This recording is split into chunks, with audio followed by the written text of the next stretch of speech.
Hey, guess who? I had a lot of, no, that's not even fair to say. I had two or three people since I started doing if this routine is the Holy Grail, why aren't we all doing it? And I started that, I think, last fall. So I've had a handful of people that have sent me a message asking about Lori Frink and her book, Lexus, and why I haven't reviewed that. And she's the best trumpet teacher ever, and she was a live-in girlfriend for Carmine Caruso and studied with him and all kinds of stuff. There's just more to tell. And I thought, well, the first thing I got to do is at least get what she's known for. She's known for this book called Flexus, and I just ordered it off of Amazon. About $30 and change. And I went through the whole book. And I pulled out what probably is the hardest thing in the entire book, and I'm going to try to sight read it for you right now. I guess it's this Etude 7. It's a two-pager. I haven't really, I'll have to double check again on YouTube, but I don't think I've seen or heard anybody do Etude 7. It's on page 128 in the Flexus book. I just skimmed through the book. I haven't actually gone through the entire thing, but I will when I do my review on it for the Holy Grail series. But I just went through it and thought I would take the hardest one and try to sight read it for you guys right now. It's a late at night, so I'm going to be playing with the mute on. And well, this book is so new it won't flatten out. So let's grind it up a little bit. I'm pretty abusive with books. Okay, so this is Etude 7 in the Flexus book by Lori Frink. And this one says something about quick register changes. Looks like this is about the tempo. Yeah, you probably can't see that. It's actually a 76. Yeah, it's, trust me, this is 76. I'm not going to leave the metronome on the whole time because I might take some liberties with it. This range goes from, as best I can tell, the low F sharp up to F. So what does that expand? Almost 3 octaves.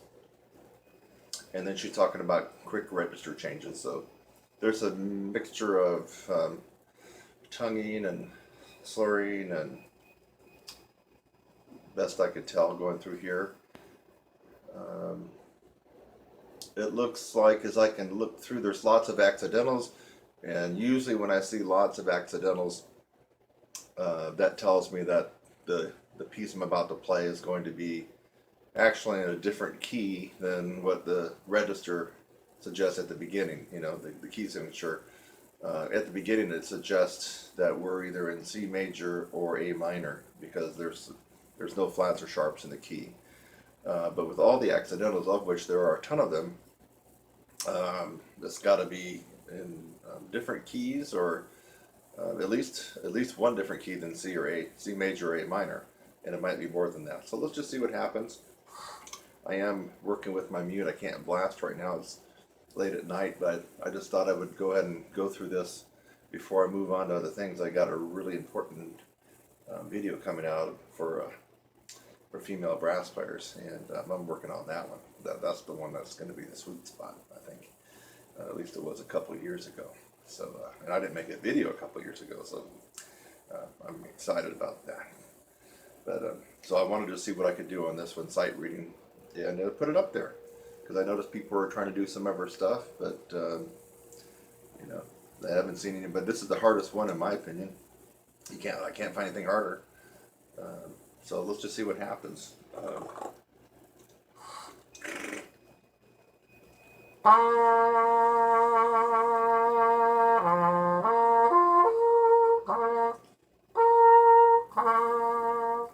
Yeah, we'll just give it a shot, okay?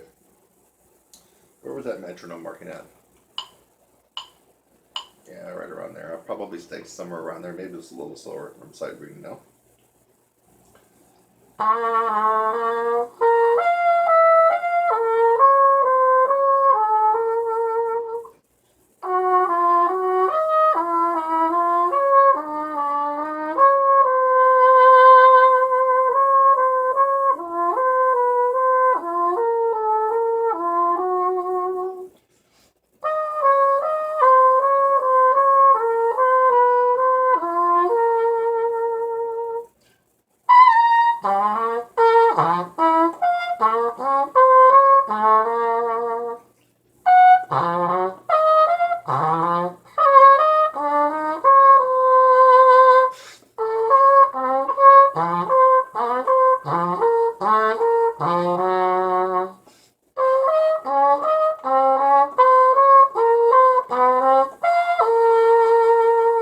I like it so far.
Well, um, I kind of like what she did. It's kind of it's a good melody. Um, for sight reading, yeah, it made me blink a few times, caught me just a little bit. So what can I say? I'm not going to go into a lot of review about her stuff right now. That's going to come later. But I like this. I like how she did this. It's a great composition. Did it challenge me a little bit on the intervals? Well, yeah. I mean, that's sight reading, folks. No one's ever seen me put any of her stuff up or talk about her at all. I don't think that you've ever heard me talk about her because I don't really know that much about her except for what I've just now been learning. But okay, so that was the Flexus book in the very back, and I picked the hardest etude out of the Flexus book, Etude 7, and I sight read it right in front of you at night. Had to have my mute in because uh, you know, didn't want to get people banging on the door. It probably was still loud anyway. So I liked it. Um, do I think most professional and advanced players could go through that like that, or maybe even get it down after working on it? I don't think so. No, I think we can line up 10 professional players and give a mixture of jazz and classical, and I think a lot of them would have a problem with this one for two reasons: range and flexibility. And the third one would be the sliding accuracy that comes with spending a lot of time in the upper register on the horn. So for the classical players who kind of poo-poo doing things above high C and high D because they don't really have to play it in their orchestra, or jazz, jazz trumpet guys that are, always bebopping in the staff and a little bit above, they're not going to have the acumen and the facility and the accuracy of picking notes. I mean, heck, what was I doing? I was picking out E flats and D's and C's and high F's just out of thin air. I really liked the last two lines. I mean, that kind of gave me a run for my money. Starting the last two lines, I liked it. It skipped around. I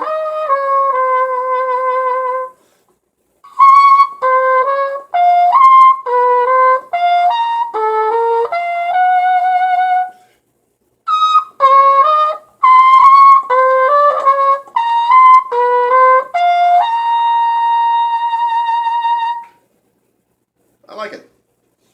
I think most people are going to find it very, very tough. that's all for now. I'll be back at some point with my review and how Lori Frink's Flexus fits into the Holy Grail series. Bye for now.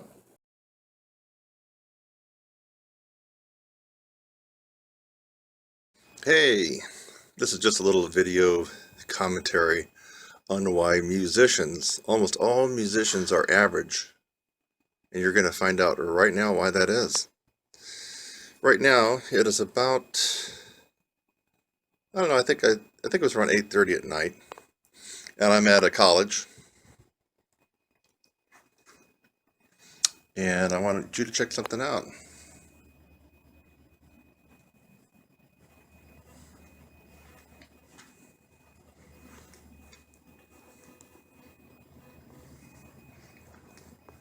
What are you noticing right now as I walk through the college?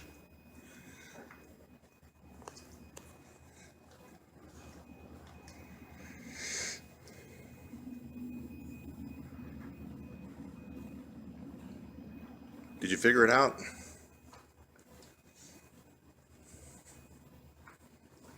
All these practice rooms are empty, except for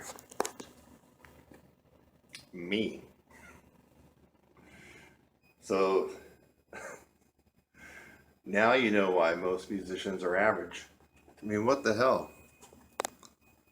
You know that if you're going to be good, you have to come and put in some practice time at night. You didn't get all your practice done during the day. Why? Because you were going to school or you had a job.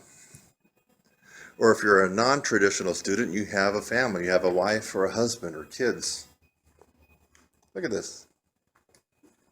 Every practice room is unused here.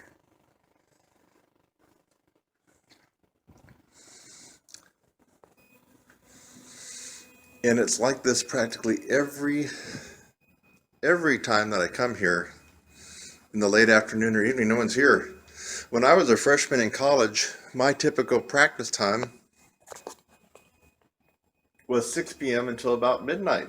I also put in some breaks, but man, I was grinding it out, baby. That's when I was 18 years old. So you want to be an average musician, you do what these people are doing, and they're not here practicing. That's if you want to be average. I mean, I just find it a travesty. This whole music department, no one here is woodshedding anything. And I'm here practicing, and I'm already a decent player, but I'm here practicing.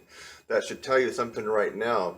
If you're not practicing every time you get a chance, you're going to be average.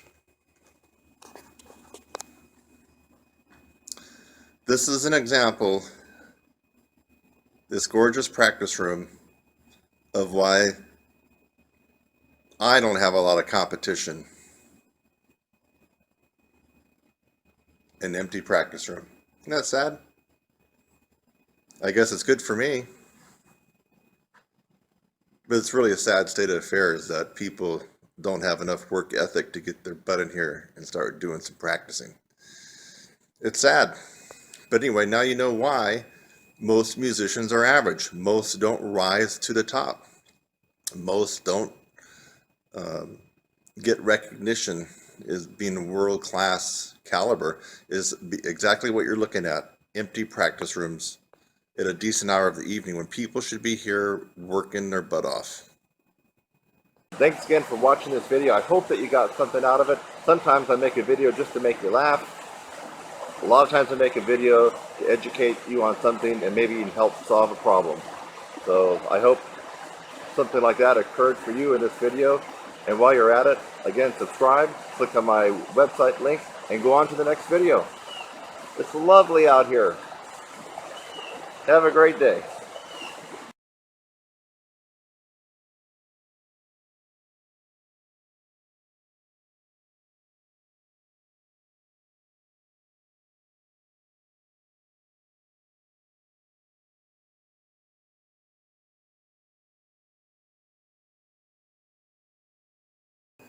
L-Cas, baby. L-Cas valve oil. It might come out backwards because of the way I'm filming this. There you go. Because I'm doing the self video here. So I get asked a lot of different questions. Some of them are little tiny, mundane questions. What mouthpiece you play on? You know, where'd you study? Who'd you study with? You know, what kind of valve oil to use? Blah blah blah blah blah. And or do you think Blue Juice is good? Or do you think the new and bleep? I'll leave out the celebrity's name oil is good. And I got one thing to say. I don't have any affiliation with LCAS, but I've used LCAS practically all my life, and it's the best all-around valve oil. It doesn't stick. In fact, you can watch a video of me doing some outside practicing in 22 degrees, and my valves are still good to go. Yes, I know about Blue Juice, and I've tried it. I know about Yamaha valve oil. I've tried it. I know about Bach valve oil, and I've tried it.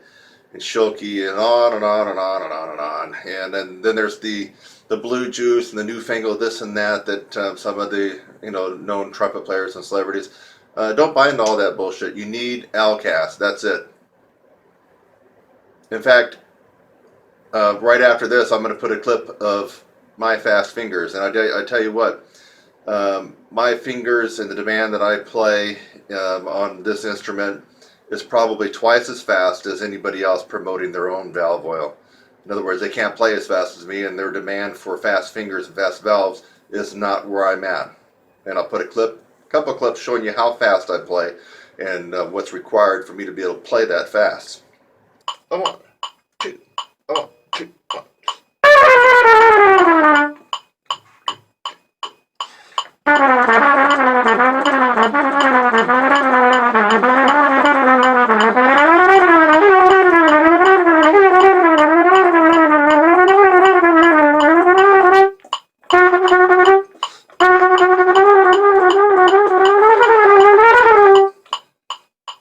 I think LCAS hits the spot. Yeah, LCAS. Don't get anything from LCAS. It's just that I feel like I owe them a little plug because LCAS has served me well for years and years and years, and you don't need to try anything else. It's probably available right now in your local music store. It's $3 or $4 a bottle. Maybe it's got up to $5. Lasts for a long time. You don't need anything else. You don't need any fancy bullshit. Just go get you some LCAS, and that'll be the best thing for your horn. I'm Kurt Thompson, and I approve this message.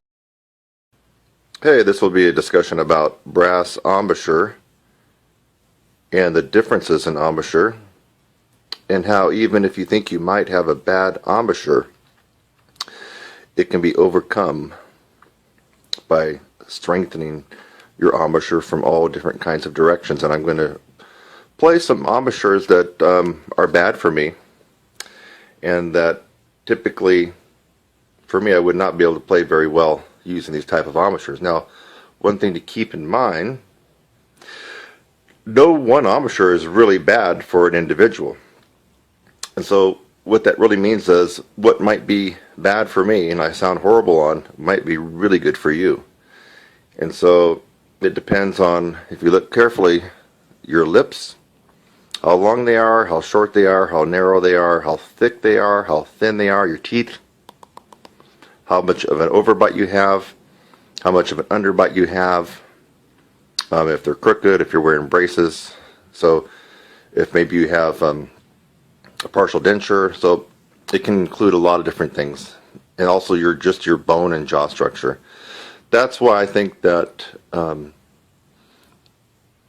some brass coaches and teachers can do more harm to a student by forcing them into a particular embouchure. For example, the most common would be centered and a little bit more on the top lip. That seems to be, the most common. But not everybody is going to do well with that particular embouchure. The other thing that you should be aware of is that if you attempt to drastically change your embouchure, it seems like in my experience and opinion, people that have done that end up really not faring any better. In fact, a lot of people get worse. So if you think a big drastic embouchure change is the answer, you're probably barking up the wrong tree. So let's look at some various embouchures. Here we can see. For me, I tend to play a little higher. So I guess you got your high player or high lip placement position. You got your medium or middle and your low. So those would be the different placements. So high would be, it's probably high. Now I can go higher, but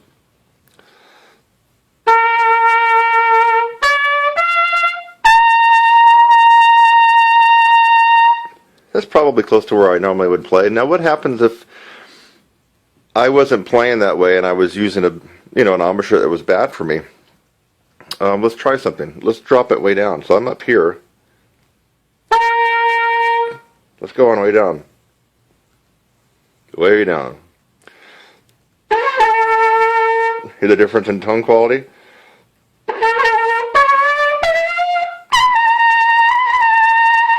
But guess what? I'm still able to get the high C. I'm still able to play, but it doesn't sound that good, but I can still do it. Let's go maybe medium. So normally I play here. Let's go down just a little bit.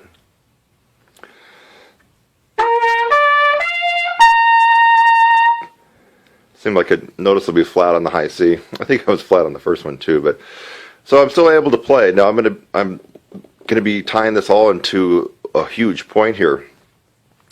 Okay, so now let's talk about angles. So I can use my normal embouchure here. What if I bringled it up? Because I see people playing like this.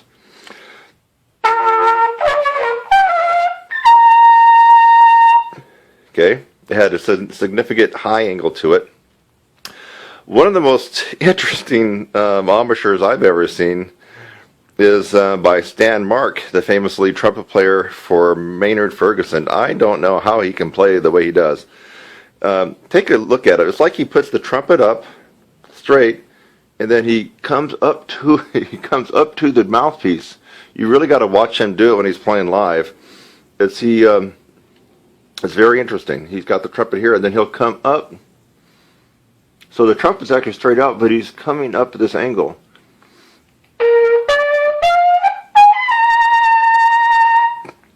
So now most of the embouchures that I'm showing you are ones that I really couldn't play on. In fact, if I was playing on them, I might be just like you are right now. If you have a particular question about your embouchure and then it's not working for you, well, if my trumpet teacher long ago had said you need to play like this, like Stan Mark, so I got the horn out, I'm coming into it like this.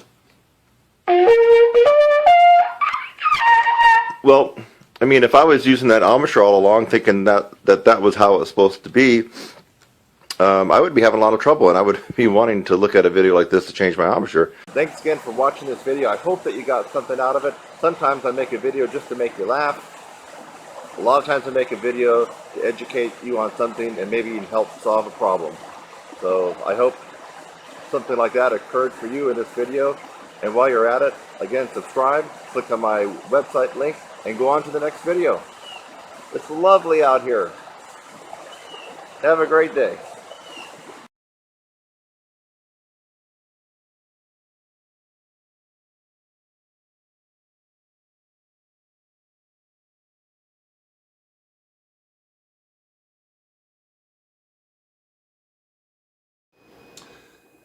Okay, I'm going to share a little strategy that I've used over the years when I really want to develop extraordinary power and volume. And not all the time I really have to have that. But when I want to be doubly sure, when I really want to know that I don't care who the fuck shows up on a gig or who shows up, I'm going to be killing it.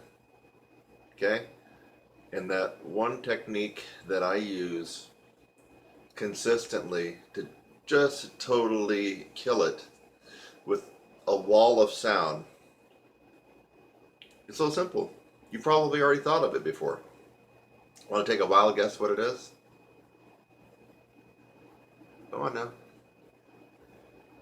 I'm not talking about long tones and lip trills and glissandos and Pete exercise. No, I'm not talking about that. I'm just talking a shift in how you practice, not what you practice. Just a little bit gives you the certain edge of power.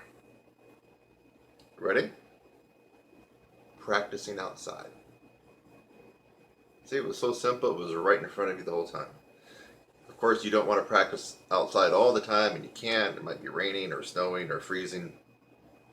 Guess what, folks? I have practiced out in 10-degree weather and colder. I practiced out in the rain in Seattle. I've practiced out underneath the Bay Bridge in San Francisco. I practiced at the water. You know, I practiced out my car window on hot and sunny days and cold nights, rainy nights. So the reason I do this is because there's I can't explain the science behind it. Maybe it's because this huge acoustic environment or non-acoustic environment that you're trying to fill up with your horn. Maybe that's part of it. But I'm here to tell you that if just a few times a week you spend an hour outside where you're unrestricted. This means you can't play somewhere where you're going to feel restricted and you can't play out. That's gonna kind of quash this particular technique and way of playing. So you need to be somewhere where you can blow out. I remember when I was a senior, finishing up my senior year in high school, and I had a summer before I was going to start at Austin Peay State University, and there was a couple of cool solos. We did Everybody Loves the Blues, and I knew that the odds were very, very against me that I was going to get any solos as a freshman.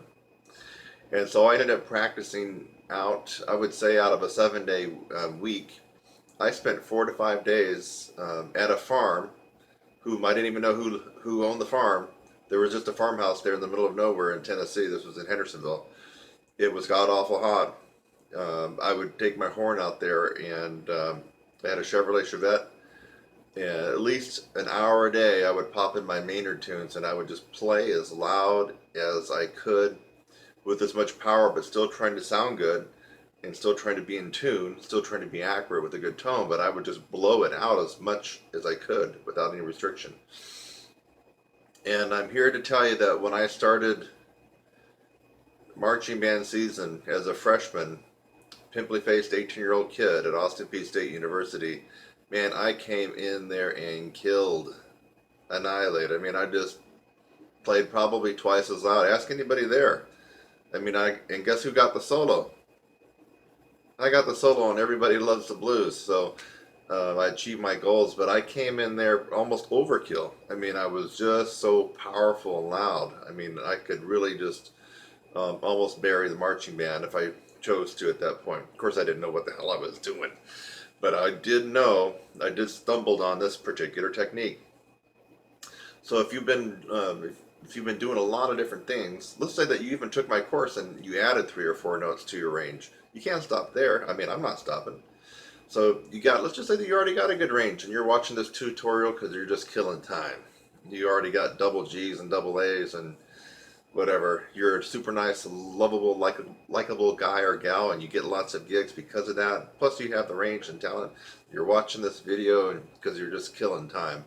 Well, don't change anything except take yourself outside a couple times a week for an hour and just go through your pedal tones, your long tones, your lip slurs, your lip trills, your glissandos, some of your scales and tonguing exercises. Then practice a couple licks up an octave, or if you know a couple of Maynard or Doc or Bill Chase, Bud Brisboy licks or anything like that, then practice those outside. Give yourself an hour a couple times a week.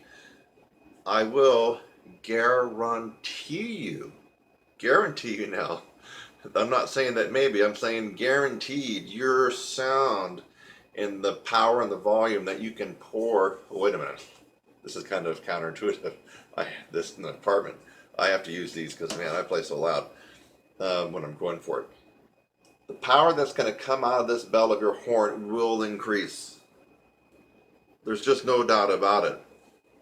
And if you don't even believe me, if you think I'm just blowing smoke up here, you know what?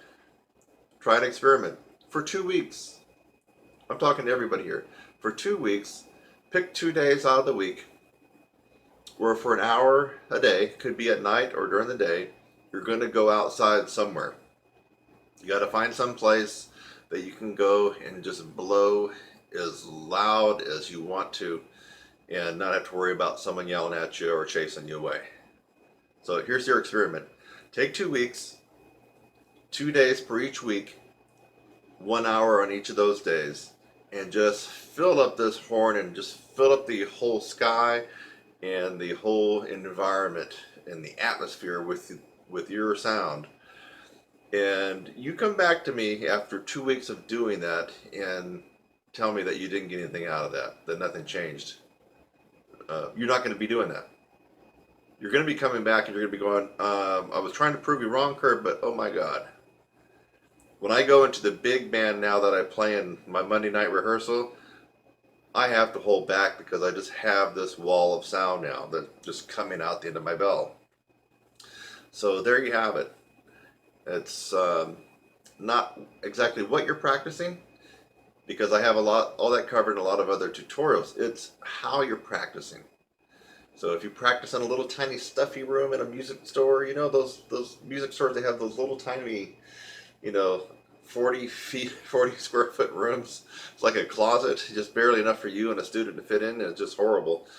And it's all tiled in, it's all acoustic. Well, that is the opposite kissing cousin of this particular technique. I mean, really, you got to find yourself outside and be blowing, putting some power, even on the pedal tones. In fact, I did that earlier tonight. I spent 15 minutes working pedal tones from tier 1 all the way to tier 2. I skipped tier 3 and I went to tier 4. And outside, when I play my pedal tones, I want to hear them come back to me on the echo.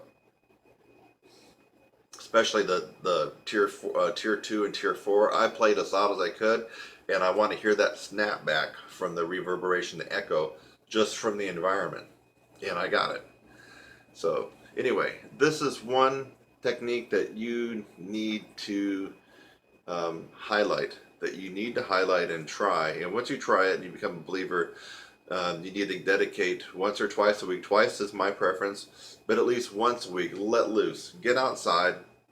If you can go to a high school football stadium or a college and no one's there on that particular time, just let her rip. Once a week, twice is what I recommend. 2 days a week, 1 hour each time is what I recommend. But at the very least, if you can't do that, just once a week, blowing some steam out of the bell of this horn, and you are just going to be thanking me over and over and over again. All right. This again, highlight this tutorial. This one was high value for you. So no matter who you are, what you practice, if you're a classical person, if you're a commercial person, if you're a lead person, if you're just a strict jazzer, a la Chet Baker, Miles Davis kind of person, whatever, it doesn't really matter what you do. If you take this way of practicing, I just recommended, you're going to up your game, and it's going to be almost instantaneously. 2 weeks, folks. Keep fighting a good fight, because I know that you will. Subscribe, click on my website link, and go on to the next video. It's lovely out here. Have a great day.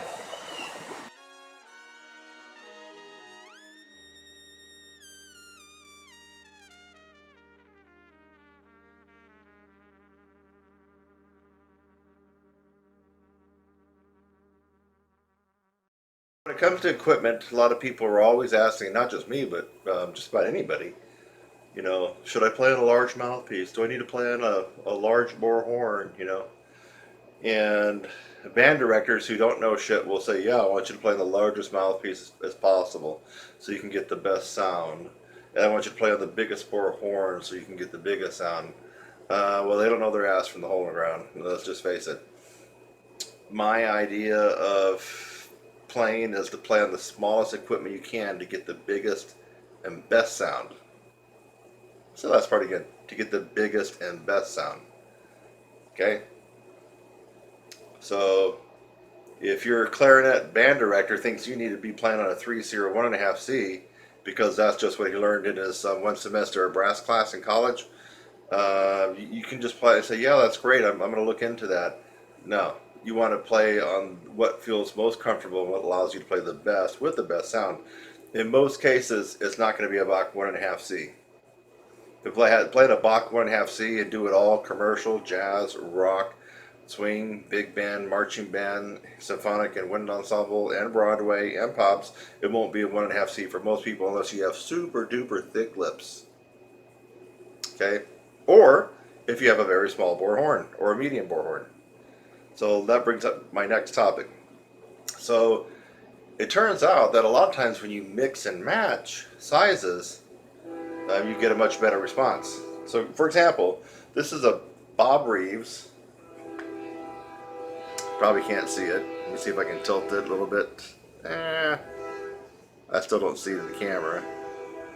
You see it, folks? Well, just trust me. This is a Bob Reeves Brass Baw original V Raptor.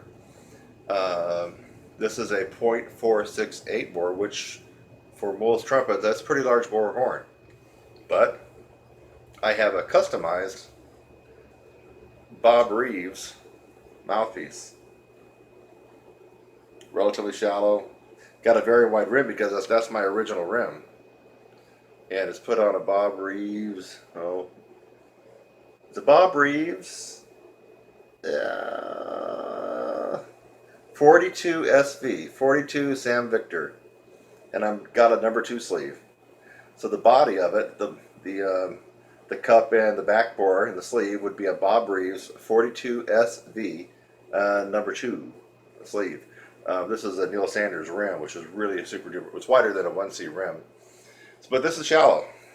So you might want to play around with this shallow into large bore. It seems to make a pretty good combination, or something like a 1/2C or a 1 1/4 if you really love the feel of it, into something like a medium bore, like a step bore.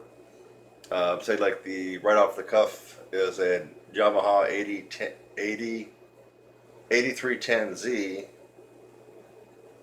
I can't think of it. Might be a shoehorn, I'm not sure, but anyway, it's the 8310Z. I had one at one point. It's a step bore horn, but it's a .450, which is a medium bore, and then I guess it turns into a large bore at the end. But now that might be a good combination with a larger mouthpiece. Larger mouthpiece, smaller bore horn. Not necessarily small bore, but just smaller than a typical .459. We all know .459 and .460 are the typical medium large bores that you encounter in most brands. So you need to start thinking mixing and matching. With that being said, I believe play on the smallest equipment possible where you can sound the best and get the biggest sound. Not so you sound like shit so you can play high. I didn't say that. Play on the smallest equipment possible to give you the best sound and the biggest sound. Want to hear something wacky? Maynard Ferguson had some of his best recordings on a Con 38. I believe it's a Con 38B horn. I checked that out. Guess what? It's a .438 bore. Hello. That's not even medium. That's small. Okay? He was getting huge, big sounds. I believe he was playing stuff like Tenderly and Hey There and Maria and Somewhere back in the mid to late 60s. I mean, he got this huge sound out of a .438 bore horn on a Con 38B. So that's an example. If you need another idea about a smaller bore horn, I believe I played on the Con 22B horns a couple times, and I believe where are they?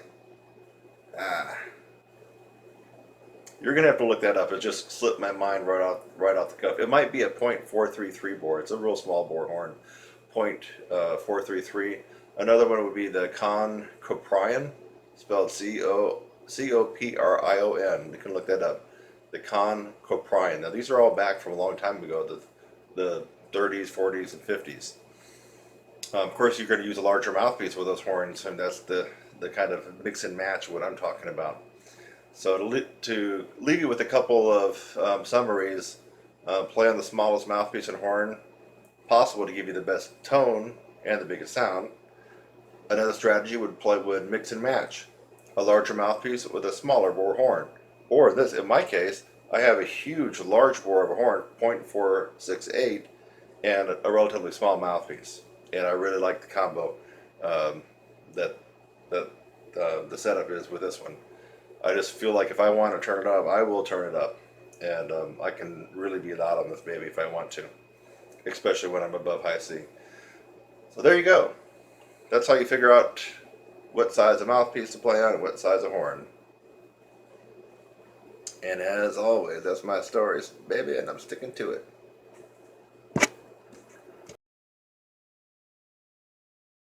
Hi, I'm Kurt Thompson, and welcome to my channel. That's youtube.com/your brass instructor. Thanks for just watching the video that you did. Maybe it's the first one that you've watched, or maybe you've watched tons of my videos. In fact, as of June 2016, as a brass player and trumpet player, I have the most tutorials free on the planet.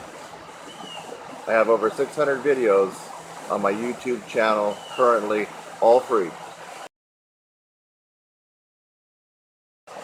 So again, thanks again for watching this video. I hope that you got something out of it. Sometimes I make a video just to make you laugh. A lot of times I make a video to educate you on something and maybe even help solve a problem. So I hope something like that occurred for you in this video. And while you're at it, again, subscribe, click on my website link, and go on to the next video. It's lovely out here. Have a great day.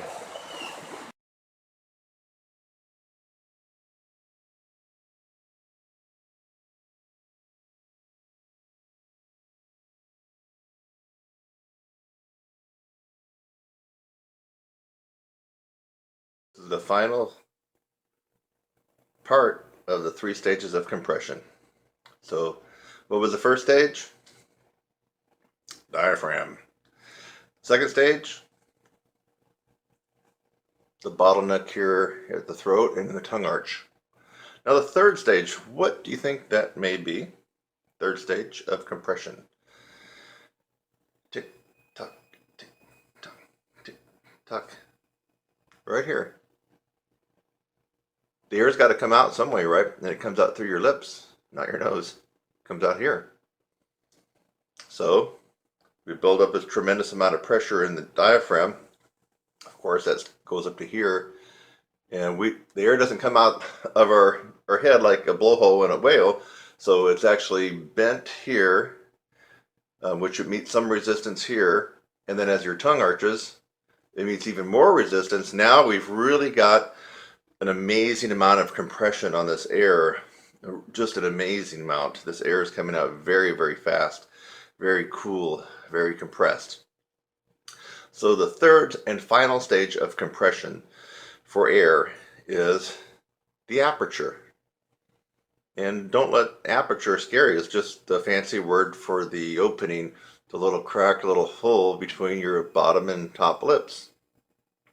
Bottom and top. That's it. Now, if we don't have much tension there, I'll make my lips nice and like that. And I go to blow. Let's say if I do everything else right. No tension now.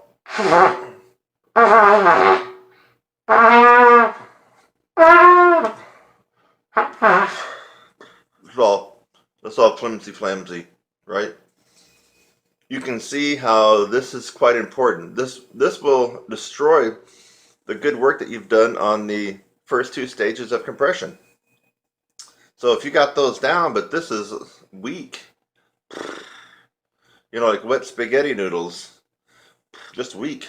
You know, your lips are just, you can't hold them together. You've lost everything. You've lost everything that you've gained for. Now I'm being really extreme, right? So, you know, even a 5th grader has more strength than what I just demonstrated. I'm trying to make it a point by illustrating the hilarious. So what that implies is there has to be some tension, some rigidity here to keep the top and the bottom lips from blowing apart. You got to keep that. So no matter how much pressure that the lips here are under, they stay together and blow. And the reason that you usually will drop range, especially due to a lack of endurance, or not a lack of endurance, but your endurance, you just start to gas out. It happens to everybody. You know, you can even watch Maynard play. And you can see that at some point during some of his live concerts, he was gassing out, just wasn't able to get the notes. So when your lips are not able to hold the last and final stage of compression, just a flinch, just a micromillimeter of them blowing apart just a little bit wouldn't be enough for you to be able to probably even see you're going to drop a note or two notes or a minor third, just like that. Now, if your lips are really exhausted and you go even a little bit more, now if you were able to play a double G at the beginning of the gig and it's 1:45 in the morning, you might not just be able to play that anymore. Because the lips just cannot contain the pressure that's necessary in the compressed air to fire out that note. So the third and final stage of compression in this three-part series is lip aperture compression right at the very end before the air leaves your body. So that's very, very important. Now you might be thinking, well, what do I do to work on that?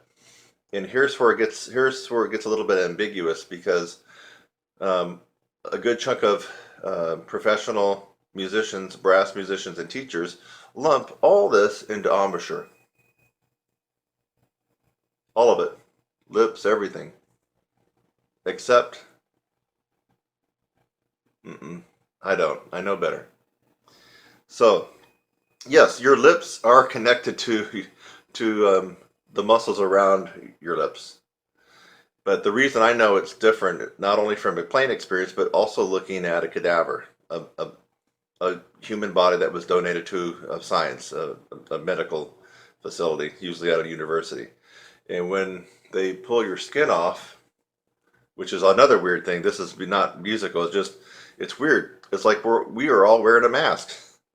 And when you see them, it's just weird. It's just like we're all humans are wearing a mask. They can actually take your skin and they'll pull it all the way off, and then there's your skeleton. You got a skeleton like everybody else. It's just really weird. We're all got a mask on. That's what this is. You're seeing a mask over my skeleton.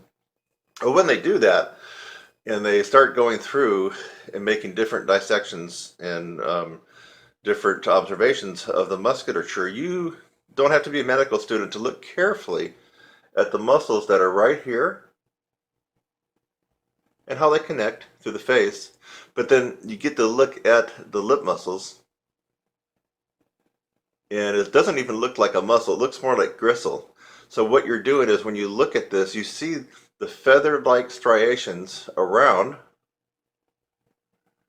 and then you see the lip. So what does that tell you? You don't need to be a pre-med student to figure this stuff out. The lips are made of a different tissue.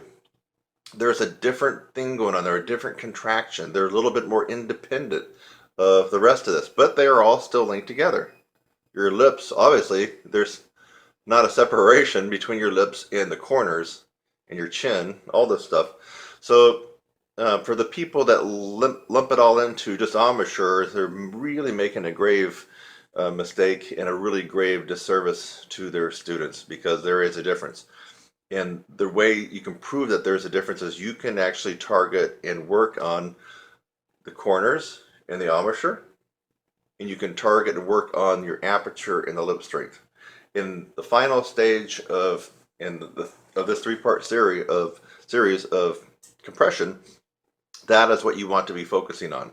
You want to be focusing on your lip strength. Lip strength is very simply your ability to keep your top lip and your bottom lip as close as you can. Now, of course, this is when you're going higher. Obviously, if you're playing low G below the staff, that's not an issue. But when you want to play higher, that compressed air has got to come out. It's going to be coming out so fast, it's with so much resistance having been built up, that it could blow your lips apart. If it blows your lips apart, you're not able to play high. So we work on a number of different techniques in my 16-week upper register course, but the one that's obvious that you already know about is simple lip buzzing. And then get some of these university professors that will sometimes passively or indirectly leave a comment. I know they're talking about me, and they're like, well, the thing about it is, when you lip buzz, it's not really like playing the horn. There's a different thing going on when you do this, and when you do this. Yeah, I know that.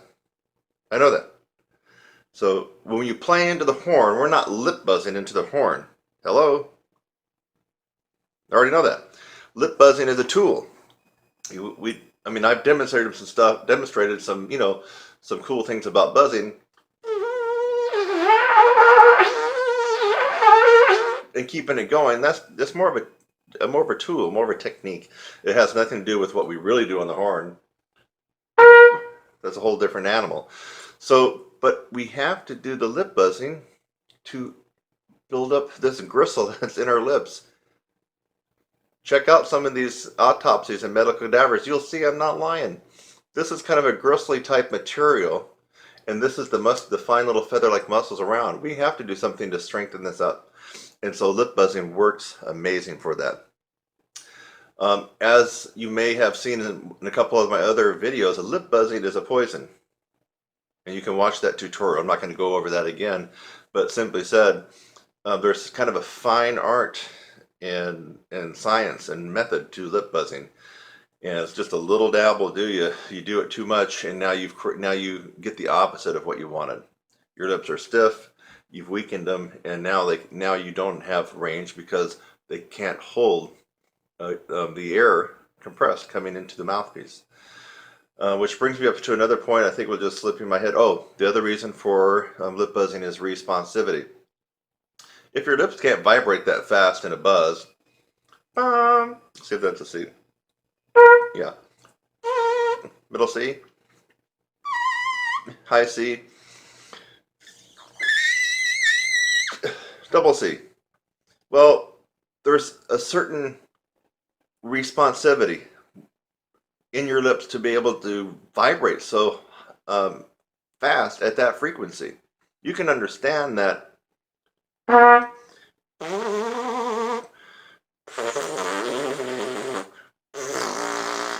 You can understand, and you can even hear there's a lower vibration, there's a lower speed, there's a lower frequency. There, that should have been a double pedal C. Yes, it was. As opposed to double C. There is just a huge difference in what's going on with the lips. And so the lips do have to have this ultra hyper responsivity to the vibrations and the frequencies that you're trying to get on the horn. So there you have it, ladies and gentlemen, brass players and trumpet players. This is the final installment in the 3-part series, compression, and how it might actually relate to your brass playing. You got to have all 3 parts down, and then after you get all 3 parts down, they got to be synced up just the right way. You can't go topsy-turvy. They got to be, there's a certain method to the madness here. And if you'd like to learn about that process, you need to look down in the description. I usually leave a link that you can click on, and you can go to my site, trumpetsizzle.com. You can email me. You're going to have to get involved in a program like this to really take yourself to the next level. Otherwise, just hit and missing tips and tricks here on YouTube is not going to take you to that next level.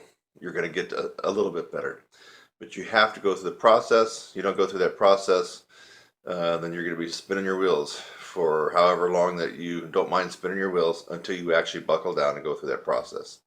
So I'm Kurt Thompson. I'll see you in the next one. Hi, I'm Kurt Thompson, and welcome to my channel. That's youtube.com/your brass instructor.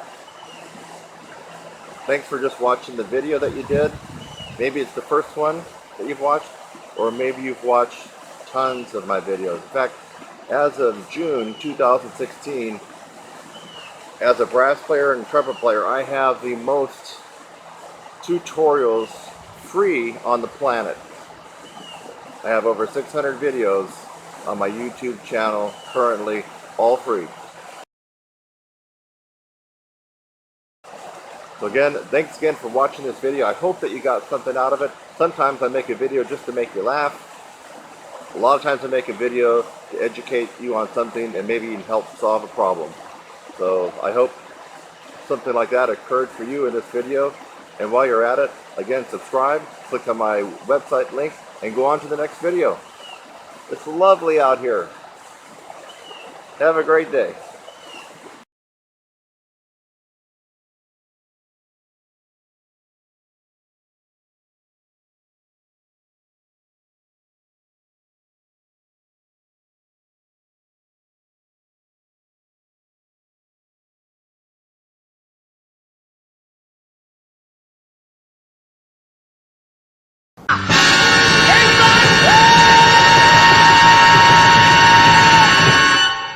I said the gates are closed. I put my staff to rest.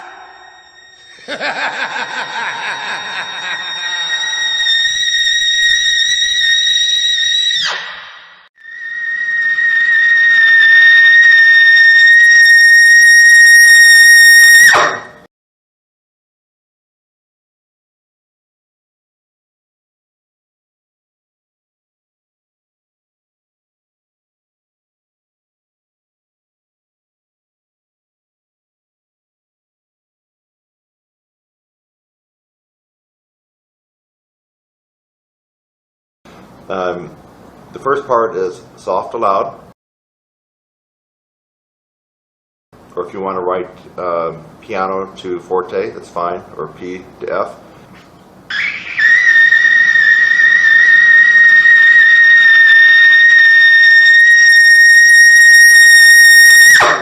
The second part is soft, loud, soft. Piano up to forte, back down to piano, or P to F to P.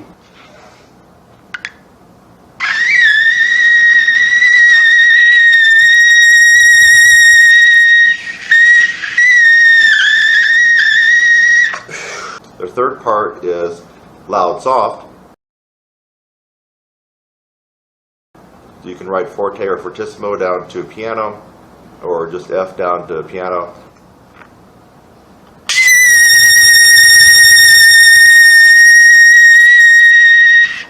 The last part is loud, soft, loud.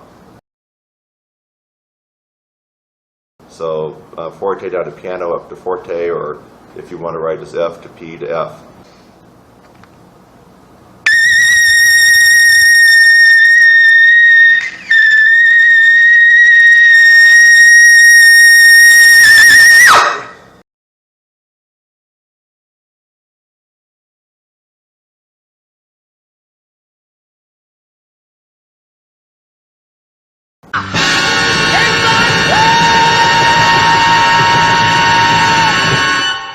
I said the gates are closed. I put my staff to rest.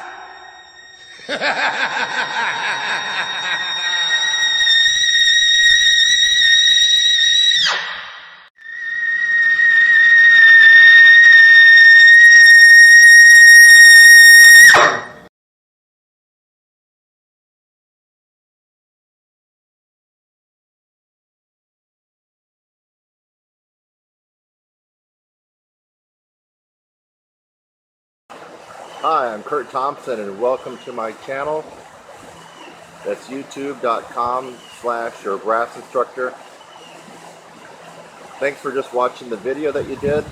Maybe it's the first one that you've watched, or maybe you've watched tons of my videos. In fact, as of June 2016, as a brass player and trumpet player, I have the most tutorials free on the planet. I have over 600 videos on my YouTube channel currently, all free. So again, thanks again for watching this video. I hope that you got something out of it. Sometimes I make a video just to make you laugh. A lot of times I make a video to educate you on something and maybe even help solve a problem.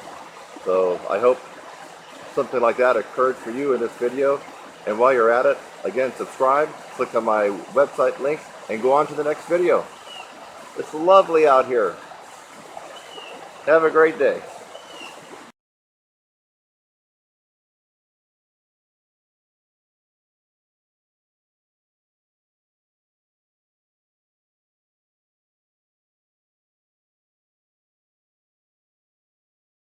But it's a tongue arch. With a tongue arch, you can do quite amazing things. So if you can play high B flats, B's, and C's with the perfectly executed and advanced tongue arch, that those high C's automatically turn into E's. An F, with no change in the musculature and the strengthening of the embouchure here. Tongue arch works wonders. That's the second reason that you can't play. And if it's the second reason, or it's the second place why almost all brass players can't get altitude and can't have good endurance. It seems to be mystical and ambiguous, foggy, murky, unclear what the tongue arch really is. But basically, if you can take the tip of your tongue, that's the tip. Take it and put it under, behind your teeth, your lower teeth. Here's upper, lower. Take the tip, go down, anchor it. I have the tip anchored right at the bottom of my lower teeth, where the teeth kind of almost turn into the gums, you know, right at that gum line, or you run out of teeth, and you can feel the wet gum. That's where you anchor the tip of your tongue. Yeah. And then the tongue arches up, like you're saying in, or E-I-N-G, swimming. Yeah. So that's when you're at maximum tongue arch. And here's a good test for you. Now, I made another tutorial about this, but it was kind of shorter. So you can try this on different things. Here's me going from second line G to C on purpose. Okay?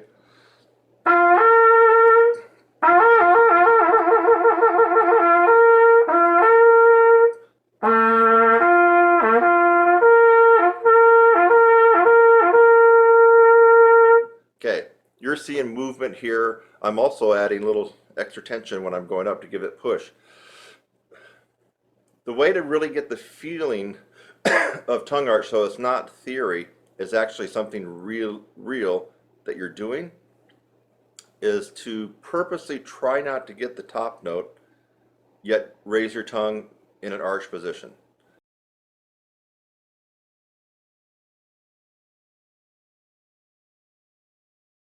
So right now I'm going to take a big breath and I'm going to hold a G, but during that time what's happening inside my mouth is this. My tongue is arching up. You already know the tip is placed behind my teeth. So it's going here, up. And I'm purposely going to try not to get the C. Watch what happens.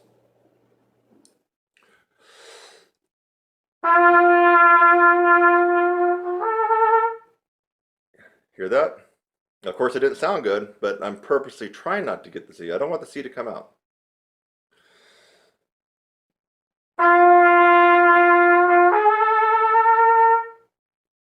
Watch again.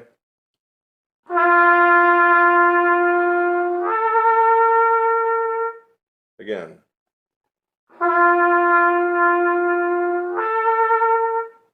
You notice no movement going on here at all, right? And I'm really trying not to let the seed come out. That's your assignment.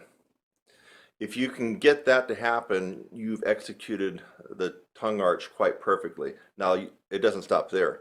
The tongue has to be developed, and you have to be able to hold the tongue arch under a lot of undue pressure when you're above high C. That pressure will flatten down your tongue, and your range will drop. Not because you don't have chops, because you're not maintaining the tongue arch. So the tongue arch, you got to get it, but then you have to develop it to withstand the pressure that will be inside your oral cavity when you're really playing in upper register and beyond. Your tongue arch drops just a micromillimeter and you've lost 2 notes on your range, just like that. That's how easy it is. So let's try it on a different note. Low C.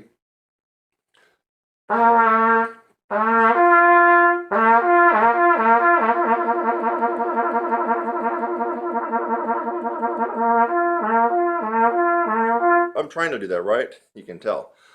What if I take a big breath and purposely stay on that low C? Don't let that G come out.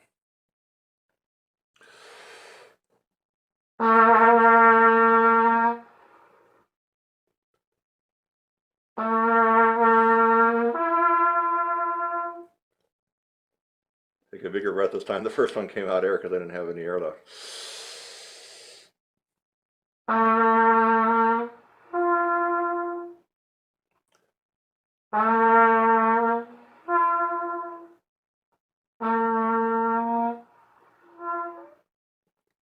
even low C to G, which is a wider interval, isn't it? It's another note wider. So you're going to fifth.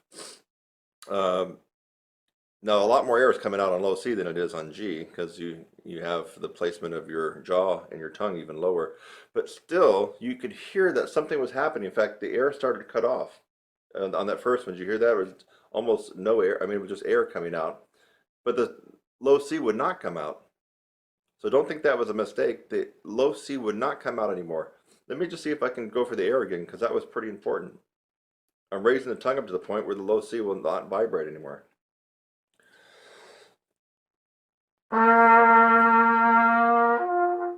Well, now that time the note came out. No, hold on, let me try it again. Trying to keep the low C down, but I'm raising my tongue into a tongue arch.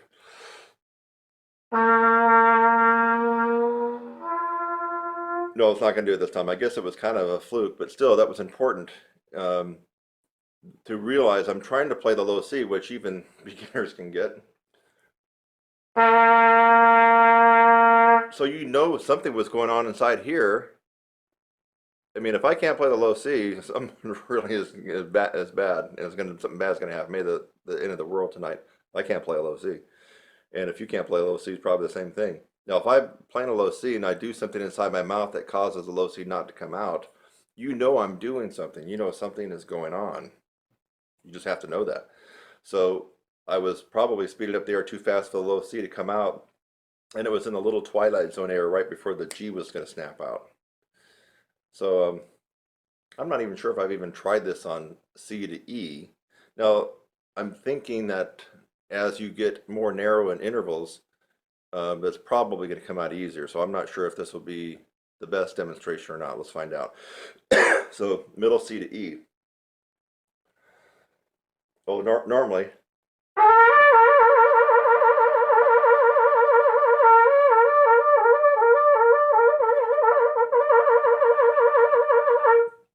Now, I'm going to try to keep it at middle C and not let the E come out.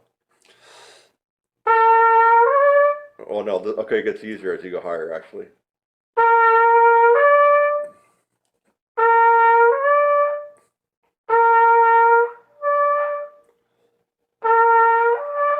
Yeah, okay, so that's why I was experiencing that air at the low C to G. So this demonstration is actually perfect for you at G to C. And if you do have range up to about an A to a high C, you might want to try it from middle C to E because it's actually easier. But it might be so easy that you don't really get the feeling of it. So you've heard me do three different ones. G to C is commonly what I show students. Low C to G is going to be harder, and C to E is going to be easier. So you got three different intervals that you can slur to using the tongue arch. And remember, you're trying not to let the top note come out. You're trying not to let the top note come out. That's what you're trying to do.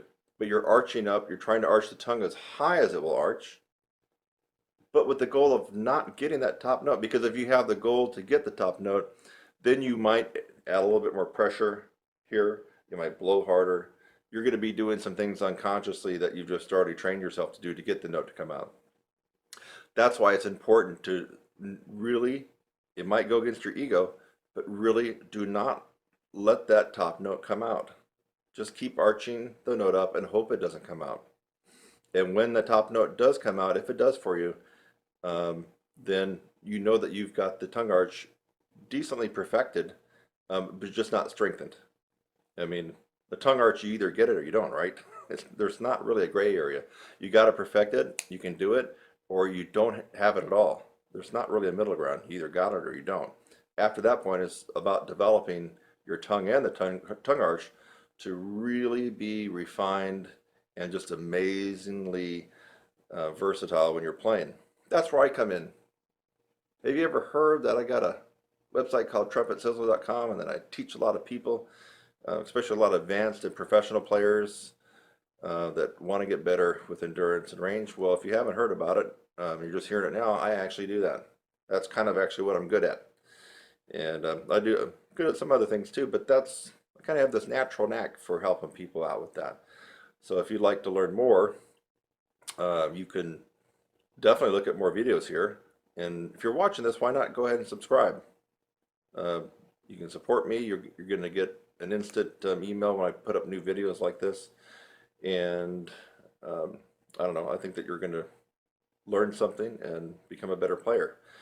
But if you really want to take the horse by the reins and run with it, you got to do something, and that's called going through the process, which I alluded to earlier in the video.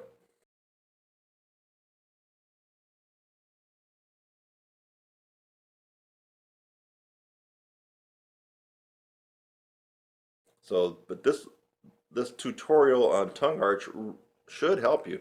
And now if you're not getting the note to come out at all, even though you're trying not to, but it still doesn't come out, that's where, again, you need a coach, you need someone to work with you on that, because that is the second reason you're not able to play high, play with power up the upper register, or even have great endurance. If you're constantly playing in a low C position in the upper register, you're gassing out all the muscles here. You're just putting such a load on them, and that's why you don't have any endurance. So you might even have a little range, but you have no endurance. You got to get the tongue arch. It's the second reason people have problems in the upper register and with endurance. Since you've already heard me say that, you mind it's a no-brainer. Work on it. Get it going. It's worth the investment in time. So that's a wrap, folks. Hi, I'm Kurt Thompson, and welcome to my channel. That's youtube.com/your brass instructor. Thanks for just watching the video that you did. Maybe it's the first one that you've watched, or maybe you've watched tons of my videos. In fact, as of June 2016, as a brass player and trumpet player, I have the most tutorials free on the planet. I have over 600 videos on my YouTube channel currently, all free. So again, thanks again for watching this video. I hope that you got something out of it. Sometimes I make a video just to make you laugh. A lot of times I make a video to educate you on something and maybe even help solve a problem. So I hope something like that occurred for you in this video. And while you're at it, again, subscribe, click on my website link, and go on to the next video. It's lovely out here. Have a great day.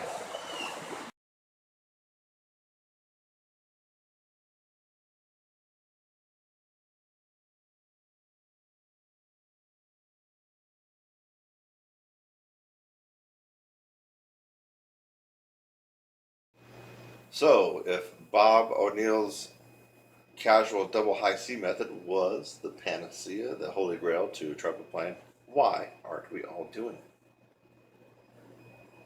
The fact of the matter is, it's actually a pretty good routine.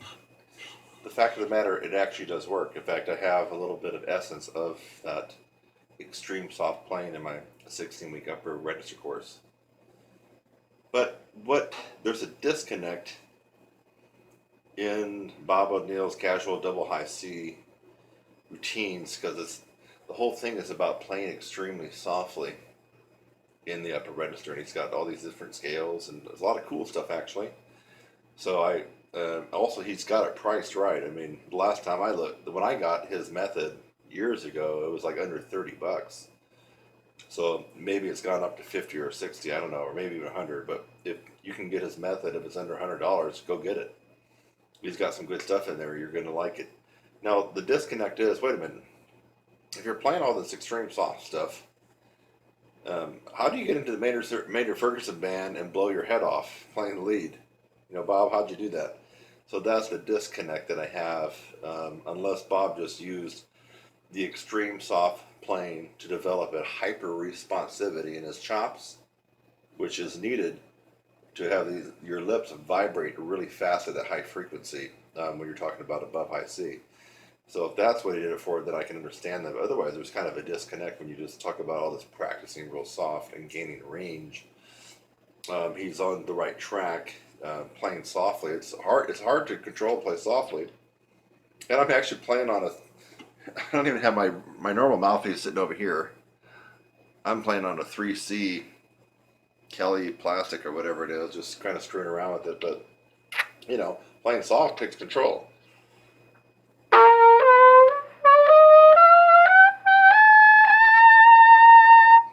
That would be about a triple pianissimo, folks.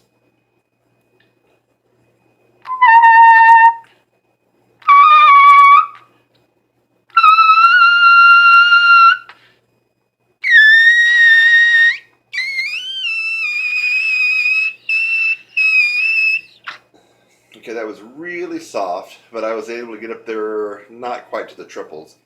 I believe I got to around double E, give or take. So there is something to be said for applying and practicing extreme soft scales in arpeggios and notes. But is it the holy grail to muscling into a big fat band, Maynard Ferguson's band? Wow. Playing the Michael Haydn or the Brandenburg or the Vivaldi A flat? No, it's not. So Bob O'Neill, if you watch him play, the dude can play just about everything. I've heard him play some Rafael Mendez trumpet solos that are crazy hard technically wise. He's played in the Maynard Ferguson's band, and wow, he's just an all-around awesome player. I have to think that most of us are not like Bob. He obviously has a lot of talent, so probably whatever he worked on was going to get him to the stature and the playing that he is, and the success that he's enjoyed. Most people trying to improve the range do not have his talent, and I'm thinking that you're going to have to work on something else besides casual double IC. However, he's made it so affordable, and it is such good stuff that there's no reason not to go out and run and get his stuff and do some of it. So the premise of practicing extremely soft scales and upper register is amazingly good. It's gold and it's worthy, and it's just not the holy grail to trumpet playing, but it may be part of it. So that's Bob O'Neill's. I've never actually met the guy. I've just heard him play on YouTube, the different stuff, and he's just one of the best all-around players. I mean, he's got the technique of Alan Bazzuti and the chops of Roger Ingram, and wow, can you imagine that? A guy that's got all the technique and the style of a classical player, the fast fingers, and then he's got this huge sound and ability to play. He's just a great player. A lot of that probably is talent and not just coming from practicing soft scales. So anyway, that's my take on casual double C and Bob O'Neill, and this is Kurt Thompson. My story, baby, I'm sticking to it. Hi, I'm Kurt Thompson, and welcome to my channel. That's youtube.com/your brass instructor. Thanks for just watching the video that you did. Maybe it's the first one that you've watched, or maybe you've watched tons of my videos. In fact, as of June 2016, as a brass player and trumpet player, I have the most tutorials free on the planet. I have over 600 videos on my YouTube channel currently, all free. So again, thanks again for watching this video. I hope that you got something out of it. Sometimes I make a video just to make you laugh. A lot of times I make a video to educate you on something and maybe even help solve a problem. So I hope something like that occurred for you in this video. And while you're at it, again, subscribe, click on my website link, and go on to the next video. It's lovely out here. Have a great day.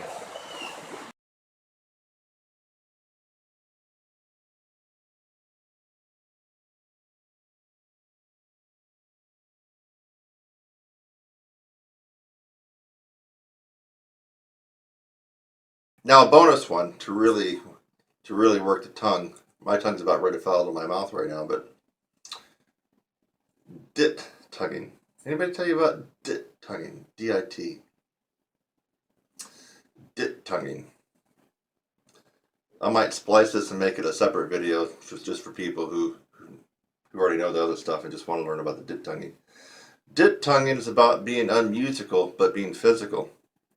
And it really puts a strong force and impact on your tongue, much more than normal single, double. And it's about putting the most force and impact on your tongue. You will definitely feel it on this one. You want to accent as harsh as you can and shorten up the note as most as you can together. And it's not about speed. In fact, if you go too fast on this, you'll actually miss the value of the technique.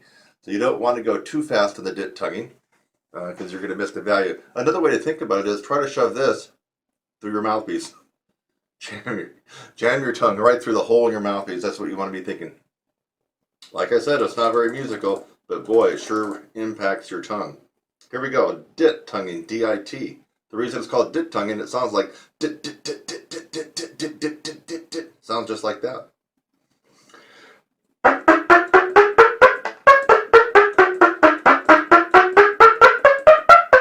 Let me do it again.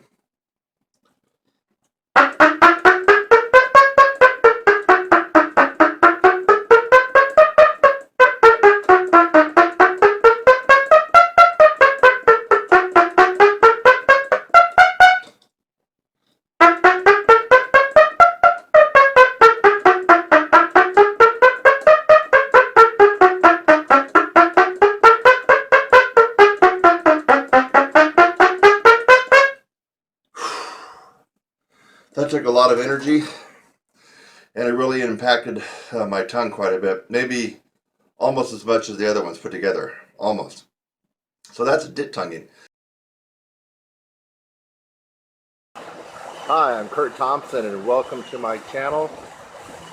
That's youtube.com/your brass instructor. Thanks for just watching the video that you did.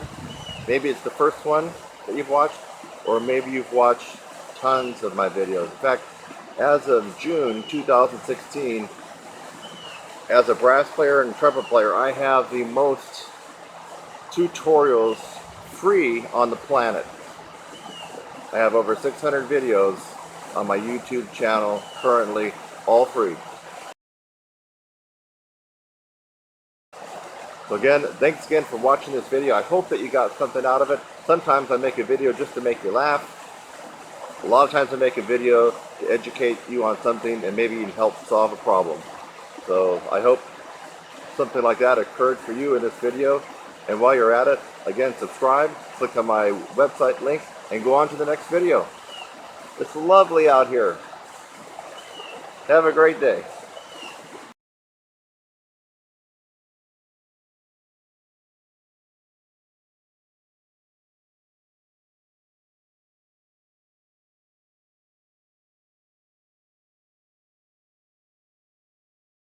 Conundrum and dilemma of finding an appropriate brass teacher to help you with your high notes and your endurance. So, conundrum, dilemma, big words, right? Not really. It just means that there is an irony when it comes to playing this instrument and teaching it. So if you spend your whole career playing this guy, you're actually probably going to get very, very good at it. But what did you not spend time doing? You didn't spend time teaching.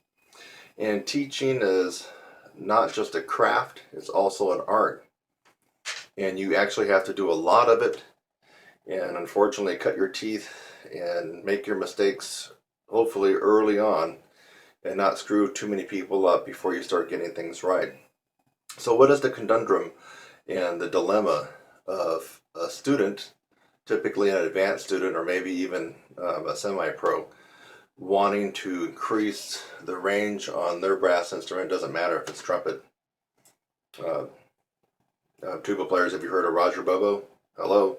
I will bet you know, the whole bank that you can't play as high or as powerful or as great or as long as Roger Bobo. I'll just bet the bank. I'll bet your bank along with it. So it doesn't matter if you play this instrument or if you play the largest brass instrument, tuba. You're going to have to, at some point, want to strengthen up the chops and increase your endurance. So you start looking for a teacher that can help you do that. So you're going to make two mistakes. The first mistake is to look for a high-profile celeb type brass player, and since I focus more on the high brass, I can just throw off some names. Some of these people already passed away: Maurice Andre, Maynard Ferguson, Bill Chase. Alive ones would be John Faddis, Wayne Bergeron, Arturo Sandoval. Let's go as far as, how about Gary Grant? How about Chuck Finley? How about Bobby Shue? So I just mentioned a bunch of names of people that are living and passed away that are known worldwide for their multifaceted abilities on the trumpet, and all the people that I mentioned have one thing, at least one thing in common, regardless of whether they do classical, commercial, or jazz. They have fantastic chops, amazing chops. Especially when you consider the best trumpet player in the world, Maynard Ferguson. You can't beat him at all. And I have another video coming out where he actually plays along with Clark Terry and Clifford Brown and kind of clings their clock. I mean, he is right now, in my opinion, right now, the best brass player ever, and no one has beat him yet. So, but here's the thing. Here's the one side of the equation. If Maynard was alive right now, he's not going to be a good choice for your teacher to show you how to increase your range and your endurance. Give you an example. Maynard would. You can watch clinics on YouTube, and I've even talked to Maynard a couple times after his concerts at Jazz Alley in Seattle, which is where I saw him most of the time. That's also where I saw Arturo and some other people. Well, he's just going to tell you about breathing and his yoga breath, and he's going to talk about an energy demand. He's going to talk about making sure that your feet are shoulder width apart and you bend your knee. That works for him because he's Maynard Ferguson. It won't work for you. I will guarantee it. And so all the people that I mentioned, they've spent their whole career playing a tremendous amount. And what have they done very little of? Very little teaching, very little teaching, very little teaching. I say out of the ones that I mentioned, probably Roger Ingram seems like he really knows what he's doing when it comes to teaching. So not taking away from his playing, but he's obviously spent some time working with people, and he's able to convey some of the techniques that helped him get to where he is to students. But still, Roger has a tremendous amount of natural talent, and when you have that kind of talent, you can't convey all that to somebody who doesn't have the talent. So as far as just studying jazz, I think I haven't met Bobby Shew, I haven't talked to him personally, but I've had some people come through my course that have actually taken jazz lessons from him, and it seems like as far as learning jazz, or even lead trumpet styling, you can't really go wrong with Bobby Shew. Has he really developed a crazy, amazing upper register and endurance program? I haven't heard about it. So, but if you wanted to really put the spit shine on your jazz and your lead trumpet playing, I think he's the man. All the other people I mentioned are some of the best trumpet players in the world, either living or now deceased. There's no track record there. There's no experience of teaching and really being able to convey the techniques for the student, mainly because these people have a tremendous amount of natural talent. When you can just play long tones and start playing a couple of high notes, and all of a sudden you get, to be fantastically better than the average trumpet player, that's talent. The rest of us actually have to work on strategy and do a bunch of different things to really increase our range and endurance. And I'm one of those guys. I feel like I have a little bit of talent and a huge work ethic, and then a brain that thinks outside the box, and that's how I got to where I am right now. And when you hear me play, you need to keep in mind, I'm spending most of my time teaching. I mean, if I played full time, watch out, baby. I'm going to be on fire. When I played full time, I was on fire. I didn't feel like anybody could really touch me. So I'm not joking about that. But when you hear me play, even the last thing I did with recently with Maynard Ferguson's Olé, you're watching a guy who's not playing full time. I spend most of my time teaching you, and that's quite rewarding. Now that may switch. The pendulum swings back and forth, and just depending on how things go, I may get back into playing. And personally, I'd like to get back into doing my own thing, which I did before, and I want to branch out into doing smaller ensemble jazz stuff. So, but right now, I'm still focusing on teaching. So now the other equation. So you're smart enough not to go to the best player in the world because they just play. They mainly don't teach. So you decide to go to a guy who teaches. but doesn't play. Or if he does play, he doesn't exhibit the extraordinary amount of flair and pizzazz and sizzle up in that upper register. So now you got a person who, now what's wrong with that? Well, you got a person who's operating on theory. Use your noggins here, brass folks. If the person you're studying with can't demonstrate what they're teaching you, then how good is that teaching going to be for you? Not that good. They're going to be rehashing stuff that their professor, their trumpet professor, for example, trumpet, was given them when they were pursuing their DMA, okay, or they were pursuing their MM. So these people tend to rehash and regurgitate stuff that their teacher before them, who also really can't play, except for the typical classical orchestral excerpts and stuff like that, well, they're regurgitating that for you. But they can't really demonstrate an exceptional ability in the upper register. Case in point, I had a college instructor like that when I was getting my bachelor's. Probably one of the best all-around trumpet players in the Nashville area. But when it came to doing the stuff that I wanted to do and playing Maynard, Bill Chase, and executing extremely well in the upper and extreme upper register, my particular instructor could not do that. And so, I had to figure out this stuff on my own. So where does that leave you? You can take lessons from somebody local. It's usually going to be somebody that was recommended. Maybe he or she is a teacher at the community college, or maybe he or she is the principal trumpet in some major metropolitan orchestra or symphony.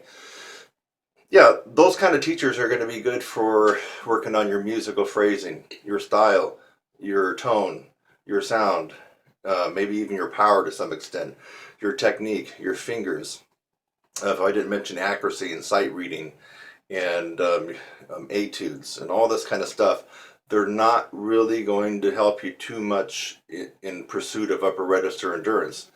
And so the reason I mention that is if you already feel like you got some decent technique under your belt, you've already gone through some of the classical orchestral excerpts, maybe you even played in an orchestra, you've played in a big band, you've done this, so you already kind of feel like you have a decent foundation there, then you don't need to be studying with your local instructor who's just going to be going over the techniques I just mentioned.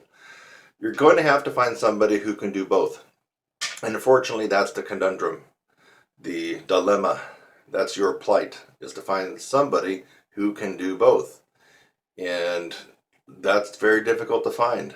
You're either going to have to be lucky enough to live in a city where someone has demonstrated the fact that they can play extraordinarily well in the upper register and really sound good, not sound like someone squealing or a stuck pig or a chainsaw. They have to really, really sound good and execute accurately and flawlessly. You have to verify that. Either you go hear them in a concert, you go hear them at a rehearsal, or you check out their videos that they did. And you want to see a video of them performing live, not a video of them recording an MP3 and putting it to pictures in a YouTube video. You'd like to see them performing live, on a recorded video. So that would be one way. And then you want to find out who have they been teaching and what do those students have to say about them. That's the other way. So I've given you two strategies to find out the teacher that you need to be studying with. So written statements and written testimonials and reviews are decent, but let's face it, folks, those can be forged and made up. If I wanted to, right now I could stop this video and I could sit down and make up about 20 or 30 written testimonials about myself and put in a bunch of names and just throw it on my website, or throw it out there on some blog. So you don't really know if that's authentic or not. What is authentic? An individual making a video and either talking or playing or both about that particular instructor. That is the real deal. So when you're looking for an instructor to help you with the physical part of this and improving your chops and your endurance, you need to look for the instructor that can demonstrate they actually have the facility and expertise in the upper register. And that's not just in some studio. They got to have been out there on stage doing it. The second thing is you want to make sure that they can teach. And the way you ascertain that is by video reviews and video testimonials of that particular teacher. The less video reviews that teacher has, the more I would be skeptical and the more that I would doubt that particular individual. I mean, how do you know if he can teach? Maybe he can play well, but he's in that other camp. He can't teach. The reason this is all very important is for two reasons: your time and your money. So either you're going to waste both of them, or if you're rich, well, you're going to at least waste your time.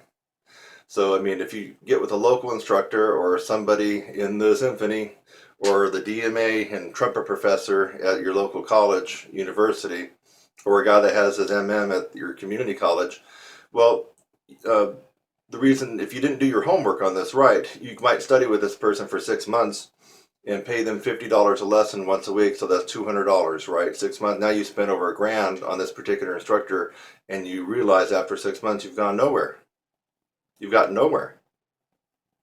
But then you've also wasted 6 months. 6 months that you could have spent with the right teacher and really got somewhere. So use your noggin on this one, brass players. You have to do a little bit of homework. A little bit of homework will save you a lot of grief, a lot of time, and a lot of money. And for you rich people out there, and I get some of those in my courses, you know, that are businessmen and they have a lot of money. You don't, I mean, even if $1,000 doesn't matter to you, you still don't want to waste 6 months, do you?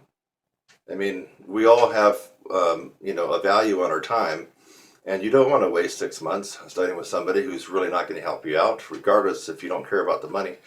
So these are things that you need to really think about, investigate, and do your homework.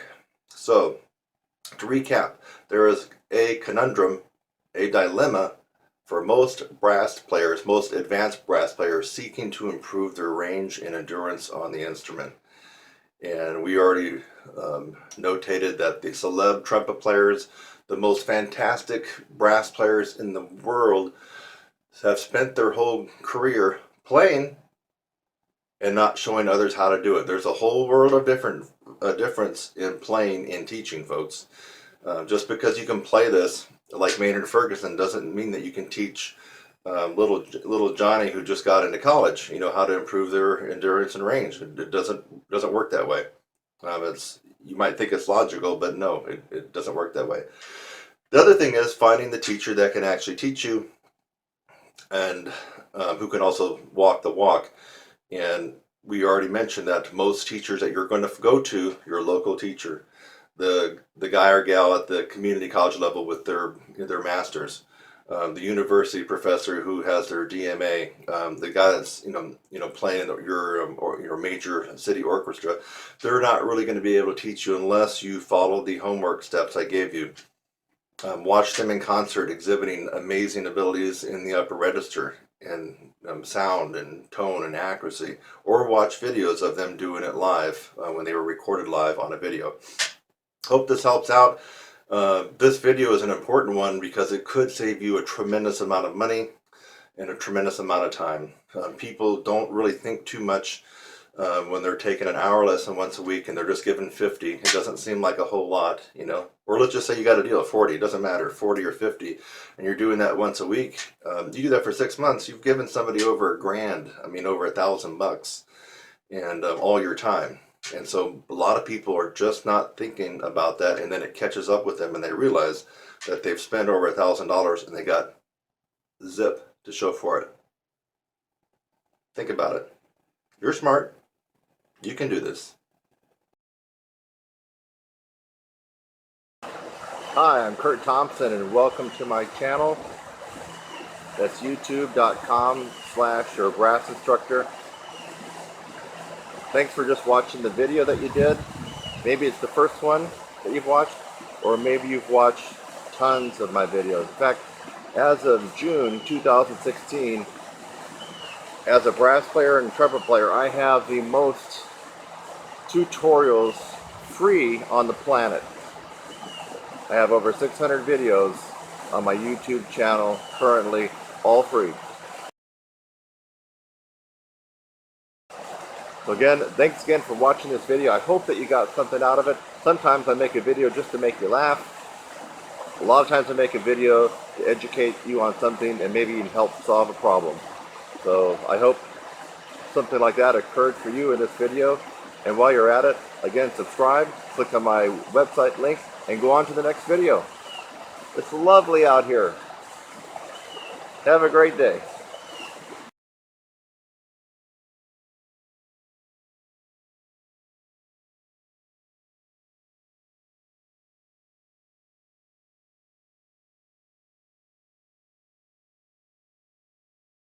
Okay, we're going to mess around a little bit with Dr. Charles Colin. This is actually the very last study in volume 3, if you have the red book, which is volumes 1, 2, and 3.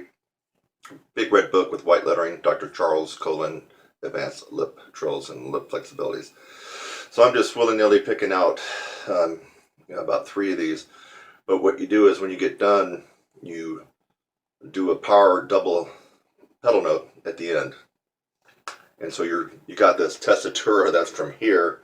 I mean, it's just an amazing tessitura when you get done. It ends on a, well, the way it goes in the Colin book, it ends on a double A. Of course, if you've seen my advanced lip flexibilities approach and beyond, we go well past that. Don't ever get to end of any book and think that you've arrived. There's many other things that you can do beyond that. So the first one, starting out in 7th position. But we got to add the first valve. Now that's going to put us in 7th position for the A flat.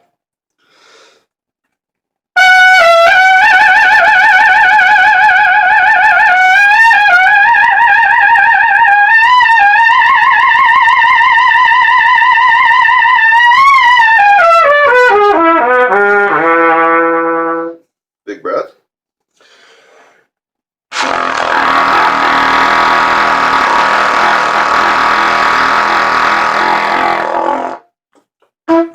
Yes, that was a double pedal G flat F sharp.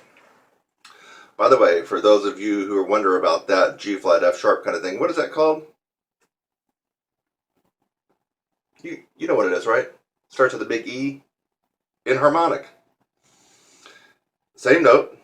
Enharmonic is the same note with 2 different names. What's another one? C sharp, D flat, right? B flat, A sharp. So that was a low double pedal G flat F sharp. I think it was decently in tune, but I'm mainly going for the power. I mean, that was loud. I'd put that against most trombone players at the professional level. I mean, they're not going to outpower me on that one. I can guarantee you that. It gets louder though. When G flat F sharp double pedal is actually one of my hardest ones to get in that particular tier, the 4th tier of pedal tones. As I move up, I can actually power out more sound. Let's skip a couple notes and go up to this was put it at 5th position. It should be B flat, but we're going to add 1 or 2 and 3, which makes it into 5th position.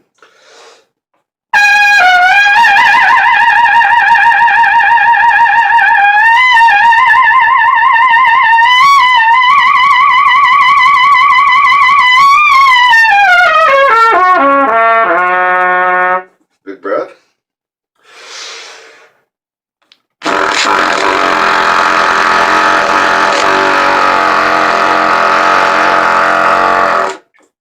Powered out a double pedal A flat. That adds some meat on the bone, baby. Okay. Can you tell I'm kind of more proud of the double pedals than the higher notes? Anyway, we're talking about, are you getting where we're going on this one? This little drill, the study, we're making a huge tessitura. Tessitura is just the range that you're actually working and playing and practicing and soloing on, performing in. So this tessitura is incredible if you think about it. From double pedal A flat up to pedal A flat, up to low A flat, up to middle A flat, up to high A flat, and we got another 5th on top of that. So 4 octaves and a 5th. That's the tessitura that you just heard. So Wow. Let's bring it up to third. What would be third position? That should be a high C, but of course we're not going to play it in the right fingering for the trill. First bell.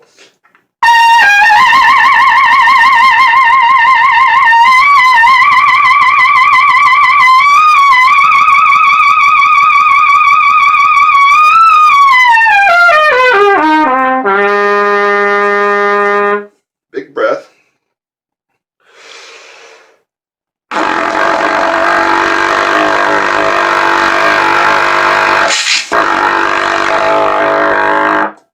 Right over speed bump, but I still got it.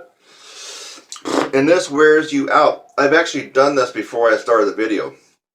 Just wanted to make sure that I was kind of succinct and efficient in doing the video and not just thinking out loud. So I've already done a whole series of these, and I can already feel it. I mean, my chops are already somewhat kind of from doing that.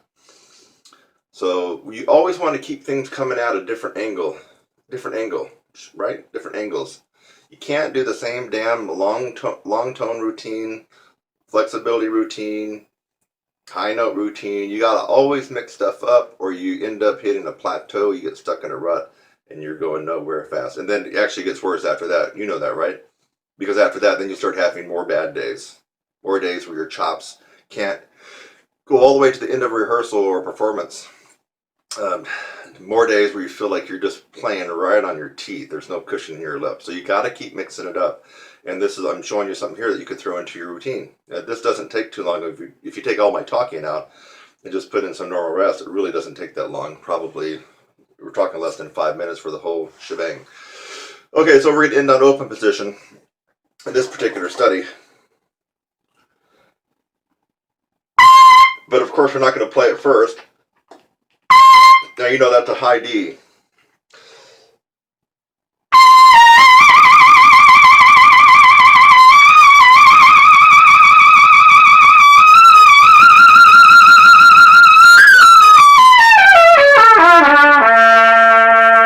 Big breath.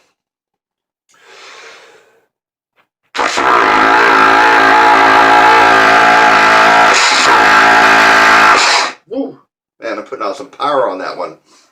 And what was going on there, if you didn't see, I was actually creating a wider aperture, tilting the horn up, drop from my chin, and create this different angle. And I was blowing so much air that it was actually blowing the mouthpiece off my lips. I don't know if you caught that. That's what was really going on there.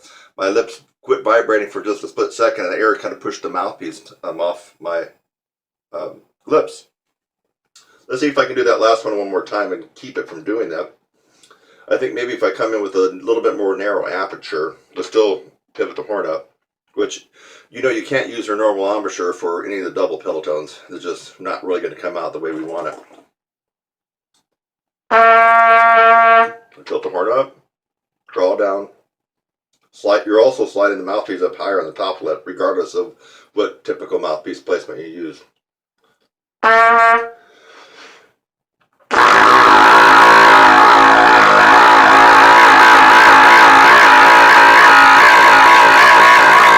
That was about 3 Fs. I mean, that's powering out double pedals right there. That was loud, really loud. Okay, there you have it. That's the Dr. Charles Colin lip flexibilities, but tweaked my way, Kurt Thompson, and adding in power, double pedals in the 4th tier. Let me tell you, all you got to do, you can do the whole thing. You notice I skipped every other, right? I did 7th position, 5th position, 3rd position, open, right? But you can do each one. A flat, A, B flat, B natural, C, D flat, D. So if you want to do all 7, you could. A lot of times I don't have time for that, and I'm just mainly doing this to kind of shotgun all the chops. And I don't do this every day, because then you get used to it. So I'll do something kind of hardcore like this, I don't know, twice a week. Sometimes I'll wait once a week and really go after it. You're just trying to throw something different in the mix. If you keep your routine always the same, you will always be the same. You will never really expand and get any better. I wonder if I can do a bonus one. No, I like to go beyond the colon book. So what could I do that would be a little bit of a bonus? So we ended on open position on D. And then we got E flat, E, F, oh,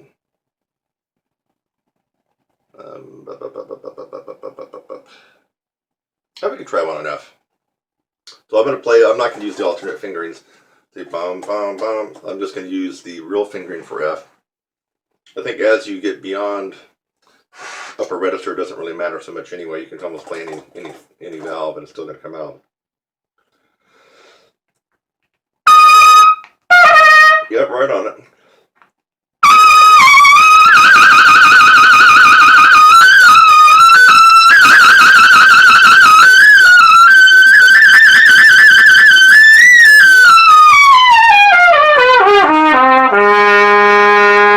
Big breath.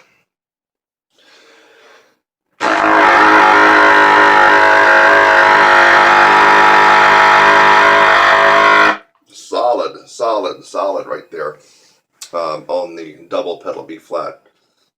I wonder how high did I get up there on that last one for the trills. It must have been around double C, right?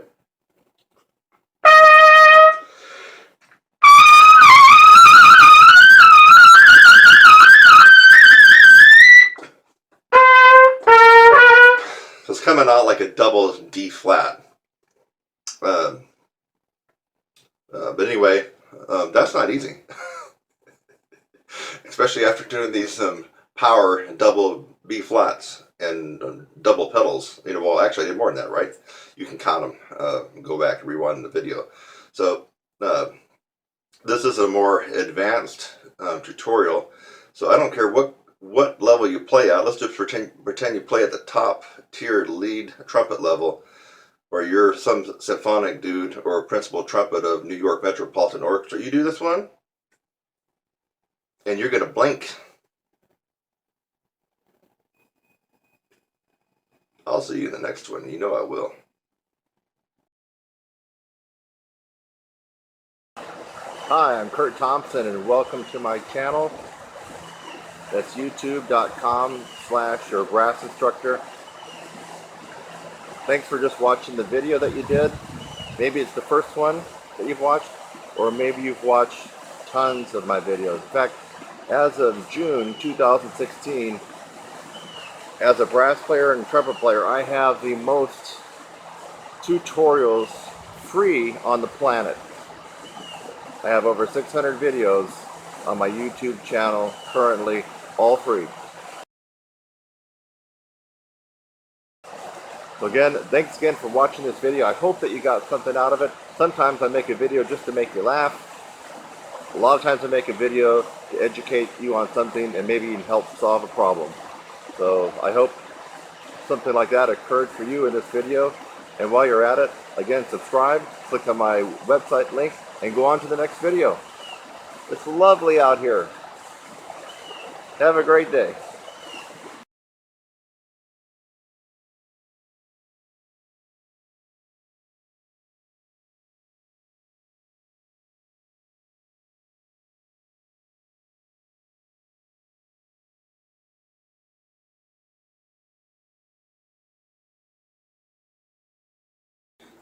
Alright, this will be an advanced version, a very advanced version of the Dr. Charles Advanced Lip Trills for Trumpet.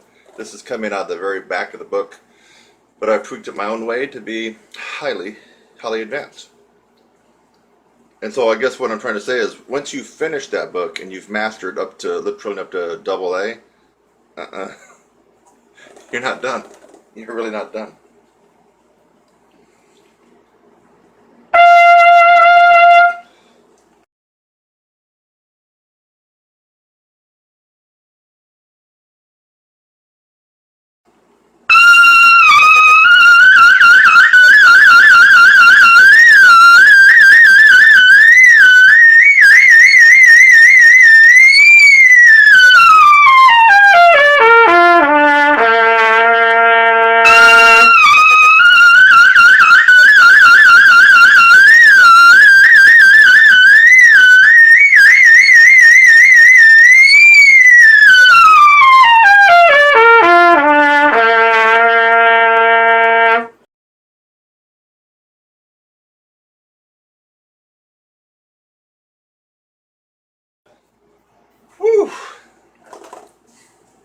Hope you like that one.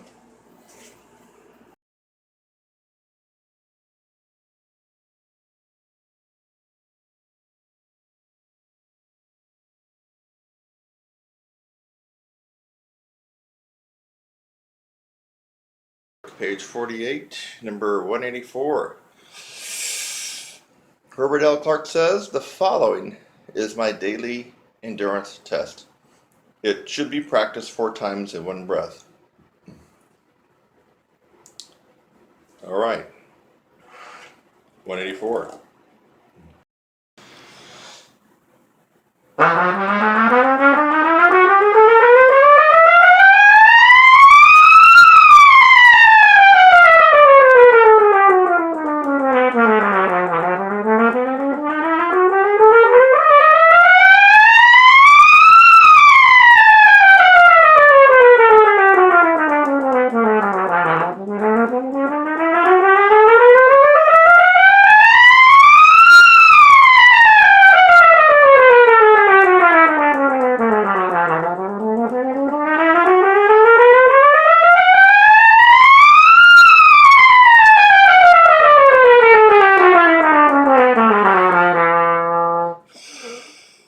Wow, Herbert.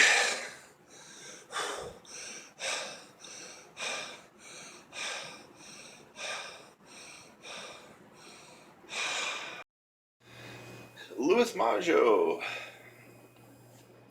Well, if him and his method and routine were the panacea and the Holy Grail to trumpet playing, brass playing, why wouldn't we all be doing it? Well, the fact of the matter is, a lot of us have done it, but not enough to say it's the Holy Grail to trumpet playing.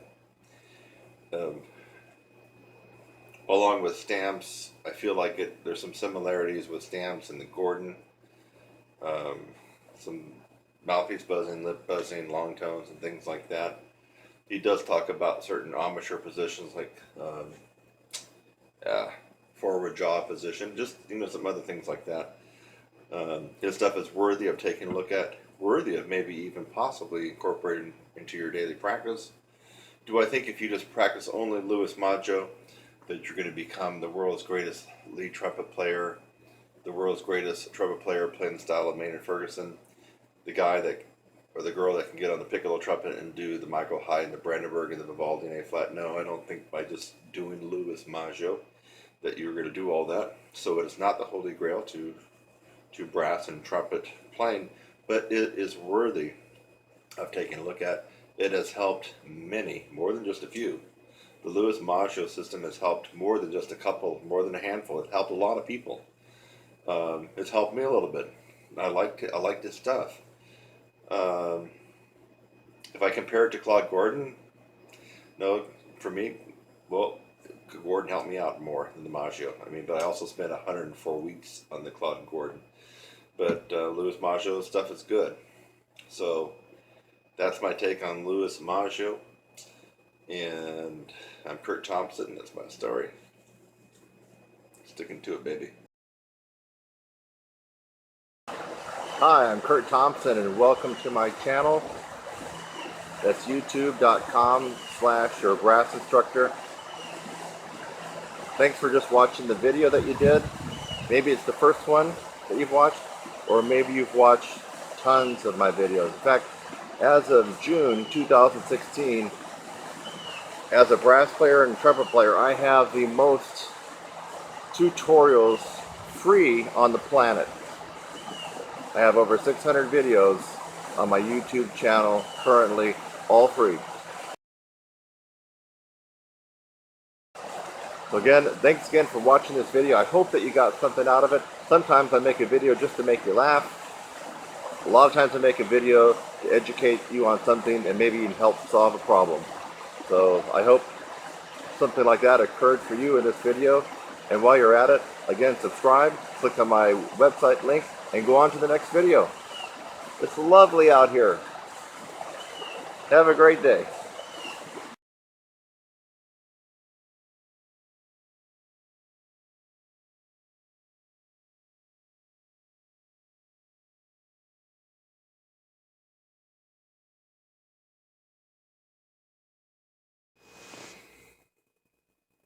So if the Cat Anderson method was the holy grail to trumpet playing, why aren't we all doing it? Well,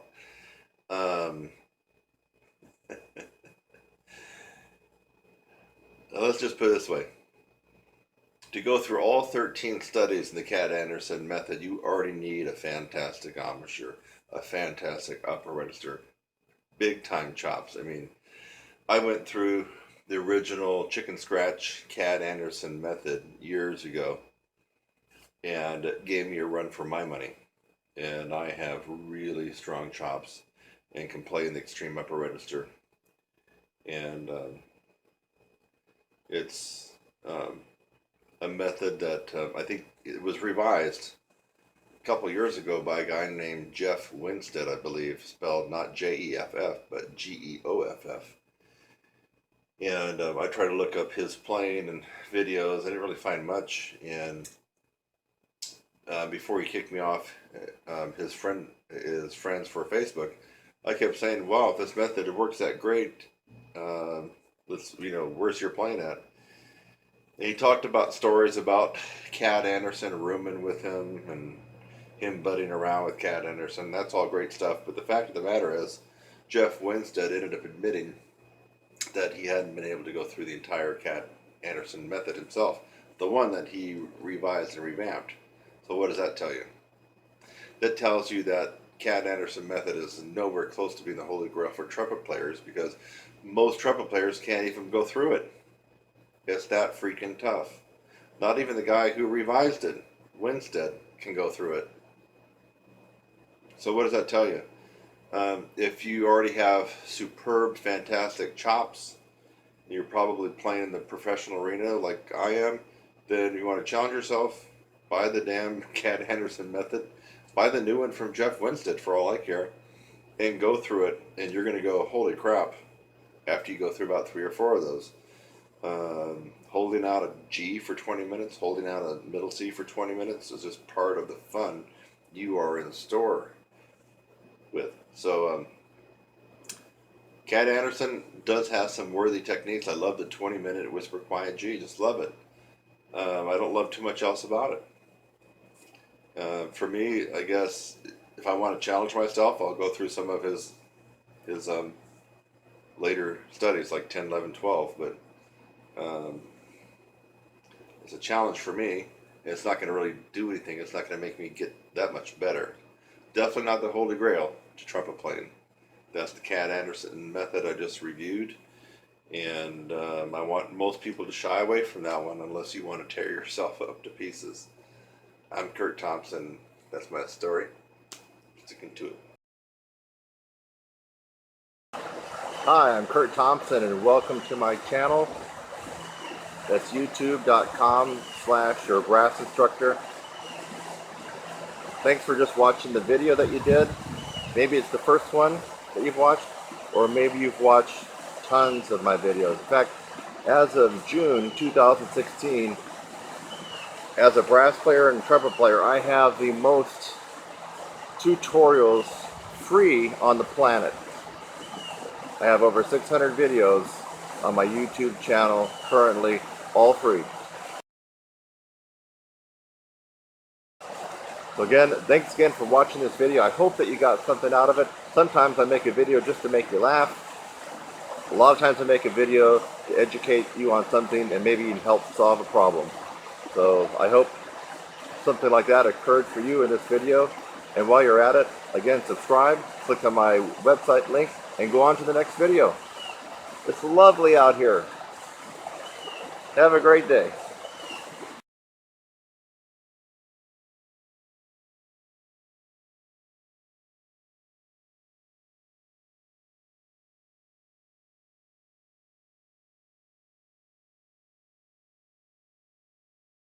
Hey, just a short little talk about why I do what I do and the importance of building your range and your endurance. Kind of the endurance will follow the range.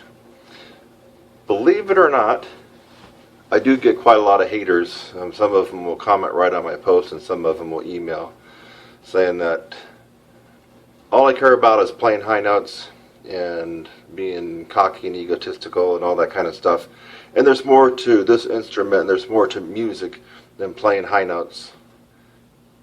People got me wrong. That is not correct. What a lot of people fail to recognize is you will not be playing too much music if this is weak, if you don't have all the notes on this guy at your disposal, as many as that you can get. Not only that, life is difficult.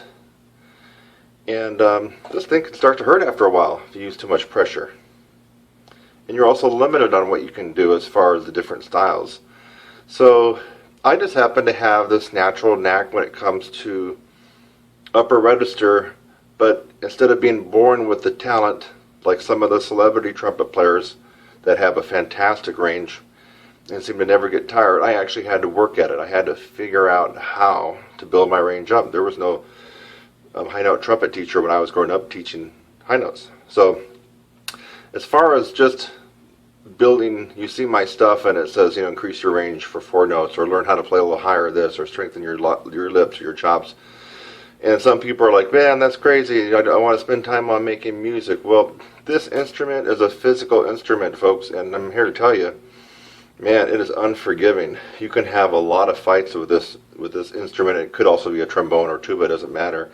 But a lot of times the instrument will win, and the reason is because you haven't developed this.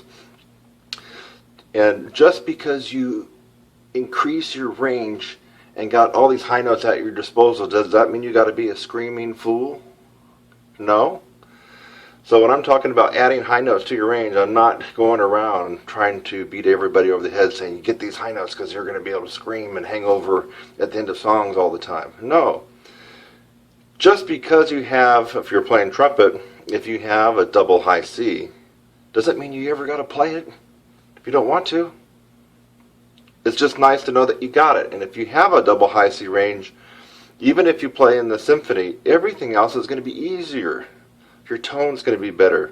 Your endurance is going to be a million times better because you're not crunching out your lips with the mouthpiece. Your pitch center is going to be better. I already mentioned maybe sound and resonance. Tuning will be better. Your slotting and accuracy, everything gets better and it gets easier.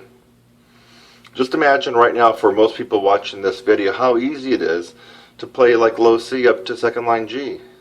But maybe when you were 4th or 5th grade it wasn't that easy. But right now, whether you're an advanced or a pro player, I mean, isn't that a ridiculous comment? Imagine how easy it is to play low C's and G's. The reason it's easy, or one of the reasons, is because your range is so far above that. Playing low C, E, G, and even middle C is a piece of cake. It's a cakewalk. That's kind of the premise behind my philosophy of wanting to keep building range and power, is that you don't have to hot dog all the time. If you do want a hot dog, you got it. It's there. You can use it. But you don't have to do that if you're not that type of personality. What's going to happen is if you have the extra range, all the stuff that you play now gets easier. Your endurance doubles and triples. Your tone gets better. I mean, just the stuff I just mentioned just a couple of minutes ago, that's why you increase your range. It's not about being a meathead and going to your gig and blowing a bunch of high notes for your warm-up and being that guy or that girl. It's not about that. It's about the ability to really enjoy your life and be fulfilled on your instrument and make it as easy and as fun-loving as possible. What would be the other reason for the range? I'm kind of drawing a blank now. But what I said previously, that's pretty much really what I want to share with everybody in this video. You see my stuff, I'm saying, hey, you got to build up your range. Come on, let's do it. I'm giving some incentives here. Let's do this. Because people have told me, and I kind of feel the same thing, I kind of am good at taking information, especially when it comes to range and upper register, and passing it on to students. So anyway, so you see me trying to get you involved in some of the stuff I do. And in case you didn't know it, I've made a post recently. I'm not all about the dollar, the almighty buck. I got over 400 videos on my YouTube channel. Just search my name or search your brass instructor. I got a ton of free stuff that you can even take your horn out and start practicing with. Yes, Go check it out. You're just not going to run out of videos. I got demos that you can play along with. I got tutorials that you can learn from. You're going to have a lot of stuff to work on there, all for free. And just recently, I was offering some free weeks from my course. If people would, let me know how many, for example, C's they could lip buzz or they could do in their mouthpiece. I guess that was too hard for most everybody, so we'll scratch that one. So bottom line is, I basically don't care who's watching this and how good you are. I feel like if you're the best professional lead player in the world, guess what? I think that you're probably still working on your range. I really do. You may not want to admit it. I believe that the best, strongest brass players in the world that have arrived, they got maybe a great gig or whatever, or maybe they're one of the top call A-list session players. I believe they are still working on their range and endurance and their sound. They didn't stop it. So what should that tell everybody else? It's a lifelong pursuit on this instrument. You're going to keep working on your range. You're going to keep working on your sound and your tone and your power and getting better and better. It really doesn't stop. So I'm Kurt Thompson. I wanted to give you a little bit more insight about me, why I do what I do, and why it looks like so far people have gotten some pretty good value for the information that I've been passing along.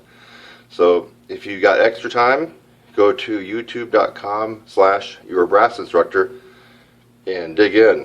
You won't get done with it anytime soon. There's a ton of information there. It's all free.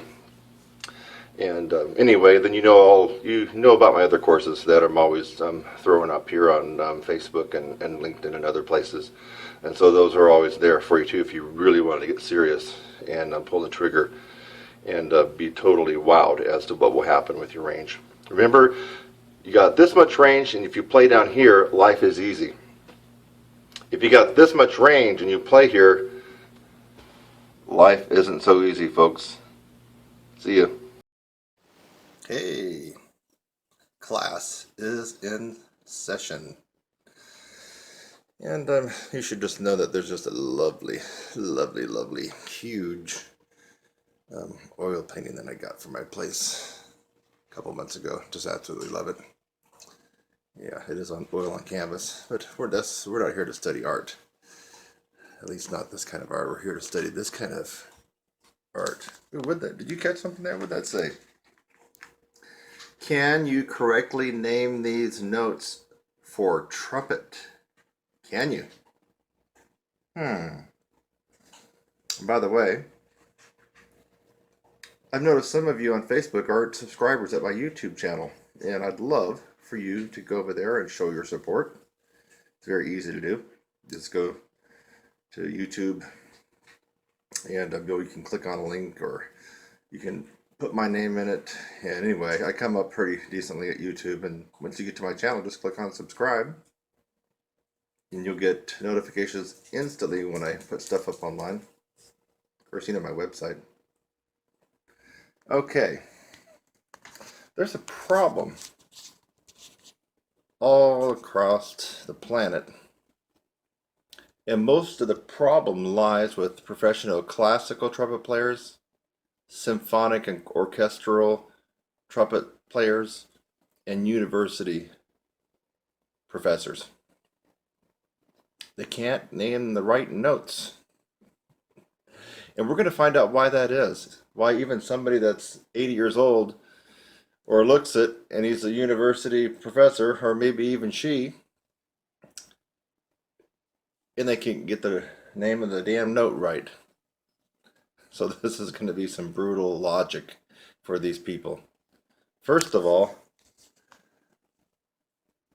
you know what a trumpet looks like. And let me go get my trumpet just for fun, because I just want to make sure. Okay. I want you to look at the bell of the trumpet here. Do you see a piano growing out of the end of the bell of my trumpet? Do you see a piano in there at all? No, this is a trumpet.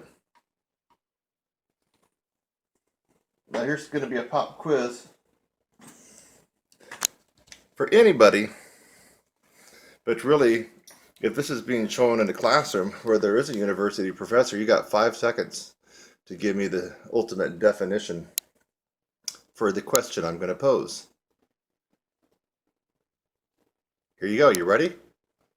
I'm going to count to 5 and then I'm going to answer it. But just like getting these notes wrongly labeled,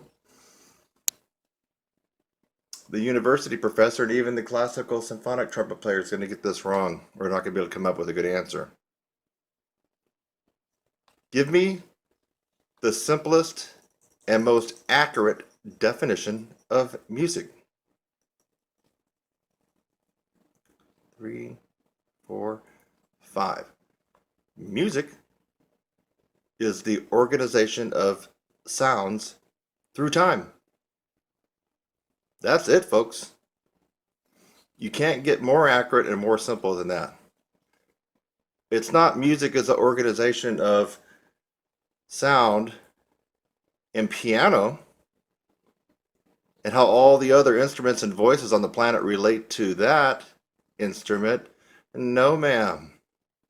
No, ladies. It's not. Let me repeat. The definition of the word music is the organization of sound through time. That means I could cough or burp and make it music if I wanted to.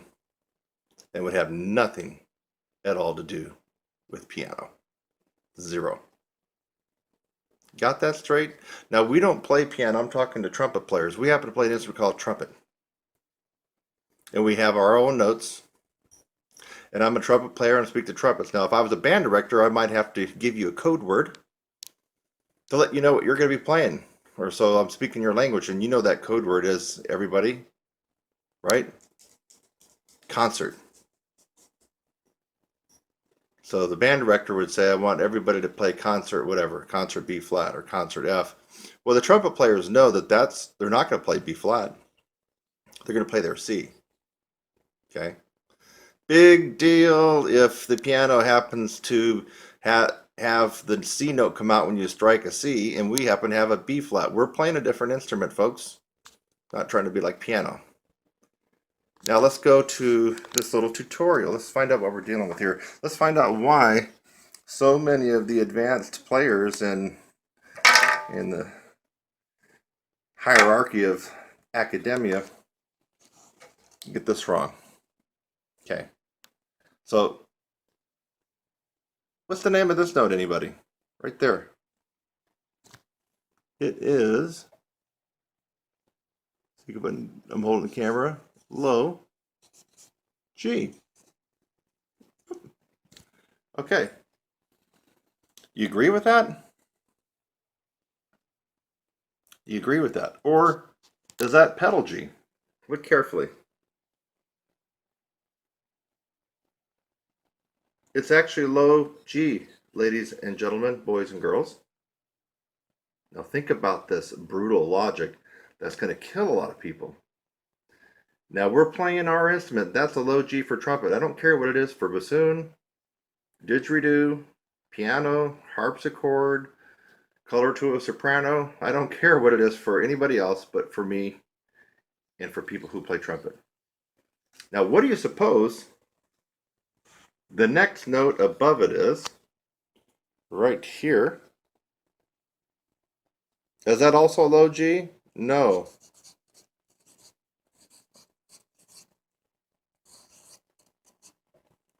Folks, that note right there is a middle G. It's not another low G. So some people get confused because they think of it as low. You know, because it's a relatively easy note for us to play, isn't it?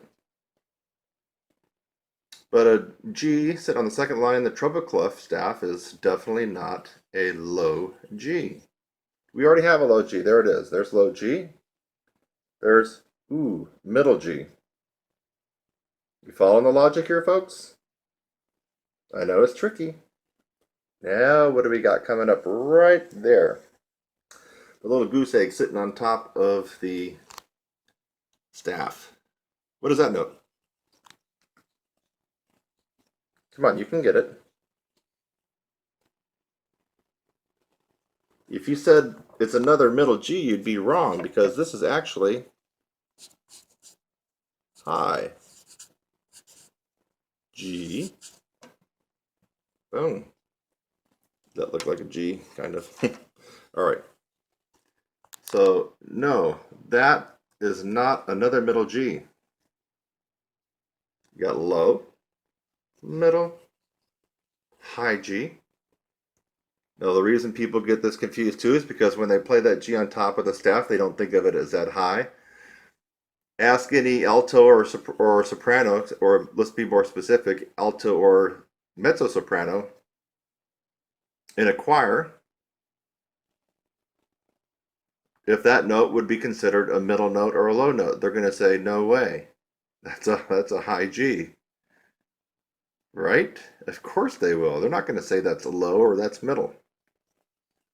Now, what about this note here? Way right there, way up there in the clouds. Way up there in the clouds. What is the name of that note?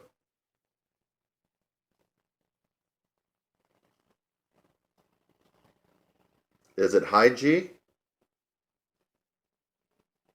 Kind of, but no.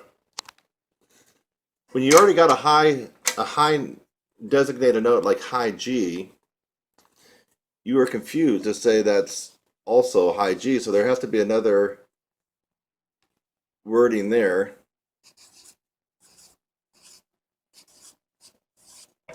So high is in the name.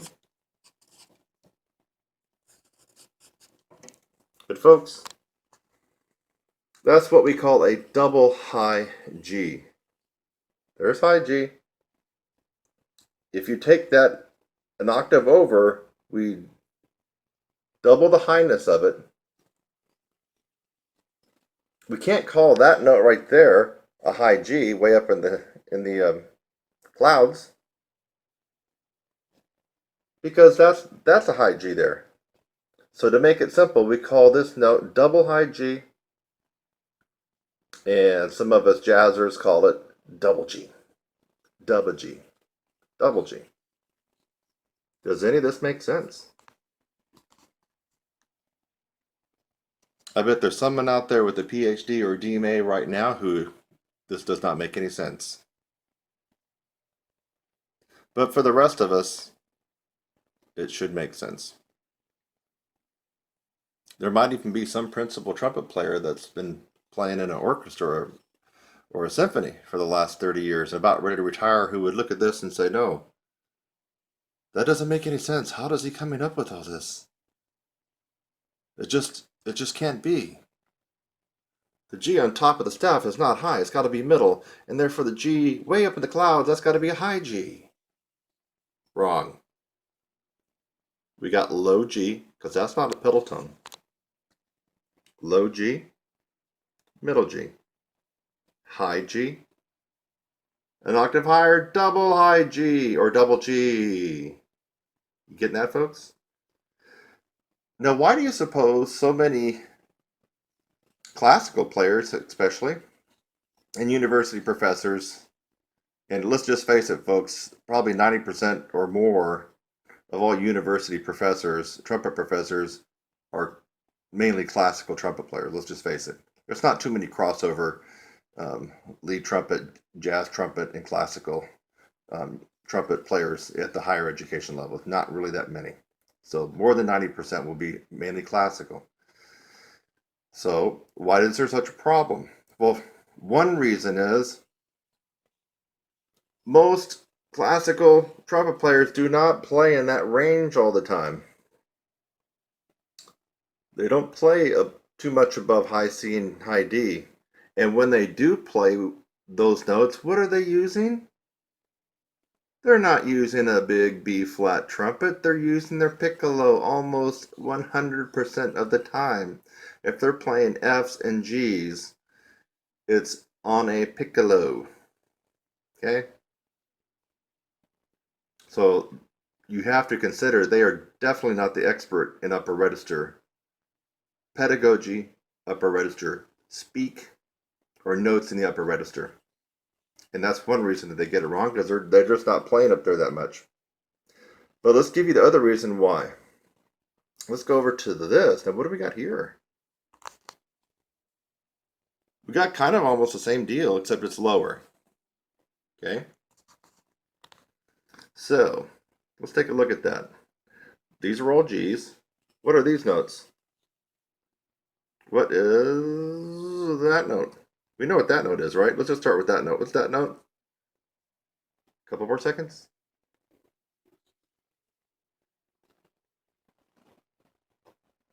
That's an F. In fact, folks, here's where people get screwed up. It's so close to our middle G, but because of our instrument, is that a middle F or a low F? If you guessed a low F, you would be correct. And that's why it's confusing. Low F, oh, wait a minute, that's middle G. How could that be? They're so close. It's because the acoustic of our instruments. Now or the trumpet. The acoustic of the trumpet. Let's go down to this note. What's the name of that note? Well, we know it's F. Okay, sorry for my fingers. We know it's F, but is that low F? No, folks. And this is why some jazzers also get this note wrong. When they call this top note double F, double high F, it's not. So this is where I think people are getting confused. That note is not a low F. It's what we call a pedal. If I can get this to stay still.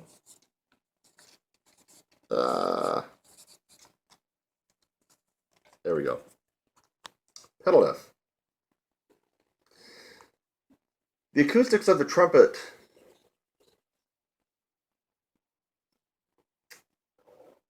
are like this. I'm not going to, actually that's a whole nother tutorial, I'm not going to go into it. Bottom line, the lowest natural note on the trumpet is low F sharp, fingered 1, 2, and 3, low F sharp. Now, that's a half step higher than this F natural. What happens if you go below the low F sharp, fingered 1, 2, and 3, you actually go into the range of the pedal tones. And pedal tones, although they are legitimate in some respects, for the natural harmonic acoustics of our instrument, the trumpet, we start counting at the low F sharp, not at the pedal notes. Therefore, the first F that we come to is what? That one. So the F in the staff, see if I can get this going here. That's actually a low F. Ooh, are we clearing some of the confusion? Now that's a low F. It really is confusing because there's a middle G. There's a low F. We don't have any low F down there in this range where the low G is, because that's a pedal F and not a natural note on the trumpet. If we go up an octave higher, now what do we got there? Middle F. So that's middle F.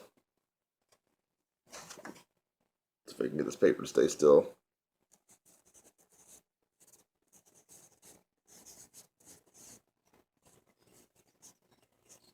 Middle F. Now, would a lot of altos and mezzo-sopranos call that high? Yeah. A lot of them would not say that's a middle note in their middle range. They're singing up to F. Of course, you know, most of them can get that note. They can go higher, but they would not call that a low note or a middle note. They would definitely say that's on the higher side. But for trumpets, we call it middle F. Now, what's that note above those ledger lines, still way up in the clouds? And there's where a lot of lead trumpet players and commercial trumpet players get this wrong. The classical guys do not get this wrong. They're going to call that the classical guys and the professors are going to call this the right note. It's actually called,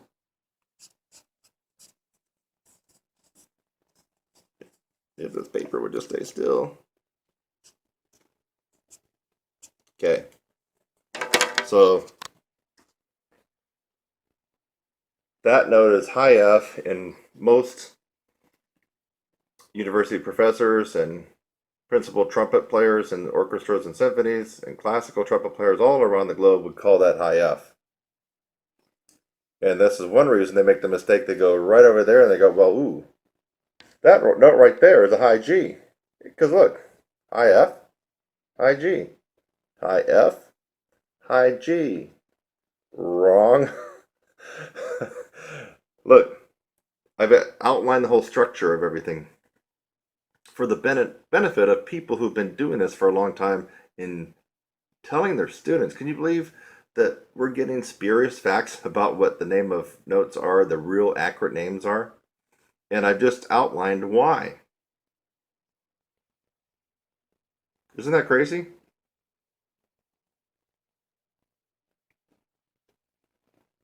I had someone email me. No, someone left a comment on one of my YouTube videos that said, why are you so up in arms about university professors? It seems like you're bashing them, and you must not like academia. The truth of the matter is, maybe one day, who knows? I might like to have a DMA suffix after my name. That'd be pretty cool. So no, I'm not knocking the degree. I'm not knocking the intelligence. Most of the time, it's the people behind that degree and their attitude and their ability. A lot of times doesn't really fit that degree, in my opinion. It's like they almost got that degree just to make themselves feel better about their own playing and their own talent. I believe that the intelligence and the playing and the talent come first, and then the degree. So no, I mean, who knows? I'm going to have to get a lot older and more balder and a lot more grayer, but once that happens, I could definitely fit into the higher education and have, doctorate of music arts right after my name. That'd be pretty cool. And I'm still kind of considering that. But I don't need that to play at my level and teach other professional players. I don't need to have the suffix to have the intelligence and the knowledge of my instrument. So, you heard it here, folks. Let that stick in your brain just for a little bit. Look at that. There you go.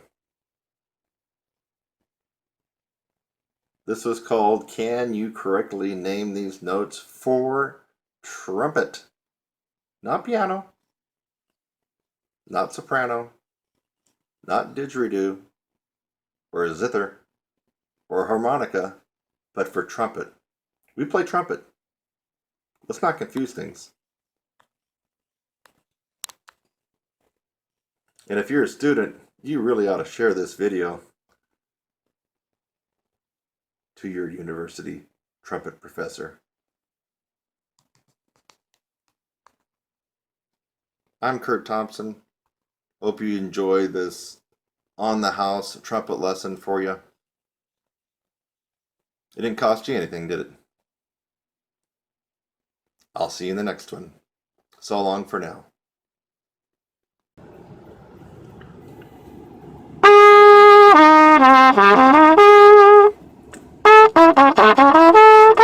Hey, the traffic is moving. What am I doing? It's called kicking ass and not making excuses. Keep your horn with you all the time. I'm in the Houston traffic right now. It's flooding like mad, crazy. But I bring my axe with me wherever I go, so when I get in traffic, or for when things are slow and crazy, I can whip out my horn and keep it going. No excuses.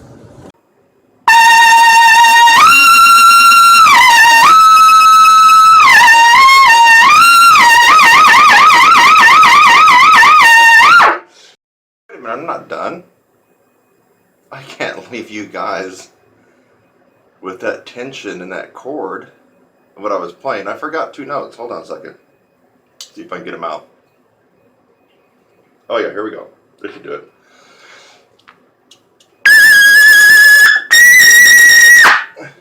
There we go.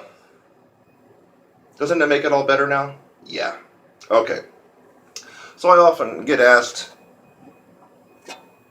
look, we know that trumpet is the superior instrument for the entire brass family. We know that, that's obvious. But Kurt, why do you really feel that the trumpet is the best of all the brass instruments? And we're talking about tuba, French horn, euphonium, baritone, trombone. And I'm going to lump cornet and trumpet kind of in the same category, so they're about the same. Pay attention, okay? Pay very, very, very close attention. I don't know if I really want this to get out, because if I did, we might have a lot of converts from the bass clef up to the treble clef.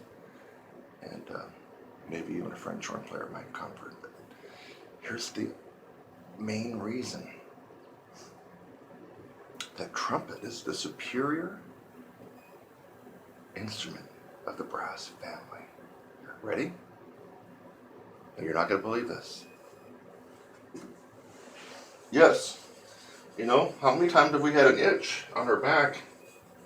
And look at, I can get way on down there. Isn't that nice? Oh yeah. Get way on down there. You're looking at it, folks. This is the reason that trumpet is superior and the best instrument of the entire brass family. Just try doing that with the tuba player. Well, not a tuba player. Have the tuba player try to do it with his tuba or her tuba. Try doing that with a trombone. French horn? Yeah, French horn's iffy. What if you dropped it?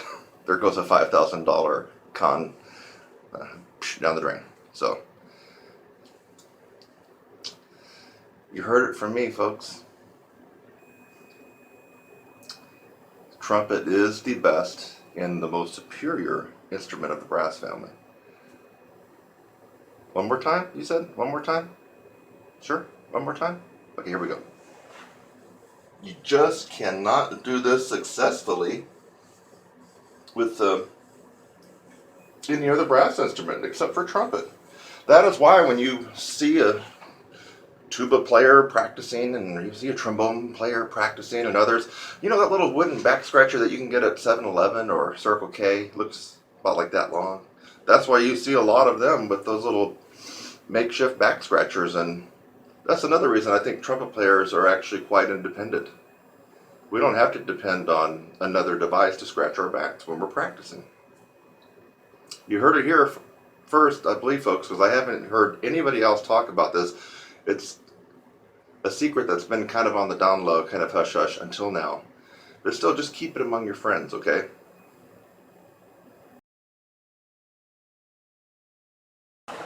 Hi, I'm Kurt Thompson and welcome to my channel. That's youtube.com/your brass instructor. Thanks for just watching the video that you did. Maybe it's the first one that you've watched, or maybe you've watched tons of my videos. In fact, as of June 2016, as a brass player and trumpet player, I have the most tutorials free on the planet. I have over 600 videos on my YouTube channel currently, all free. So again, thanks again for watching this video. I hope that you got something out of it. Sometimes I make a video just to make you laugh. A lot of times I make a video to educate you on something and maybe even help solve a problem. So I hope something like that occurred for you in this video. And while you're at it, again, subscribe, click on my website link, and go on to the next video. It's lovely out here. Have a great day.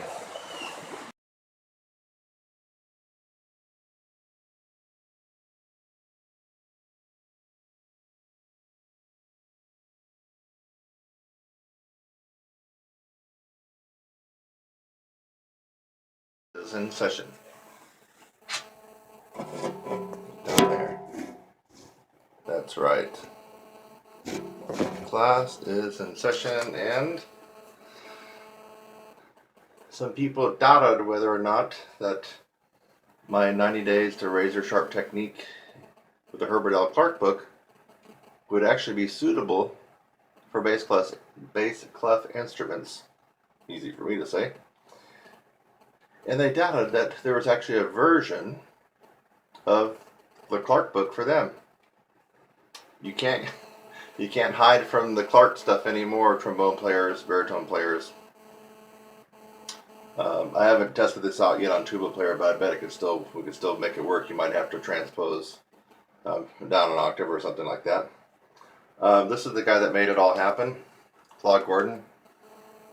He was instrumental in revising this. Well, he didn't really revise it, he just transposed it for bass clef. It's pretty much the same thing. Yeah, so it's in the treble clef book. You can see that was edited by Claude Gordon. And so it goes just like the original book for treble clef, for trumpet and cornet. And with the first study starting off in chromatics. It's got the study that's the most popular, the most played in practice. The second study. And then of course it's accompanied with the etudes like you would expect in the original book. So now keep in mind one of the reasons for my doing the Clark course that I have, and it's a standalone course, so you don't need me live in this particular course. In the upper register course and maybe the lead trumpet course, yeah, you're going to do a lot better the more that I'm involved. But in this particular course, for all instruments, whether you're doing trumpet, cornet, or if you are a bass clef player, you play trombone or euphonium, baritone, I made the course such that it's a standalone course that you can work with me through the video format, and you don't really need a lot of extra hand holding. So that's what's pretty cool about this course. See, what else can I say? Well, now you've seen the book. This is a real life book. I think it only cost me 15 bucks or something. Where did I get it? I believe I got this at Sheet Music Plus. I believe either Amazon or Sheet Music Plus. It got to me real quick. Didn't cost much. Yeah, you can see on the back it says $16. Seems like I paid 15 or something for it. So anyway, if you want to get your slide technique faster and more accurate with more pop, or your typical finger technique for euphonium and baritone, possibly even tuba, this book goes right along with the Herbert L. Clark 90 Days to Razor Sharp Technique course I got, and the part 2 of that course, which is the etude companion course.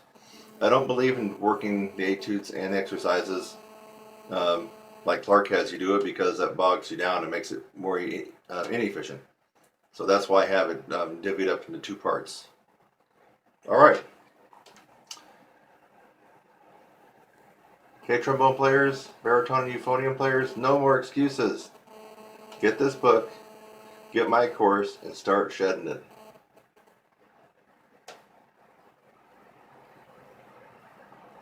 See ya.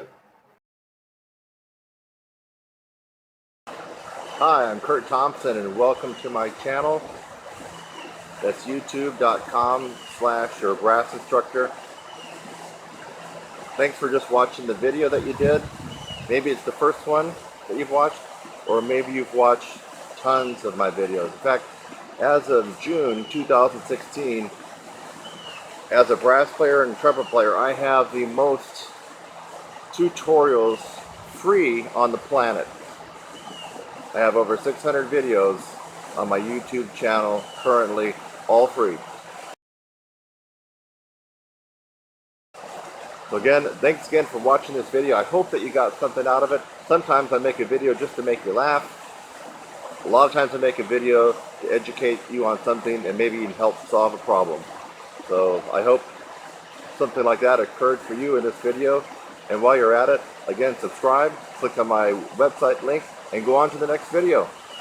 It's lovely out here. Have a great day.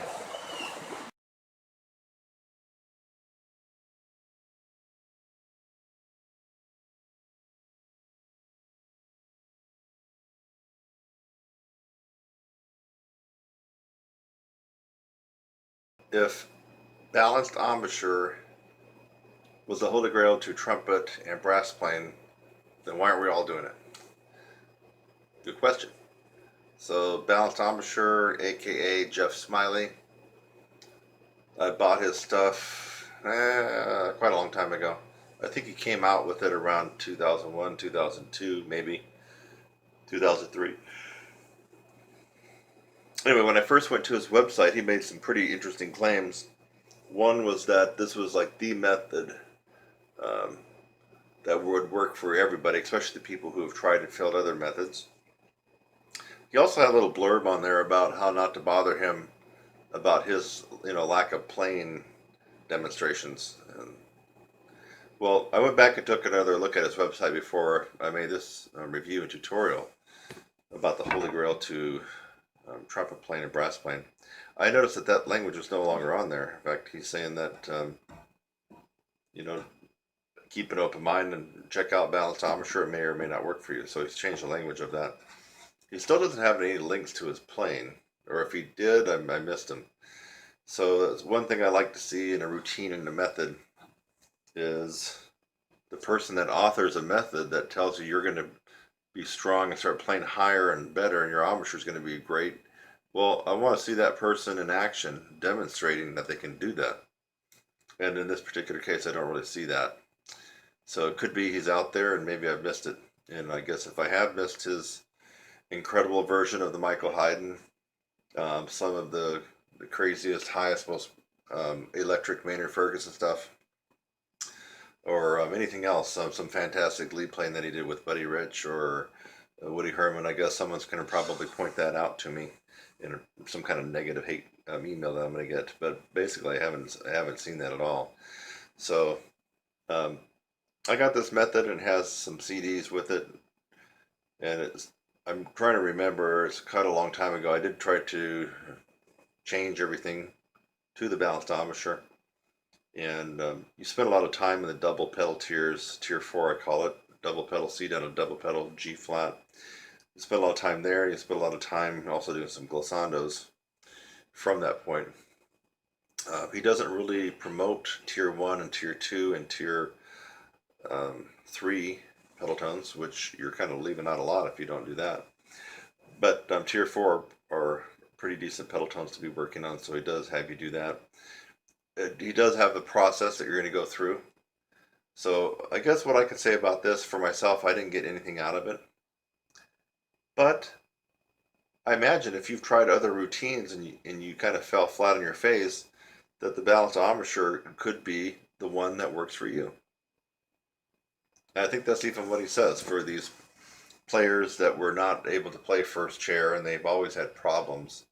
They've always been stuck, that the balanced embouchure routine and techniques have been quite helpful to these kind of players. So if you're that person and you've been stuck and you've tried other routines and courses and you still haven't got anywhere, then you might want to consider Jeff Smiley's balanced embouchure. In my opinion, it's not the holy grail. Not every trumpet player and brass player on the planet is doing balanced embouchure. So we know it's not the holy grail, but some people are doing it with tremendous success. So that's my story. This was about Jeff Smiley's balanced embouchure, and I'm sticking to it, baby. Hi, I'm Kurt Thompson, and welcome to my channel. That's youtube.com/your brass instructor. Thanks for just watching the video that you did.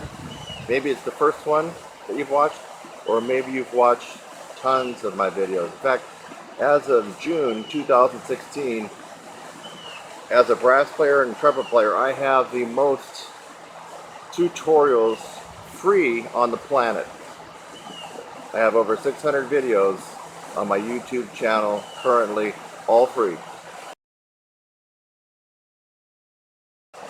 So again, thanks again for watching this video. I hope that you got something out of it. Sometimes I make a video just to make you laugh.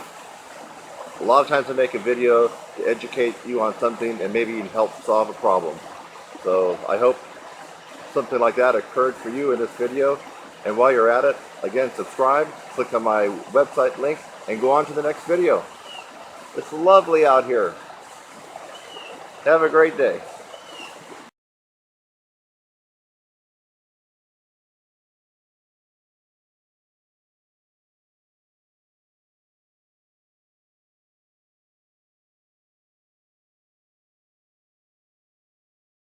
Another very, very good reason why you should be practicing roll in and roll out, and accompanied by your lip buzzing. Lip buzzing not only builds up strength and flexibility and responsivity, depending on what you're doing, but it is also a practice in real time roll in and roll out. And I'm going to demonstrate that right now. So if you're having problems going up and going back down on the horn, although lip buzzing is not exactly what we're doing into the mouthpiece, so don't think that we're not, lip buzzing does not equal exactly what we're doing when we're playing the horn, but it's an approximation. And so if you can get the roll in and roll out with your lip buzzing, you're just going to find it much easier on the horn. So why don't you watch the real-time roll in and roll out on my lips without the horn. I've already demonstrated in another video on the horn. So I'm going to play a tester note of low C. I'll do a couple of these so you can kind of get it.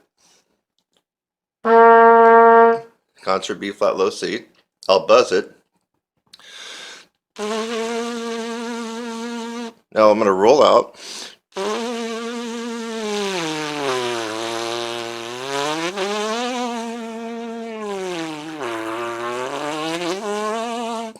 You see the slight roll out and roll in as I'm going back and forth from low C to pedal C.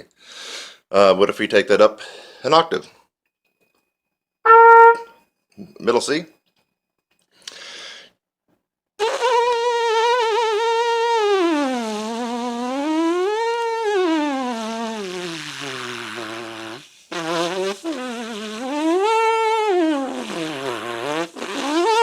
Let me get a better breath. Run out there.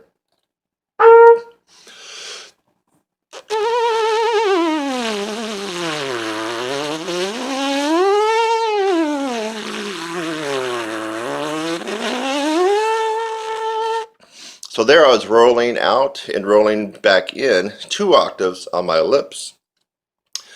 And I'm not going to try to set any record here on how many octaves I can do, but you're seeing the real-time roll out and roll in.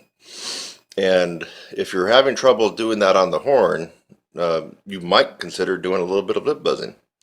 Now, if you haven't done a lot of lip buzzing before, or you have and you haven't had good success, you really need to go to my YouTube channel and search lip buzzing, or just put in lip buzzing Kurt Thompson, because I have a plethora of lip buzzing tutorials, most of them cautioning you to not do too much lip buzzing, keep it as soft as you can to get the tone out, and taking lots and lots of breaks, because you do just a little bit more lip buzzing than you really need, and it can actually backfire on you and screw you up. And so you don't need to get gun-ho on lip buzzing and do a half an hour of this a day and find that a couple of days later you can't even play the horn, because that's what will happen to you. So what if we went a little higher? That last one was middle C. That should be a high C with a little chip in there.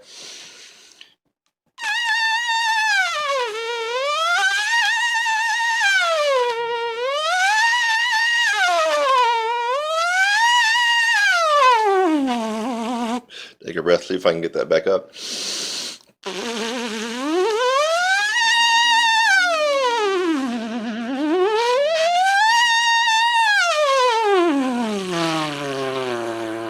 All right. Hopefully you were able to see my lips rolling in and rolling out. That's what we mean by roll in and roll out. For those of you who still find it ambiguous or murky or foggy or unclear or theoretical, it's not theory. We're talking about something that's really going on in the horn when you're playing this guy. So if you've been having trouble with the roll in and roll out, which is really essential for you to be able to maneuver all around the horn, Whether you're going higher or whether you're going down lower, it's really essential that you have that down. If you don't have that down, what ends up happening is, well, it's the result of why most people sound the way they do. They sound choppy and brittle and stiff, and they don't have that really fluid, flowing cantabile singable sound. And instead, they're choppy. And the reason that is because they have to reset their embouchure as they go high, and they have to reset their embouchure as they go lower. So the roll in and roll out in real time allows you to maneuver through the various ranges of the horn without having to stop and start with the tongue, stop and start with the air, or constantly reset your embouchure and embouchure positioning to be able to accommodate the different ranges you're playing in. That's the whole reason for it. And so it's not just a talent or a skill set, it's a combination of just about everything: strength, flexibility, skill set, and some talent. Where I made mention in the 4-octave glissando tutorials I did that's pretty much a result of brute strength and power, not a lot of talent. The roll in and roll out does require a skill set. It's not about brute strength. It does require some talent, some skill set. You need to have practice on that. And of course, it does take a little bit of strength and flexibility. So one more time, see what we can get here. Yeah. So the high C, and I'm just going to keep it high C and under for that way. That's just for everybody, okay?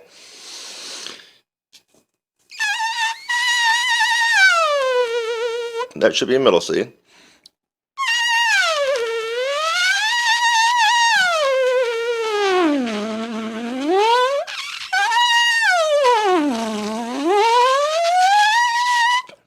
That was, I'm actually kind of firing on all cylinders this morning because that actually came out pretty decent. That was real-time rolling from high C down to low C and all the way back, that last couple that I did. So it might look easy to you on the video here, but when you start trying that lip buzzing, you're going to go, oh my God, it's tough. So lip buzzing in general is tough. It's actually the hardest thing that we can do in regards to our horn, as far as embouchure and as far as playing. So is lip buzzing the hardest, mouthpiece buzzing is about moderate, and then of course playing the horn is the easiest. So that's how it goes. So anyway, I'm Kurt Thompson, and if you want some embouchure coaching for all brass instruments, what I just did is applicable to all brass instruments, not just trumpet. If you got a pair of these, and you're playing to something that's metal like this, a lot of what I do applies to you, regardless of what brass instrument that you play. So hopefully you found this video about roll in and roll out and lip buzzing, and another reason why lip buzzing can be quite valuable in your practicing regimen. Until next time, keep the faith, buddy.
dystonia. Horrible. Your chops are quivering and waving around. You feel like you've lost control. I have one weird technique, weird remedy, weird trick. And this is a good trumpet lesson. Actually, it could be a trombone lesson, depending on what instrument that you're playing, but I happen to be having a trumpet right here. So, why don't we try the Thompson assisted chop buster. And here's how it works. You put the horn up. Maybe you already start quivering when it gets here.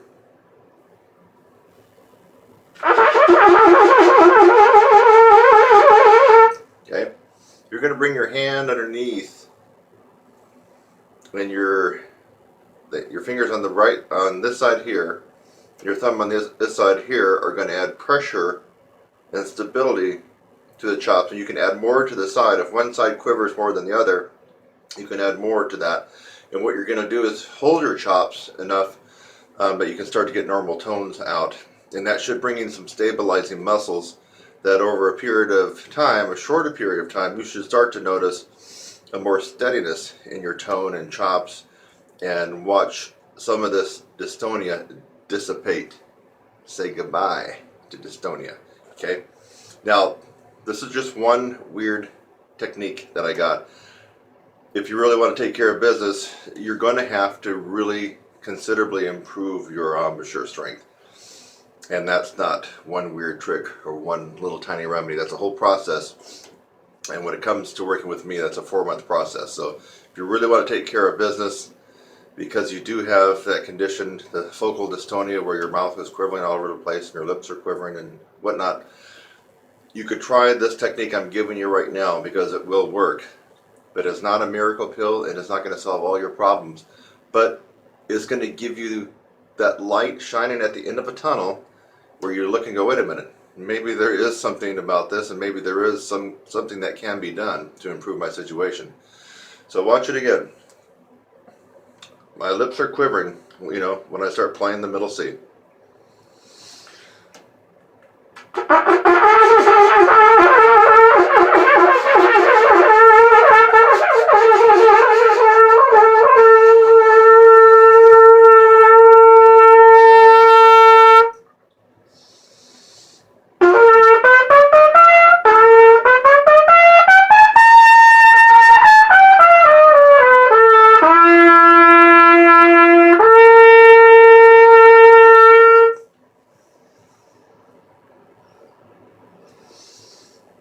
Try it. You'll like it. The lovable and incomparable Pops Clint McLaughlin.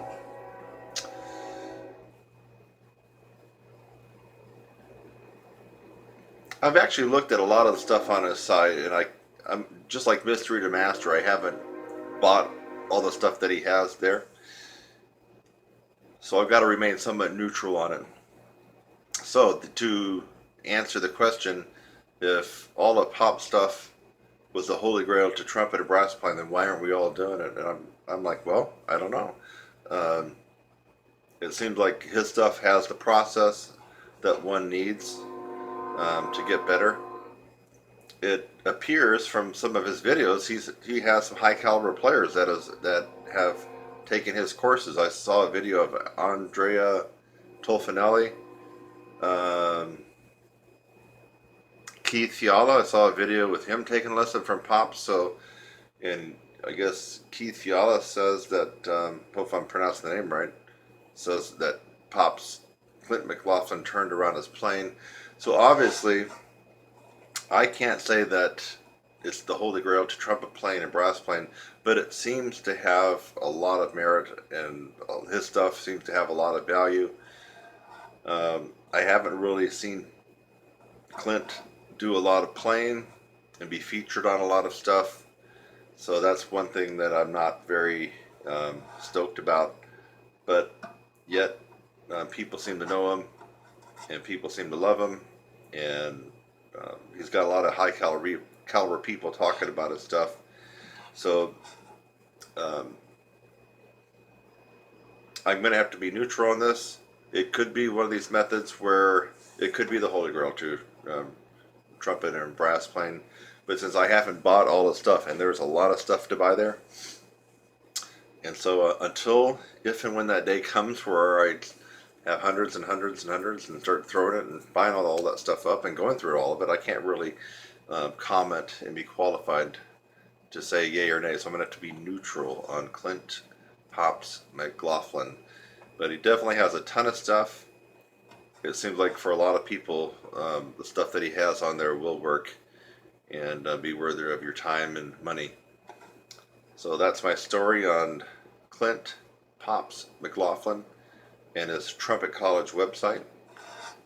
And that's Kurt Thompson. I'm out for tonight.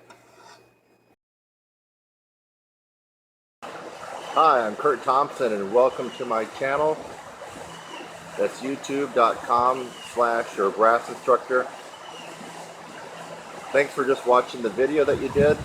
Maybe it's the first one that you've watched, or maybe you've watched tons of my videos. In fact, as of June 2016, as a brass player and trumpet player, I have the most tutorials free on the planet. I have over 600 videos on my YouTube channel currently, all free.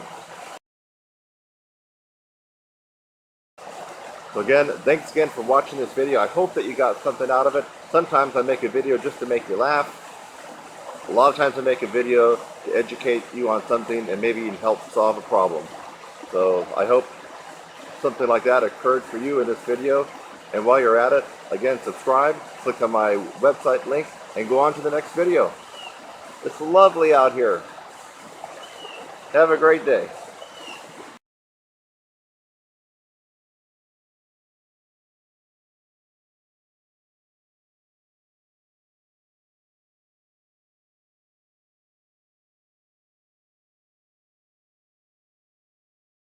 Hey, I'm Kurt Thompson, and I'm here to give a little bit more in-depth tutorial on the most difficult technique on the trumpet, which is the 4-octave glissando.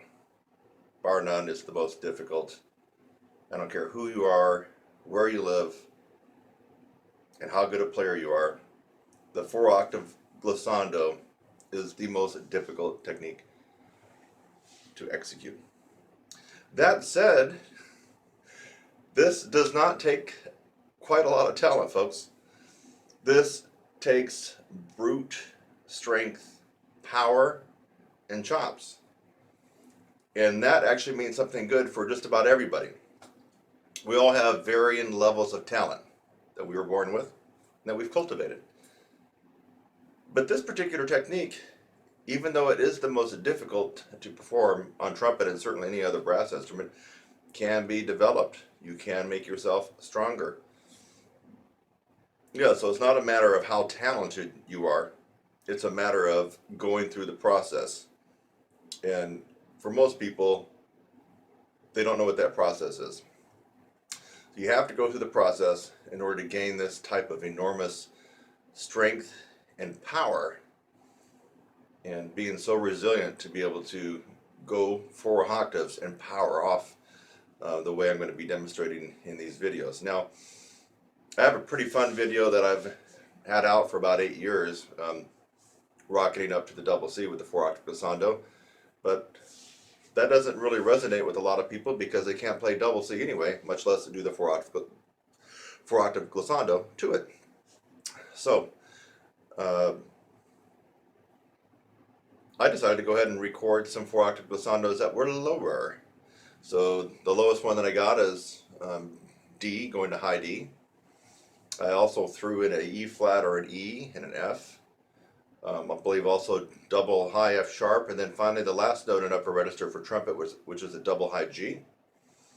And just for giggles, I threw in a 4-octave glissando going to double high A, and also double high B flat. So somewhere in there, you can start working. Now, the thing about it is, you're not going to be arriving to the land of milk and honey as far as range and endurance just by working this one technique only. In fact, if you've even looked at my website, trumpetsizzle.com, you'll see right there in big red letters, 75 techniques, upper register program. This is one of them. This is one of them. Four octave glissando is one of them. It's the most difficult. But think about it. If this was the only technique that anybody ever needed to reach the stratosphere on trumpet, well, then I would have a program with just one technique, the four octave glissando. And that should tell you that increasing your range, flexibility, endurance is not a matter of a quick tip or trick or something that I can say, here, just try this for a little bit and you're going to be playing like Maurice Andre or Maynard Ferguson. No, it's a process that you have to go through. It's going to take time. You got to have the right roadmap. You got to have someone that can actually show you and demonstrate what you want to accomplish. Not some teacher that's just telling you what they think they know, but they can't demonstrate it. You need to go through the process with somebody that actually can walk the walk. Not just talk the talk, walk the walk. If you've made that decision for yourself, and you actually want to do something and change the way you play for the better. And let's face it, any kind of brass instrument is a physical instrument. It's a physical instrument, no matter what anybody else tells you. Why don't you practice music? You know, why do you spend your time working on range? Why do you spend your time working on your sound? Why do you spend your time double tonguing? Well, the thing is, this instrument doesn't come with all the notes that you have on a piano. A 3-year-old can take their little tiny finger and play the highest note on a piano. We cannot do that on this instrument. We have to spend time on the physical part in order for us to actually make music. You spend all your time just making music without working on the physical part, you won't be sounding too good on that music at all. So I hope this made sense to you. Enjoy the tutorials, and what the heck, go ahead and get your horn out and try one or two. Why not? It's not meant to just watch and put your feet up on your recliner. Get out this guy and start working it. I'll see you in the next one.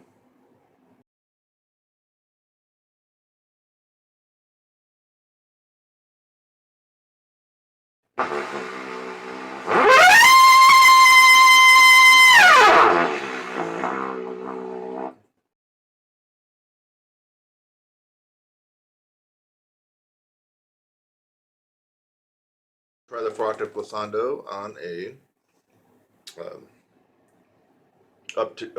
starting on a double pedal E flat up to high E flat.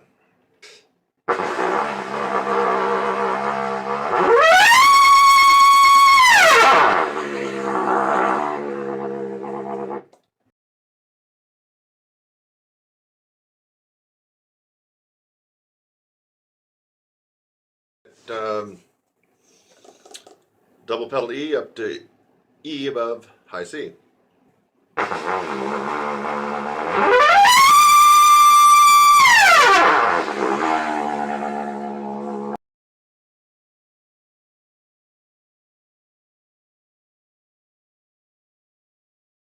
The four octave glissando from double pedal F up to F above high C.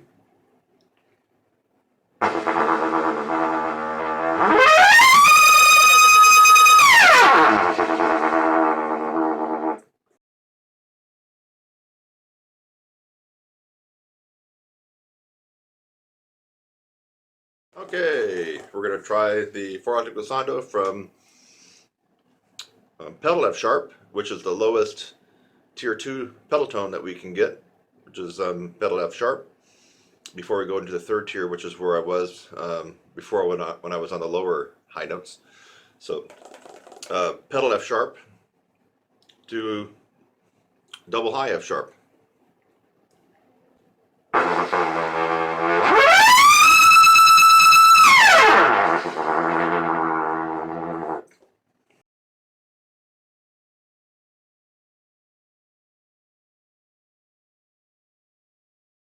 Four octave glissando on the last note in upper register before you cross over into extreme upper register.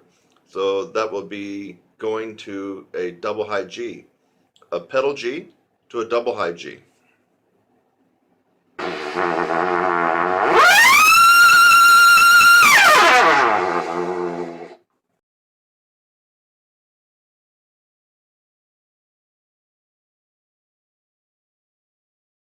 All right, we're going to try the 4-octave glissando on pedal A, rocketing up to double high A. So now we're out of upper register, we're a little bit into the extreme upper register.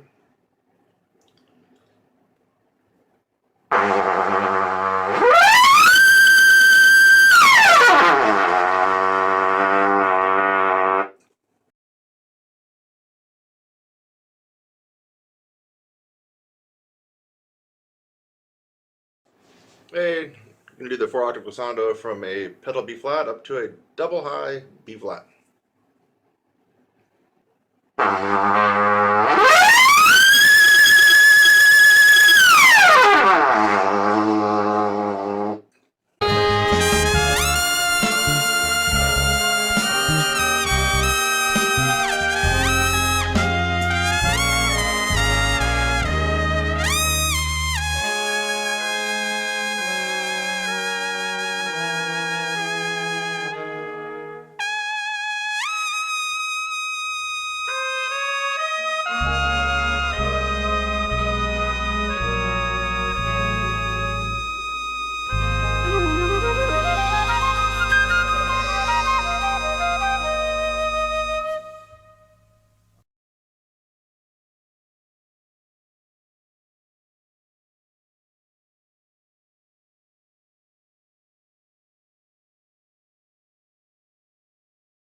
Hey, can you do this?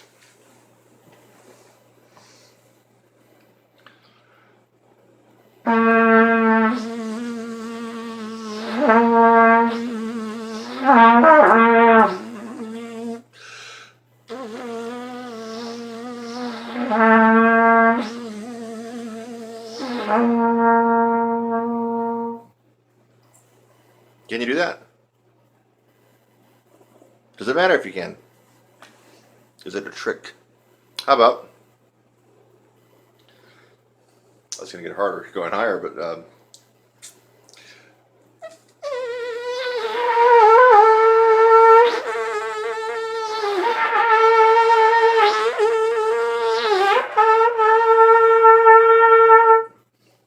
no, that was a lot harder. Okay. This is mainly just for giggles, but there is something to it. Try it. What about when you get an octave higher? This is going to be almost impossible.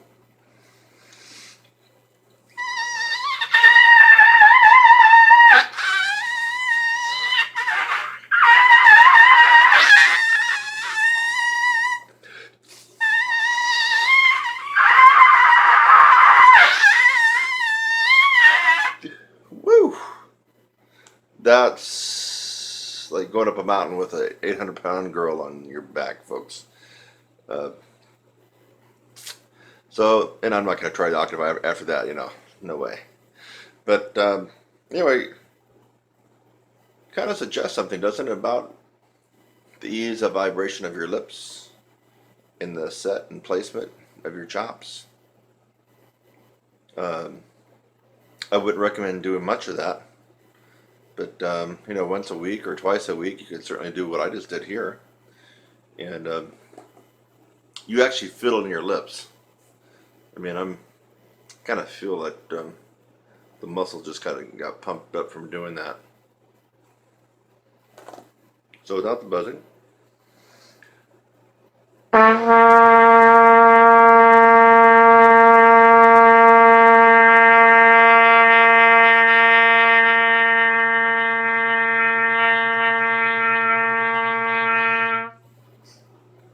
There's a real vibrancy to the tongue.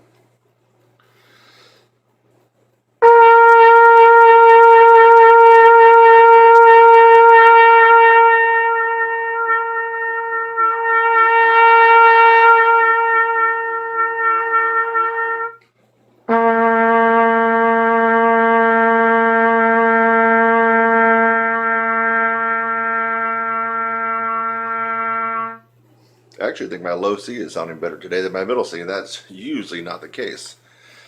So anyway, try it. Think outside the box, ladies and gentlemen.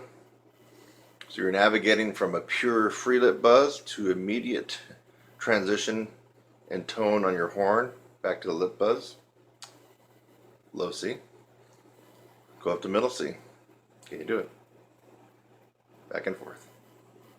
The most squirrely one, of course, is high C. I mean, even I wasn't didn't have the continuity as much as I would have liked, but it's just kind of wacky after you get above the staff. I think some other dynamics are at play, you know, with the compression of the air and also the pressure of the mouthpiece and things like that. Hope you enjoyed that little bit of fun. Catch you in the next one. Bill Adam, the guru trumpet professor at Indiana, up in Bloomington, IU, and I actually had fun playing with some of his students quite a long time ago on some professional gigs, and these guys were good players. One thing that I noticed about all the Adam students is they had these huge, big sound and lots of endurance, and you know, good to way above average range, and he's known for a lot of his lead pipe buzzing and things that go along with that. So I can't. So are we going to say that Bill Adam and his lead pipe buzzing routines are the holy grail to trumpet playing? And that if it is, how come we all aren't doing it? Well, I don't think it's the holy grail, but I think that so many people have been helped by his teaching and his pedagogy, and so more than the average routine. So there are a ton of people that got really, really good under Bill Adams' tutelage up in Indiana, that you can't say that it's just a fluke or anything like that. He is a good teacher. His stuff is the real deal, has merit and value. And I kind of have to remain a little bit neutral because I never took from him personally. And I've only gone through some of his lead pipe buzzing and some of his routine. I guess the only negative I would have to say, it seems like it gets a little bit tedious, a little bit monotonous. I mean, to hold out, you know, to play 12 lead pipe buzzing E's or F's on your horn for as long as you can with rest. I mean, just that warm up alone is about 20 to 30 minutes before you get into his other stuff. So anyway, if you get a hold of some of Bill Adams' stuff, I would, you know, highly recommend it. I even use some of Bill Adams'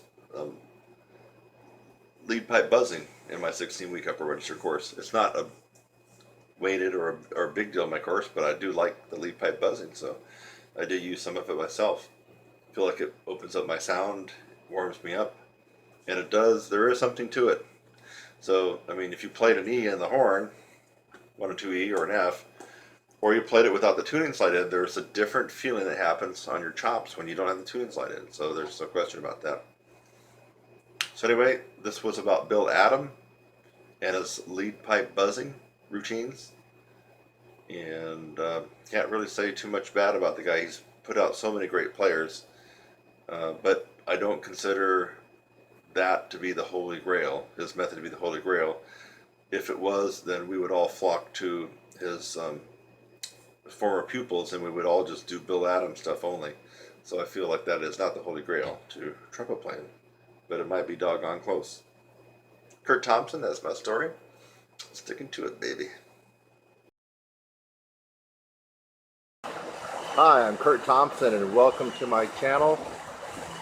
That's youtube.com/your brass instructor. Thanks for just watching the video that you did.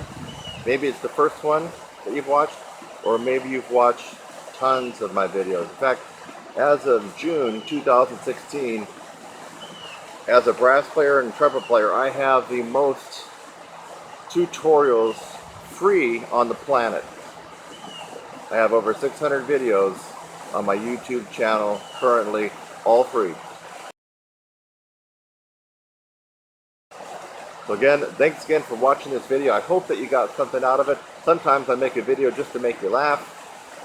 A lot of times I make a video to educate you on something and maybe even help solve a problem.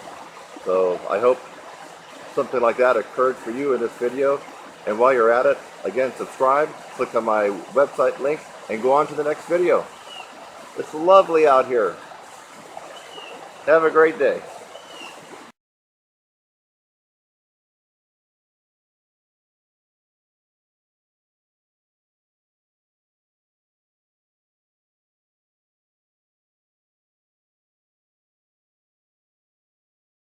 Charles Colin Advanced Lip Flexibilities, Volume 1, 2, and 3. That entire book was the Holy Grail to trumpet playing, then why aren't we all doing it? Well, ladies and gentlemen, most of us are doing it or have done it. So I'm going to put it up there as the Holy Grail to trumpet playing.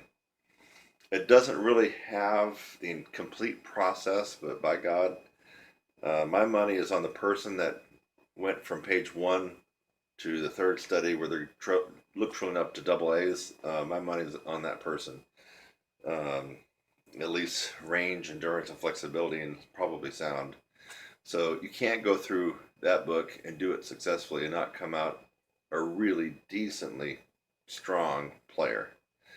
You know, add Arbenz and some Clark to that, and you got a player that's all around that can pretty much do just about anything on this guy here. So, yeah, just a little side note. I'm self-taught when it comes to lead trumpet, when it comes to the Maynard Ferguson style, when it comes to high range on my horn.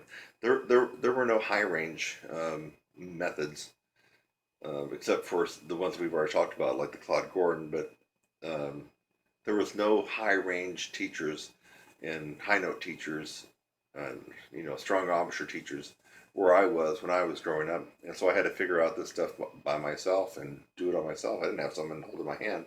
There was no 16-week upper register course I could take. Would have loved to have taken my own course back when I was a kid. It wasn't available. However, my first big attempt to try to improve my upper register was through Dr. Charles Colin's Advanced Lip Flexibilities for Trumpet. And I started working on that book and got out of the lip slurs in the volume 1, got into the volume 2 where you really start doing your lip trills on E and keep working your way up. And I seriously worked on that book and got up to about 45 minutes a day. And from marching band and marching band camp in August before my junior year, all the way through the school year, coming around to the very end of my junior year, I had taken my high C, high D range, playable, because I was able to play that in marching band. I had taken that and bumped it up a minor third. So I actually had a pretty strong F above high C at the end of my junior year, just from doing the Dr. Charles Cullen Advanced Lip Flexibilities. It's a big red book with white lettering. And so yes, I would say We have to say that is the holy grail to trumpet playing, one of the holy grails, because everybody seems to be doing it. It works for everybody. I even have some of that stuff in my 16-week upper register course because it works. You can't go through that and put the pedal to the metal and work it and fall flat on your face. It's going to do something for you. You are going to benefit. Your tone's going to improve. Your flexibility is going to improve. You're going to be able to get around the horn better. You're going to have better endurance. Your range is going to go up. It is the holy grail for brass playing and for trumpet playing, in specifically. So, colon advanced lip flexibilities. That's my story, baby. Sticking to it. Hi, I'm Kurt Thompson and welcome to my channel. That's youtube.com/your brass instructor. Thanks for just watching the video that you did. Maybe it's the first one that you've watched, or maybe you've watched tons of my videos. In fact, as of June 2016, as a brass player and trumpet player, I have the most tutorials free on the planet. I have over 600 videos on my YouTube channel currently, all free. So again, thanks again for watching this video. I hope that you got something out of it. Sometimes I make a video just to make you laugh. A lot of times I make a video to educate you on something and maybe even help solve a problem.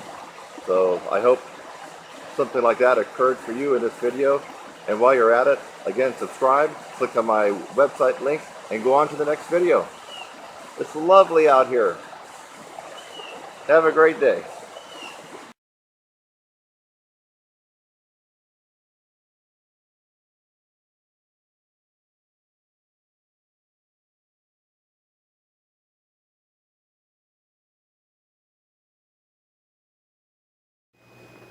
So if Roger Spalding's 37 weeks to double high C were the holy grail to trumpet playing and other brass playing, why aren't we all doing it?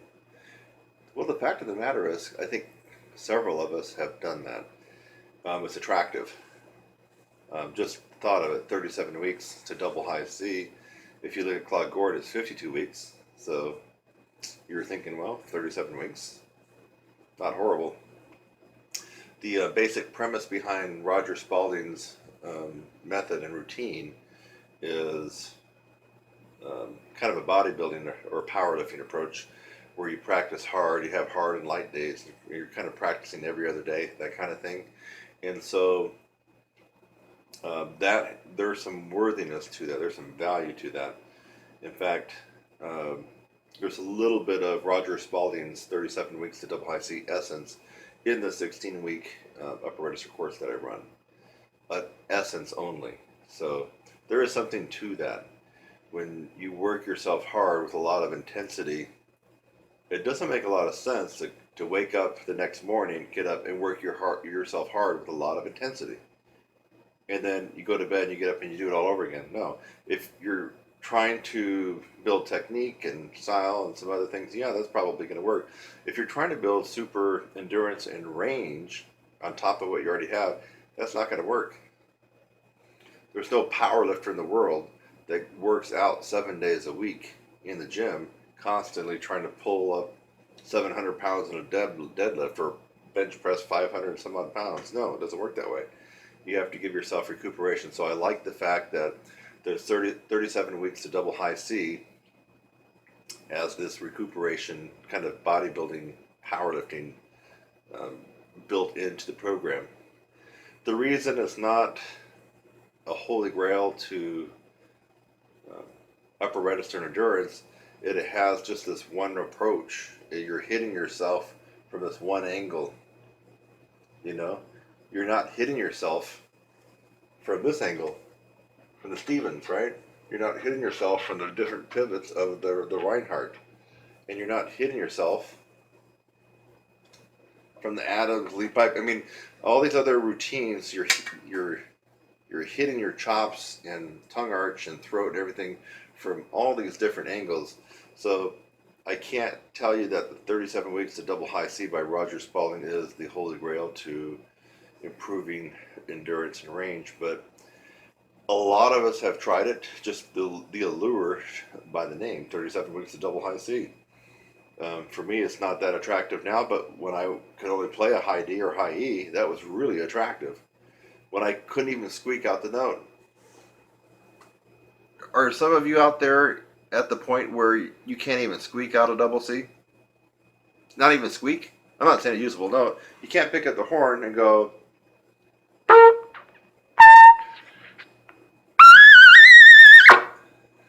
squeak it out. There was a point a long time ago, boys and girls, I couldn't even do that.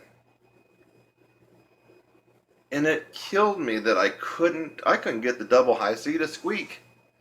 Forget about using it as a real note like Maynard Ferguson would or Maurice Andre would. Couldn't even squeak it out. So when I saw that book, I was attracted to it. I was like, wait a minute. Just let me do this 37 weeks of double high C. Let me just squeak that puppy out a little bit. I want to squeak it out. I just want to hear it come out of the bell of my horn. Even if it's not going to be a usable note anywhere, I just want to, can I do it? I want to hear it. I've heard Maynard do it. I just want to be able to do it for myself. And so the lure is there with Roger Spalding's 37 weeks to double high C. It may work for you. It works for more than just a few. It doesn't work for everybody, but it's going to work for more than just a handful. So there's something to Roger Spalding's 37 weeks to double high C. But it is not the holy grail for trumpet playing and range and endurance, but it's worthy. Kurt Thompson. This is my story, baby. I'm sticking to it. Hi, I'm Kurt Thompson and welcome to my channel. That's youtube.com/your brass instructor. Thanks for just watching the video that you did. Maybe it's the first one that you've watched, or maybe you've watched tons of my videos. In fact, as of June 2016, as a brass player and trumpet player, I have the most tutorials free on the planet. I have over 600 videos on my YouTube channel currently, all free. So again, thanks again for watching this video. I hope that you got something out of it. Sometimes I make a video just to make you laugh. A lot of times I make a video to educate you on something and maybe even help solve a problem. So I hope something like that occurred for you in this video. And while you're at it, again, subscribe, click on my website link, and go on to the next video. It's lovely out here. Have a great day.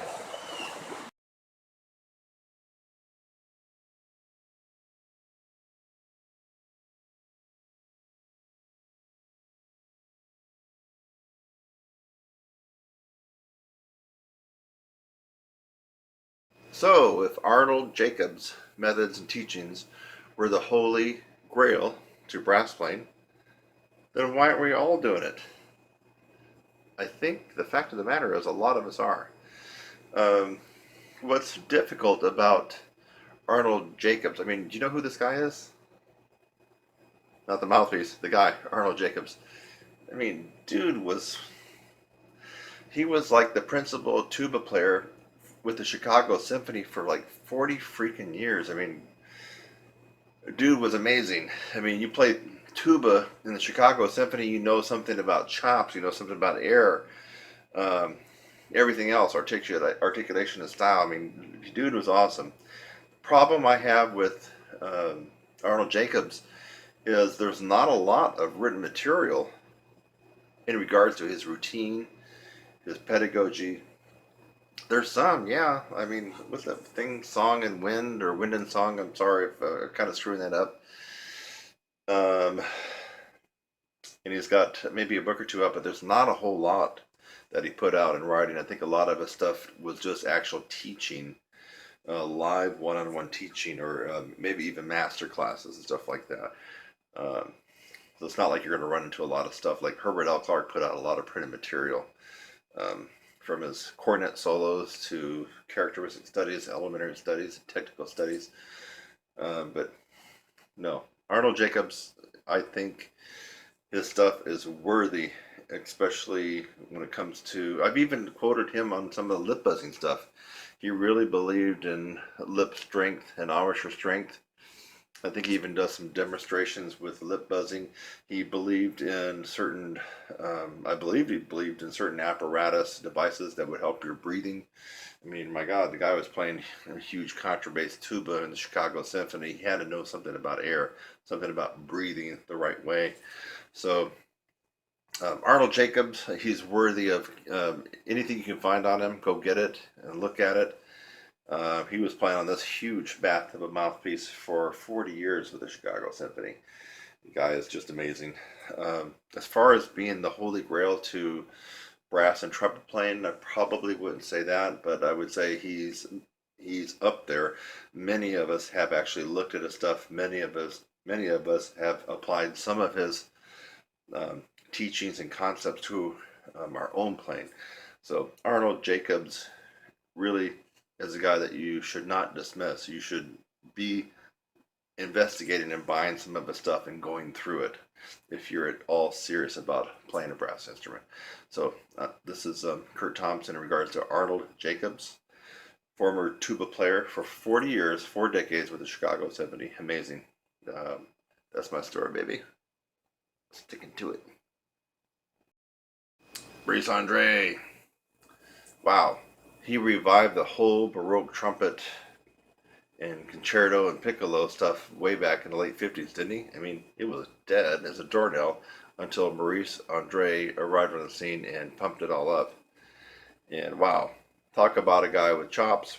One of the up there with Maynard Ferguson as being one of the best ultra talented mega brass players. I mean, can you find too many people to beat Maurice Andre? I don't even know if I would say Maynard would beat Maurice Andre. Maurice had ultra talent, ultra technique, amazing range.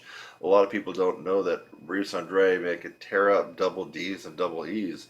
And if you don't believe me, check out Maurice Andre's Hot Canary.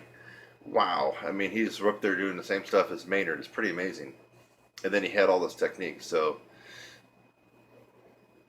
classically trained, wouldn't you think that Maurice Andre would be able to teach his own son how to play this guy? Come on.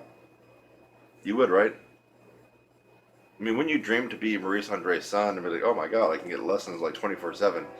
Well, the sad truth of the matter is, Maurice Andre, and I've done some extensive research, couldn't teach his own son that well and sent him off to a conservatory to learn how to play this guy. And the name of his son escapes me at the moment.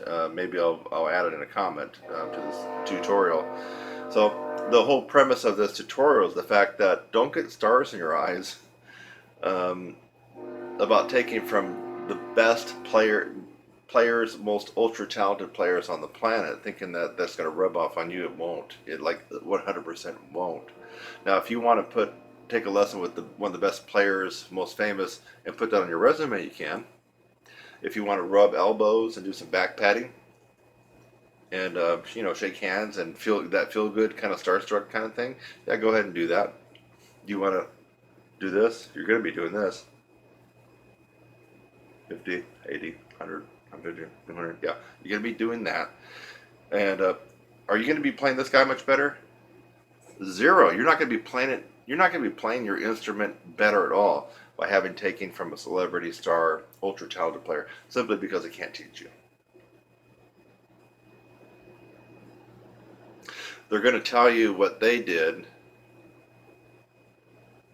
they're going to teach you that way. That's not going to help you at all, because let's face it, for someone like Maurice Andre, I mean, he could have played, like I said about Maynard Ferguson, Come to Jesus and whole notes.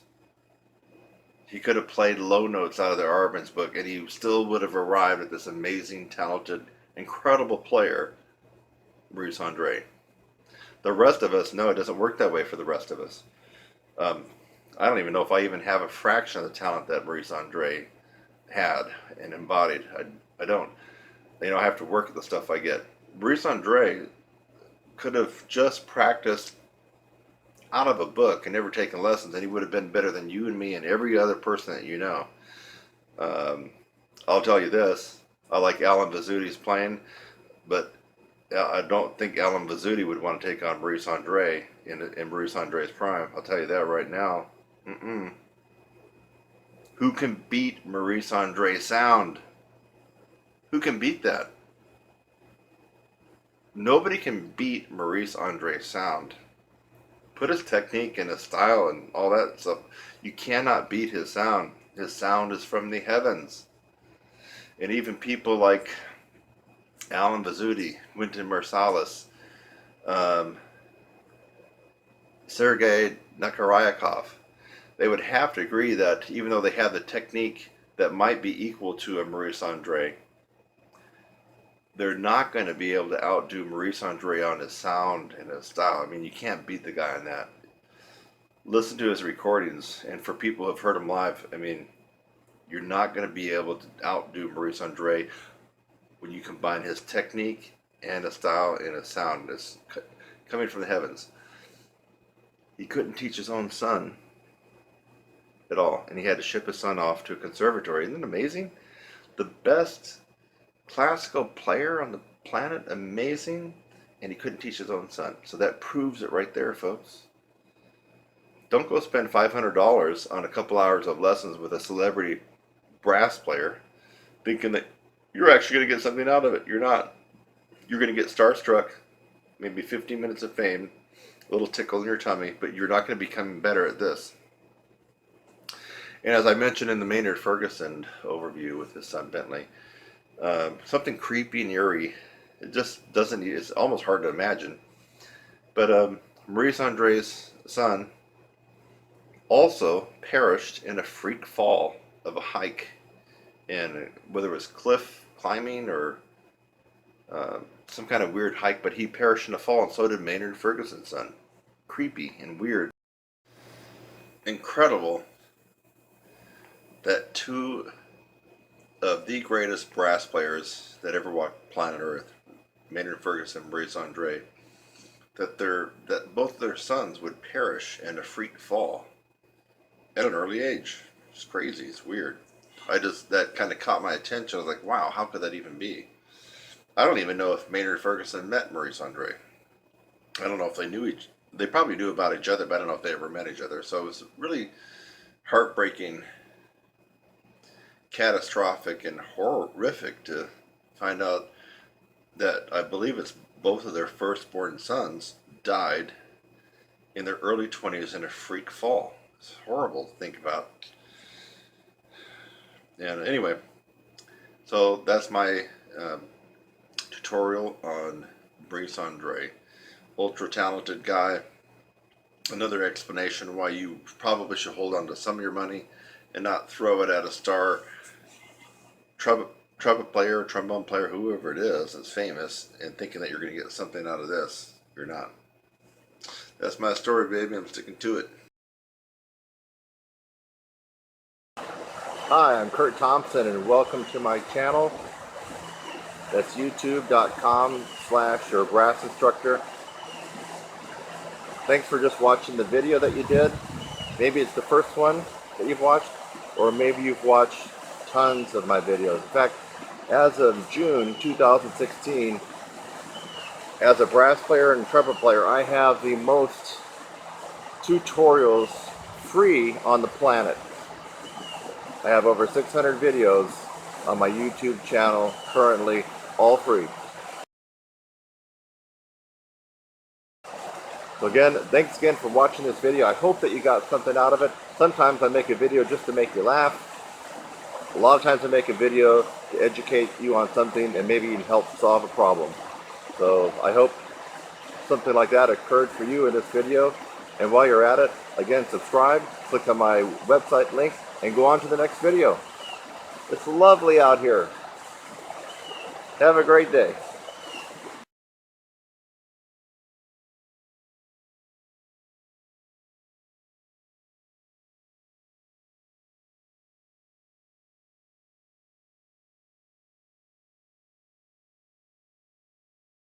Carmine Caruso. Some people swear by it, and some people swear after doing it. So it is the Carmine Caruso method, the holy grail to trumpet and brass playing, and without a question, without a doubt, no, it's not.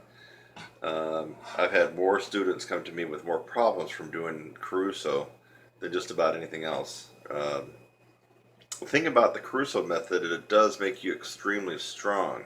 So you do get real musculature here, real tough corners of steel and everything else, but at a price, at a loss of responsivity in your lips and a loss of flexibility.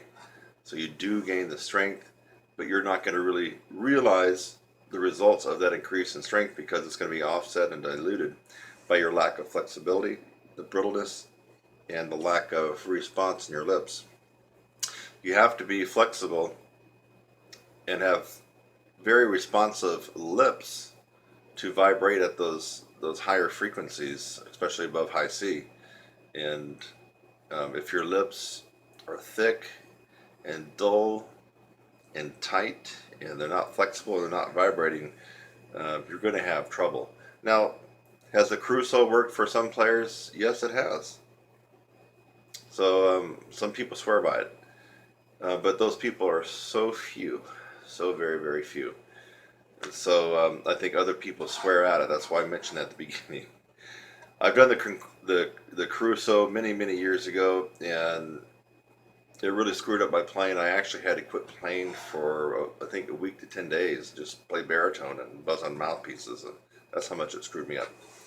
So that wouldn't be my go-to method. I believe it has the process in there, but it's the process that takes you down a slippery slope that if you end up like I did, I had to quit playing for a little bit and let everything kind of settle and get back to normal. So that's Carmine Caruso. Some apps absolutely love it, and it has done wonders for them. But there's the other type of human beings on the planet, like myself and many others, that it actually had an adverse reaction. So Carmine Caruso and Kurt Thompson, again, that's my story. Sticking to it. Hi, I'm Kurt Thompson, and welcome to my channel. That's youtube.com/your brass instructor.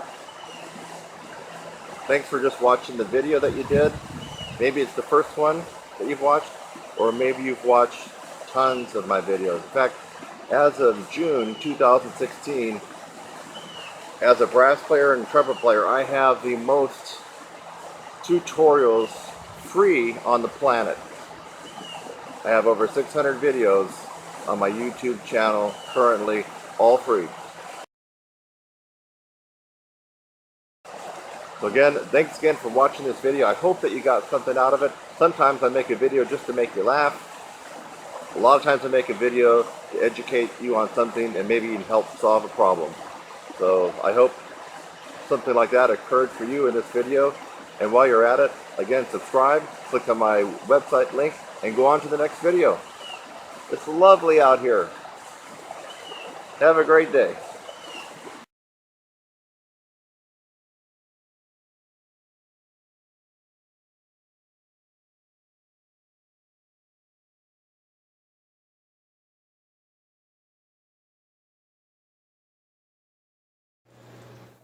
Hey, you won't believe this. One weird trick to solve your dizziness problems. I don't know too many tuba players that get dizzy from blowing high notes. It might, I don't know, could be there. Trombone, maybe more. But basically, it's your lead trumpet players that are playing above high C. They get dizzy. I'm not going to go into the entire medical delineation of why you're getting dizzy or maybe not. But basically, it works like this. You have a certain amount of blood in your body, right? Gravity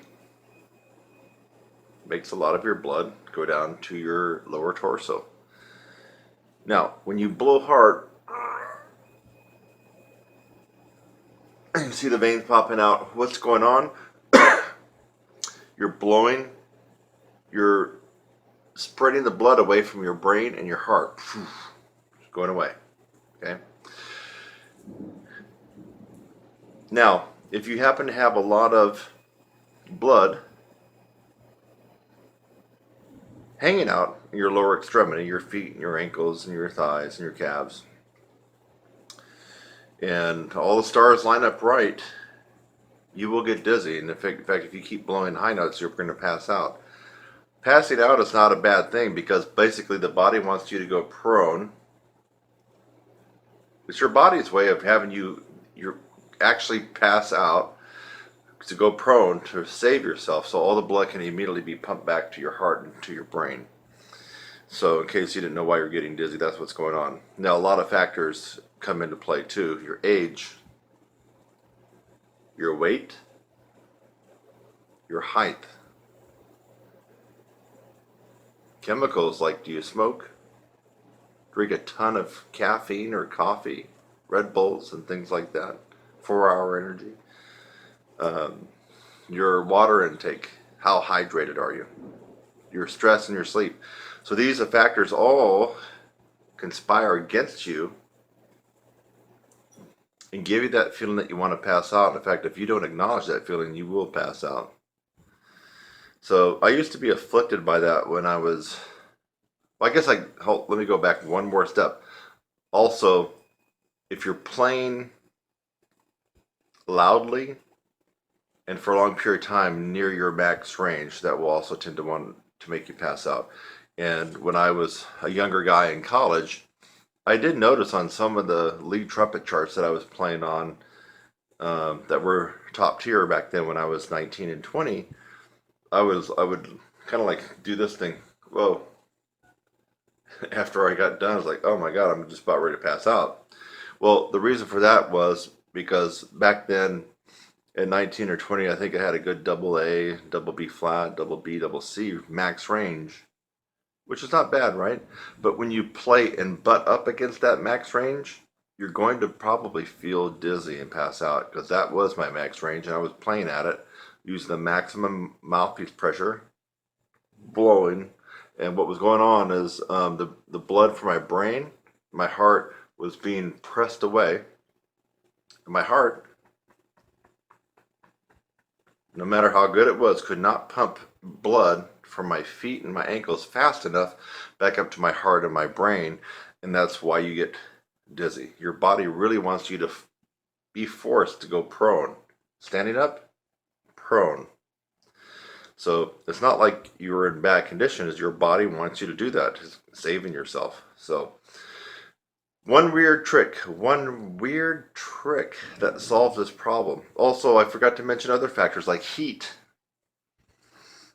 I remember I drove from Santa Monica to Fullerton to play at Steamer's Jazz Cafe. It was 93 freaking degrees out. And I was stressed out. Took me an hour and a half in crappy LA traffic. Why was I stressed out? I hadn't played in a couple of years. At that caliber. And I got called in to sub the lead chair. And I actually ended up doing pretty good, but it was stressful. I had some anxiety. It was hot. I don't know if I was hydrated enough. But I did take one precaution because he said there would be several Maynard charts on there. So here's the one weird trick, folks.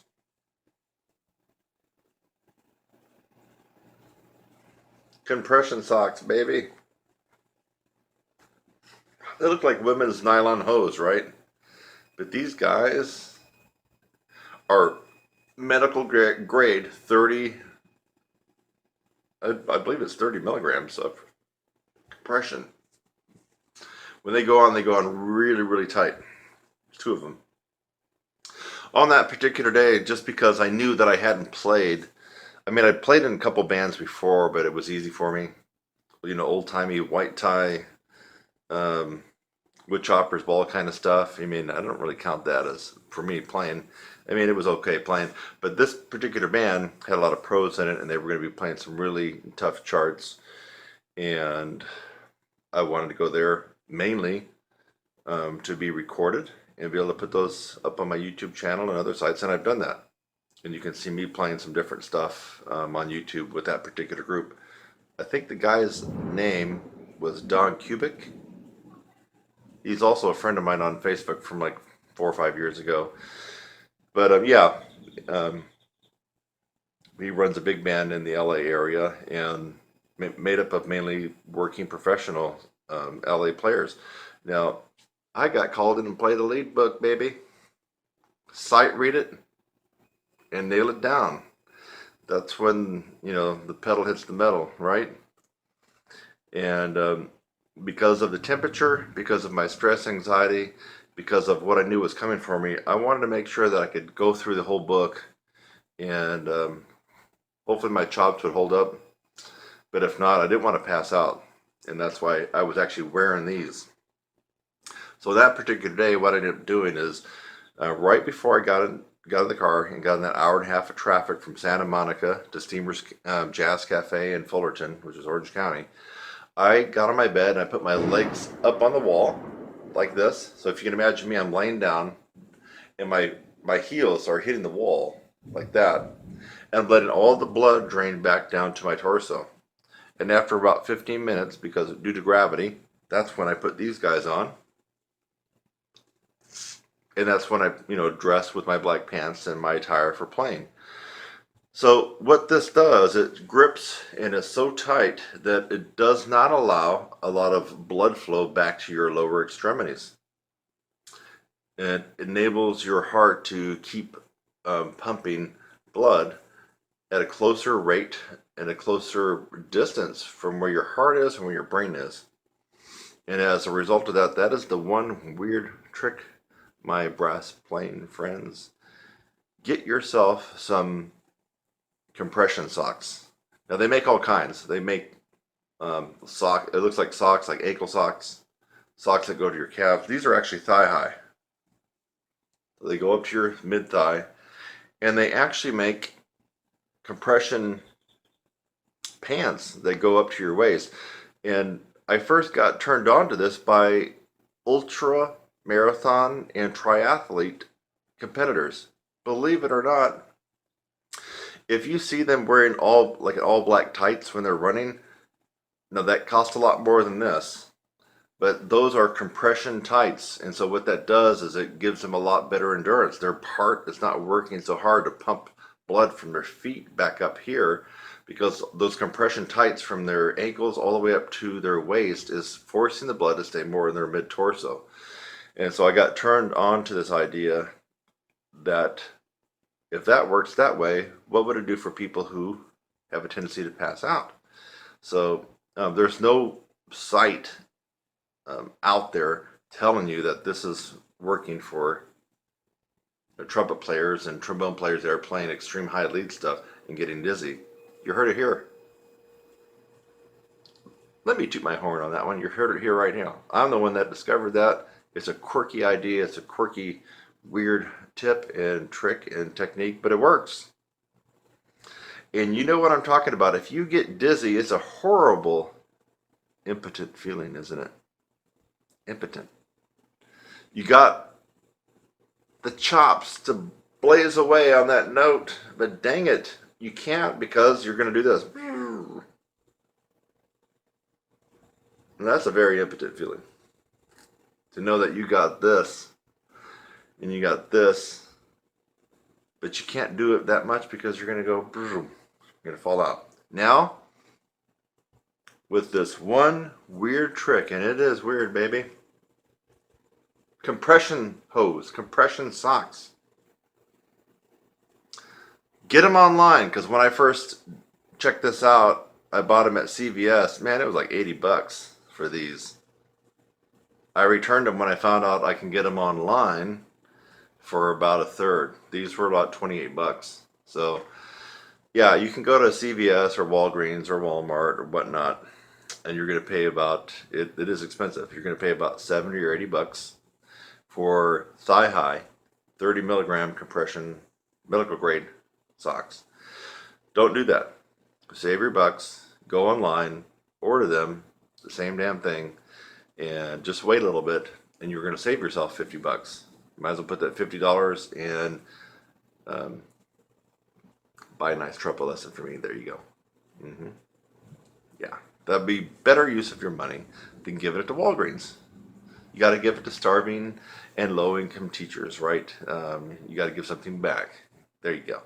So try it. If you're a lead trumpet player, or you're just a guy playing around but you can't have that much fun playing because you're getting dizzy, try this one weird trick and prove me wrong. You won't be able to. This is the real deal. Compression medical grade socks. These are 30 milligrams. They come in all ratings from, I think, as low as 15 milligrams up to 50. I would recommend somewhere in the 25 or 30 milligram range. 50 is for people that have had vein surgery and people that really have a horrible, horrible problem with, let's see if I can remember what the term is. Vasal. No, I'm not going to remember what it is. It's a, dang it, I wish I could remember that name of that term. It's a syncope disease that affects some Americans and some people in the world, where they're always getting dizzy. They're not playing trumpet. They're getting dizzy when they stand up, when they go off from bed and they stand up. They're really getting dizzy, and they really do have this medical condition. Oh, I just thought of it. It's vasovagal syncope. Vasovagal syncope. That's when your heart is not able to pump up blood from your lower extremities quick enough and you're getting dizzy all the time. Not because of trumpet or trombone. But for us, we're not concerned about that, and I'm not a medical doctor. It's a weird trick. Go spend $30, $40 on some medical grade compression socks, and you're going to be amazed that when you go out to your gig or your rehearsal, you can blow your brains out and you will not pass out.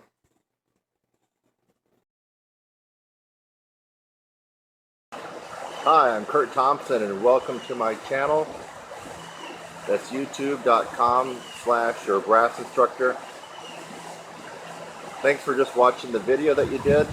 Maybe it's the first one that you've watched, or maybe you've watched tons of my videos. In fact, as of June 2016, as a brass player and trumpet player, I have the most tutorials free on the planet.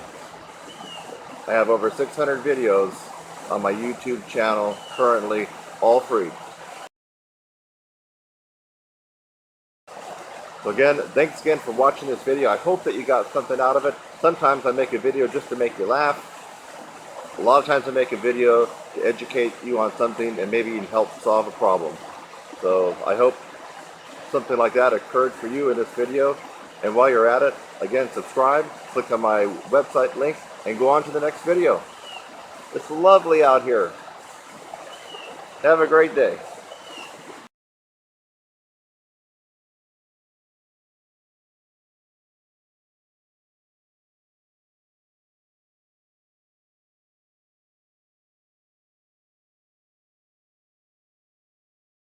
I'm a comeback player, and I just completed Kurt Thompson's 16-week upper register and endurance course, and it was really great.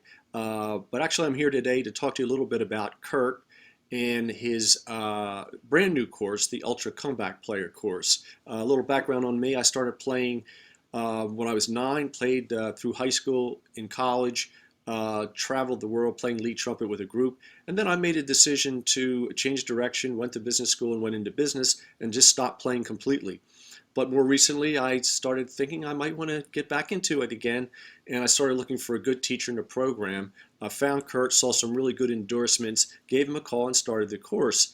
At one point, I shared with Kurt that there must be a lot of guys out there, brass players, who haven't played for a long time. In my case, I haven't played for decades, who are looking for a teacher and structure to get back into playing again. That was the genesis of the Ultra Comeback Player course. So Kurt designed the course. I just looked at the outline. I think it would be perfect for any comeback player, regardless of their goal. In my case, I'd like to be playing back in a rock group, a Latin group, or a jazz band, but a player who's just interested in playing for their own enjoyment, wants to make progress, or they want to join a community orchestra. I think it's the perfect structure to get you back into it. in the right way and start feeling confident about yourself and enjoying the whole process. So I highly recommend you give Kurt a call, check out the course, and good luck to you getting back into playing again.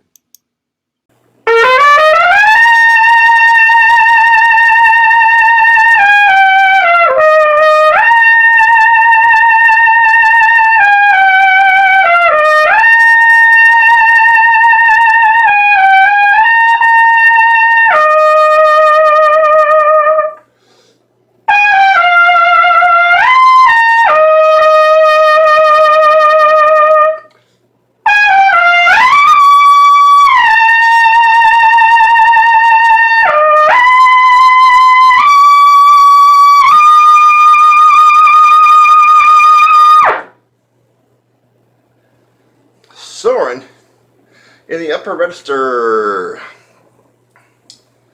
one reason that you might not be playing so easily in the upper register, and there's just one reason, there's actually a lot, is this guy. Oops. Wait a minute. Uh-oh. What am I doing this? Oh. Ooh. Hello. Tuba mouthpiece versus trumpet mouthpiece. Your mouthpiece could be putting up such an awesome fight that you are losing both the battle and the war. You're losing it all. Perfect, aligned, in tune efficiency allows you just to soar and soar and soar. It's like a bird hovering on a thermal, or even a plane for that matter. Have you ever watched planes take off when it's cold or when it's warm? Notice when it's really warm, they'll hit that thermal and they'll actually leave the runway a lot quicker and sooner before the end of that runway compared to cold weather. So efficiency comes from many different parts of our plane, including the equipment, how we breathe, how we've trained ourselves in the musculature up here, and then the 3 stages of compression. And there's a lot to talk about when it comes to efficiency on a brass instrument. And just because I'm holding this guy up, don't let that ostracize you if you play on, ooh, yes, ma'am. Yeah, so don't be fooled. If you play a brass instrument and you play into one of these, this is for all of you. Okay. Now wait a minute. So I have a choice to play this mouthpiece. And what if I want to play this mouthpiece? Same difference? Think about it. What if I could actually put this into my horn? No, it's not the same difference. In fact, that's one reason you might be having trouble being efficient on the horn. What's the word I'm looking for? Ego. Cockiness. Being a stud. How many times have I killed trumpet players who couldn't play high, couldn't play loud, and sounded forced, but guess what? They were like, oh yeah, well, Kurt, you're playing on one of those cheater mouthpieces, and I play on a Bach 1.5C. Yes. Or I play on a Bach 3C, you know, and you're playing on one of those cheater mouthpieces. So, cockiness. Let that cockiness and ego go down the drain, because it's going to get you nowhere fast.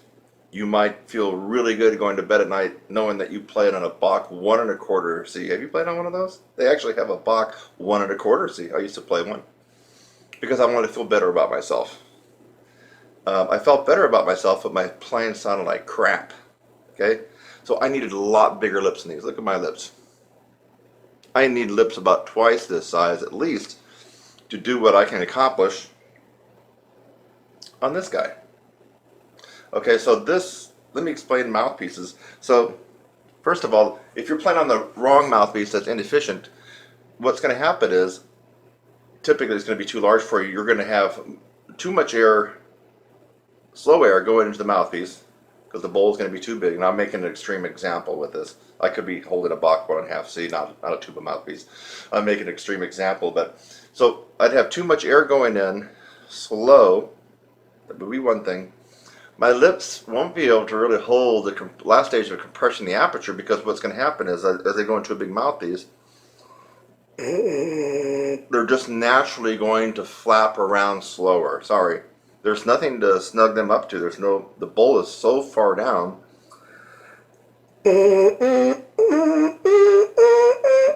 No, it's almost like I'm lip buzzing. So, this is an extreme example, of course, folks. So, inefficiency. This would be a very inefficient mouthpiece for me to play on this instrument. Now, possibly, what am I holding here? It's a Yamaha 67. This might be a fantastic mouthpiece for some tuba players to be very, very efficient, maybe. Maybe not. So, one thing that could be holding you back, no, I want to let you know, after having taught more than 1,500 individual students, that's no joke, and 300 or 400 of you in the last 7 years have been advanced and professional players. I've learned a little something about what everybody's going through, and at least one thing that we all know is inefficiency in equipment. So if you feel like you're fighting on the horn, in fact, you heard me play what I play at the beginning, right? Themed ice castles. So if you can't get up there, now that's an easy thing for me to do, and it should be easy for any pro player to do. Hello? I only went to high F. Nothing fancy, no fancy skips and tongues, and no, it's pretty easy. Now, if you can't get up there and soar like that and just feel good, I felt like the horn was playing itself. You see me playing? I wasn't even hardly breathing. The horn was playing itself, and was it rock? It wasn't marching band or drum corps loud. Was it loud? Yeah, I probably were going to get some calls from the neighbors here in another couple of minutes. I mean, but it was forte. If I was playing that as a solo in a big band, jazz band, or some concert in the Park Series, you would definitely hear it. And but efficiency, folks, efficiency. You got to get the efficiency, and I don't even want to say half the battle, part of the battle, because it just depends. Part of the battle is the equipment. I would say it's kind of a smaller part. This is a smaller part. This is a bigger part. What does that mean? That means I'd rather take my custom Bob Reeves mouthpiece and put it into a Bundy trumpet and go to town than to take a stock Bach 7C and put it in a $20,000 Monet trumpet. Why? Because this matters less than this. So if you don't get anything out of this tutorial, invest your money in a good mouthpiece. And I had to invest over $300 in this guy. Why?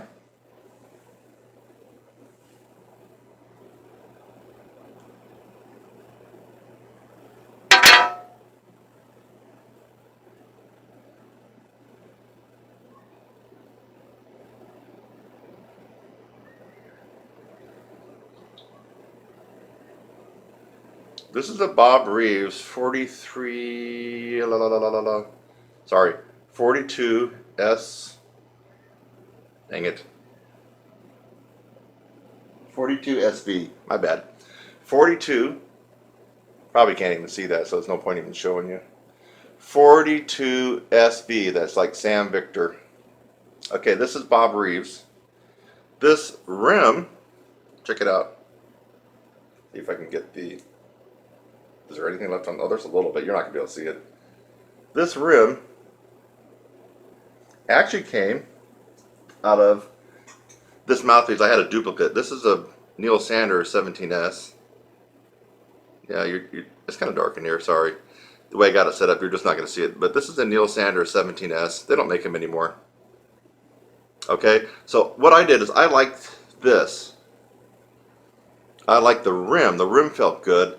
But the backbore of this is pretty large to do what I do, and so I really felt that I was being inefficient blowing. Now, when you heard me play at the beginning, I was playing on this one because I built up enough chops to be able to play on just about any mouthpiece that I want, at least for a limited amount of time. Now, I wouldn't want to play this for a 4-hour, wedding reception gig, big band, no way.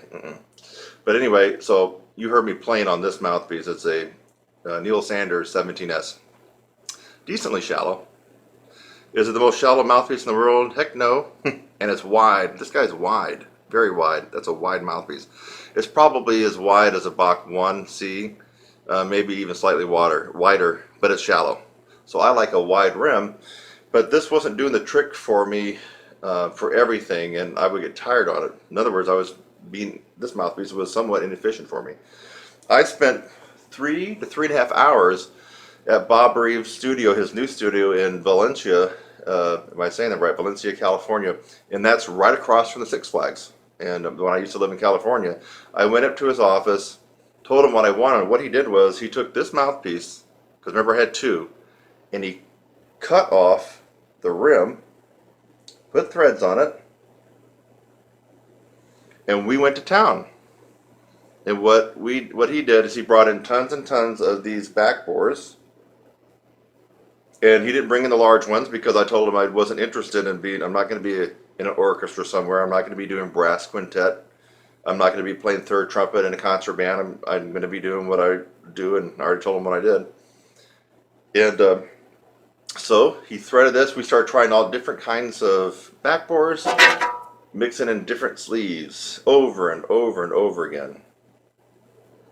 And it took probably the better part of 3.5 hours in an afternoon, and I ended up with this. The top is a top rim cut from a Neil Sanders 17S. The rest of it is Bob Reeves, that 42 SV. And then this is actually a number 2. You know, you can see that. You're probably not going to be able to see that. It's number 2. It's a number 2 sleeve. Now, once I got done with that, my lips are not equal. The bottom lip is quite a bit bigger than the top. I actually went to, where did I go? Was it Home Depot? I think it went to Home Depot, and I bought epoxy. Now, epoxy comes in 2 tubes. Epoxy is what you use. You can use it for all kinds of stuff. It's like a well. It's like a not temporary, but it's like a well that you can do yourself. And what I did was I fashioned a little thing and put it in the mouthpiece. You can't even see that. And now I'm gonna have to go out and do it again.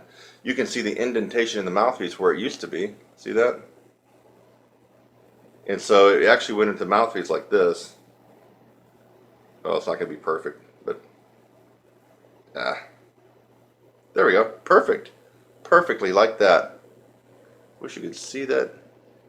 There, can you see that? It's in there. I'm gonna have to redo this sucker because when I was like screwing around and screwing the mouthpiece, it came out. So this makes the mouthpiece more efficient for me because my lips are inefficient. They're not equal.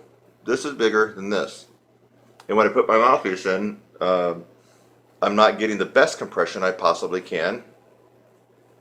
And so I think outside the box, baby. And when I think outside the box, I do crazy stuff like this. You can see it. There it is. See it? It's in there.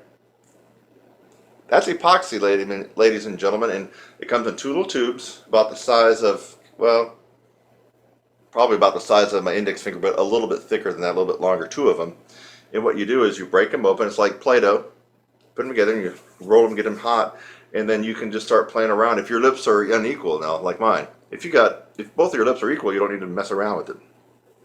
That's why these asymmetrical mouthpieces came into play, because of the inequality, like the wedge mouthpiece and some other ones, because of people's jaw structure and lips. So now I actually put the finishing touches with this on my mouthpiece, and the end result is, for me, extreme efficiency. And I'm telling you, when I'm running on all cylinders like a Lamborghini, I don't care who's playing with me. I'm going to be, especially if I'm playing lead, I'm going to be pouring out some sound, baby, and I can bury any band that I want to if I choose to. And sometimes at the end of a song, you want to bury the band because you want everybody to let that double C or that double A or that double G be dominant. Otherwise, you got to use your calibration and sound good and be a good tasting lead player. If I'm talking lead. So anyway, the purpose of this video was to kind of reveal a little bit more about myself, my way of thinking as far as efficiency in the horn, and also, I mean, heck, this is free for you. So if you're playing on a mouthpiece, this is extreme.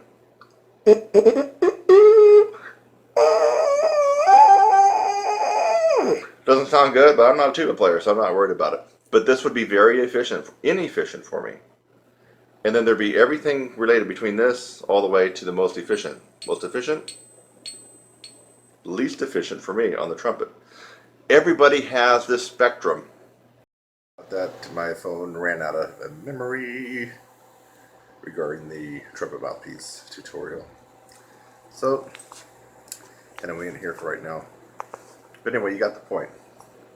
I exaggerated the discrepancies in trumpet mouthpiece all the way to tuba, and that was an exaggeration, really.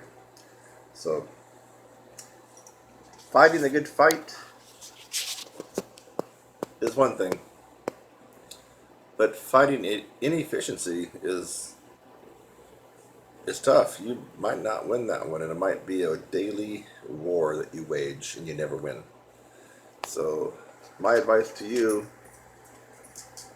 and let's just put it this way, if you're doing it on your own, think about this. A surgeon knows how to cut into people and operate, right?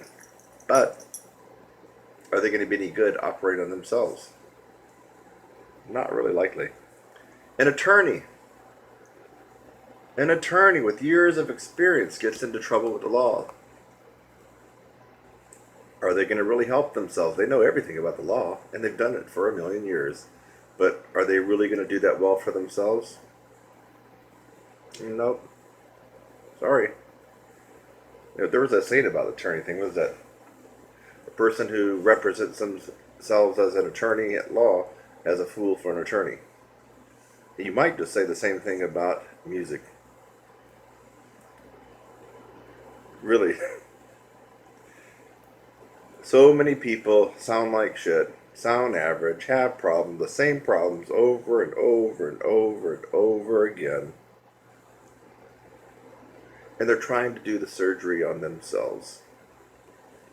They're trying to write that summons and complaint by themselves. I don't care how many years of experience you have. But the more years of experience you do have and the more that you keep failing, doesn't that say something here? You need someone who knows what they're talking about and can practice what they preach, hold your hand, and take you to the next level and turn that light bulb. Why aren't you doing it? It's usually cha-ching. Cha-ching. A little something about myself before I let you go. My freshman year in college, everybody was taking a half an hour to an hour lesson, right? And that was kind of included in the curriculum. What did I do? I got a job at Kroger in Tennessee. Started bagging groceries. They called it a courtesy clerk. I did that so I could pay for 2 hours of lessons every week for the entire freshman year in college. So I was doing double duty, and I paid out the you-know-what for that. Guess what? What I got in return, nobody has ever been able to take away from me. Gold in my pocket. Did I have to pay for it? Yes. Did I pay someone else who was actually like me? Yes. I paid a trumpet teacher to college. Did they make money off of me? Yes, they made money off of me. A lot. But I got good, I got educated, and I got what I needed. In fact, I've triple advanced myself by doing that. So if you're sitting there and it's the cha-ching, you'd rather have $200 in your bank account instead of get better at your instrument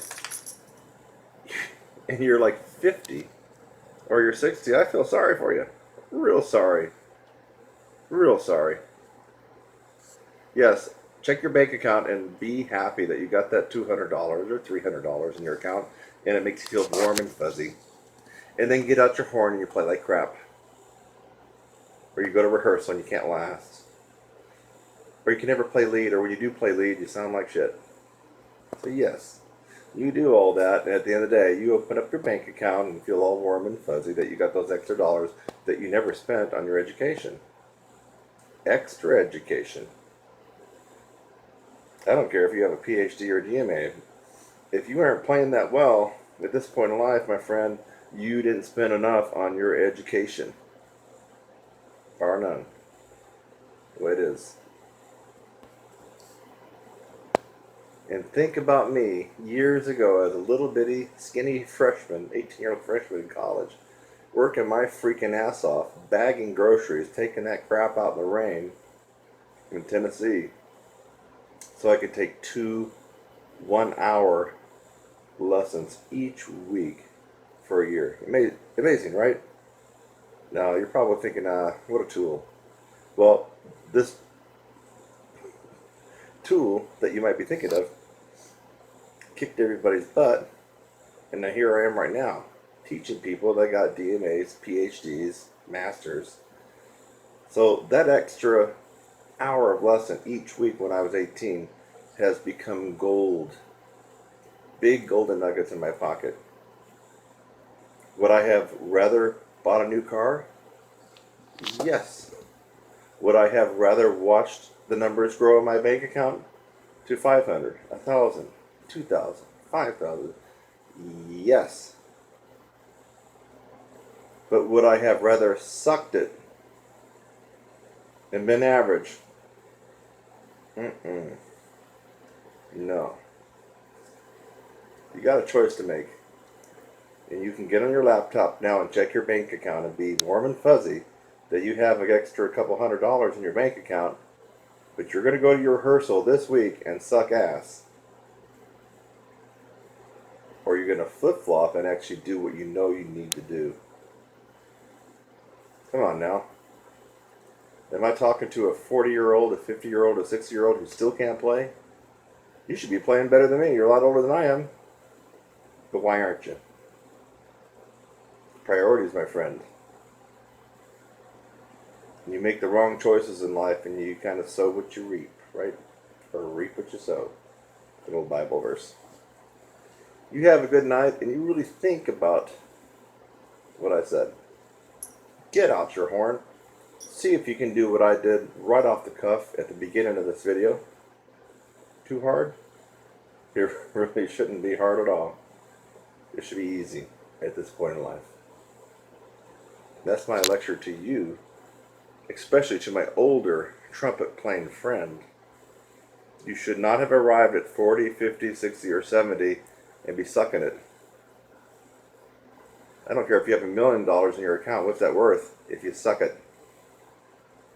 Bye-bye. Donald S. Reinhardt, aka Doc Reinhardt. I always have trouble with people that are so academic that they get bogged down on the most microscopic details about certain things. Now, I wouldn't have trouble with a surgeon that was operating on me that was getting bogged down on the microscopic details. I might want him or her to be that way. But when it comes to trumpet playing, a lot of times to be so focused on every damn flinch and every damn micromillimeter of where your mouthpiece is and the angle of your horn and the angle of your teeth and your jaw and this, I mean, I believe it takes away a lot of the fun of practicing and getting better, and I just think it makes it more of an kind of a science like engineering or maybe computer science or something like that. So I got a copy of Donald Reinhardt's 39 points of pivot, or whatever he called it. The pivot method it involves 39 steps, parts, or whatever you want to call it. I guess Reinhardt was so microscopic that and detail oriented that he actually could label every brass player. He had a certain labeling system based on how you held the horn and how you played. And anyway, that's just not really my cup of tea. Definitely, Reinhardt is not the holy grail to trumpet playing or brass playing. There are the tiny bit that have gotten something really great out of it, that swear by it. They love the guy. Of course, he's passed away. But no, it's not going to be the Holy Grail. In fact, I've had several people that were in their 60s and early 70s that actually studied with Dr. Reinhardt, and they didn't get a whole lot out of it, and they came to my course. In fact, I think a couple even mentioned his name in their video reviews. So if you go through my video reviews of my course, you'll hear some of these guys that are a little bit older than myself talk about Dr. Reinhardt. And the behind the scenes with this guy is pretty interesting too. I heard that, I'm trying to remember, I think he was in Philly. He's either in Philly or New York. But first of all, everybody that I know that took with him never heard him play his horn. And by the way, for those of you who don't know, he's a trombone player by trade, although he became this trumpet guru, I guess with his pivot method. But for the people I know that took from him, they said that he was this cigar smoking, boozing kind of instructor, and that if you were going to have a private lesson with Doc Reinhardt, don't be surprised if your private lesson happens to be watched by as many as 10 to 12 other students that are waiting in line for their private lesson. So that's what I heard. He would take you out and do your lesson in front of other people while they all stared you down. And a couple of students I know that went through my course said that in the later afternoon, if they had to take a later afternoon lesson, that a lot of times he would be smelling like booze and like he was partying up back there and smoking cigars. So I would have taken lessons from him just to see what that's all about. A guy that never played. Think about this. He became a guru, but he never played. He didn't even play your lesson. He's getting drunk and buzzy and having fun, smoking cigars, and you're paying for a private lesson, but he whisked you out so your lesson's done in front of everybody. So quite a character. What I've heard from my students that study with him, if those accounts are all true, I mean, that's pretty amazing. So definitely not the holy grail to, in my opinion, much of anything. I didn't get anything out of it. I just got information overload, and it was so academically microscopic. Like, no. But for people that like that stuff, for people whose learning style coincides perfectly with that, and for the right brass player, trumpet player, this method and the way he goes about it, I guess his method of madness, might just be the ticket for what you want. But I think for the rest of us, we're not all doing it, and I don't think we're all about to jump ship and jump onto the Reinhardt boat and start working his pivot stuff. So Kurt Thompson, that's my take on Dr. Donald S. Reinhardt, Doc Reinhardt. Hi, I'm Kurt Thompson, and welcome to my channel. That's youtube.com/your brass instructor. Thanks for just watching the video that you did. Maybe it's the first one that you've watched, or maybe you've watched tons of my videos. In fact, as of June 2016, as a brass player and trumpet player, I have the most tutorials free on the planet. I have over 600 videos on my YouTube channel currently, all free. So again, thanks again for watching this video. I hope that you got something out of it. Sometimes I make a video just to make you laugh. A lot of times I make a video to educate you on something and maybe even help solve a problem. So I hope something like that occurred for you in this video. And while you're at it, again, subscribe, click on my website link, and go on to the next video. It's lovely out here. Have a great day.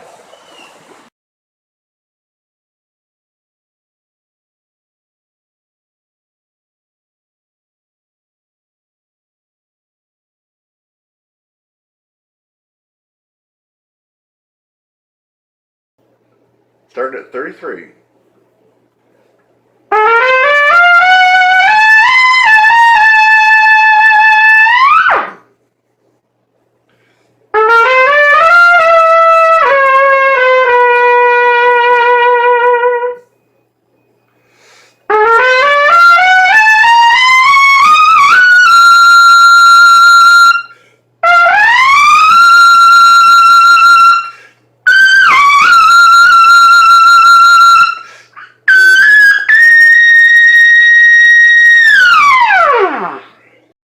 And Fire Shaker.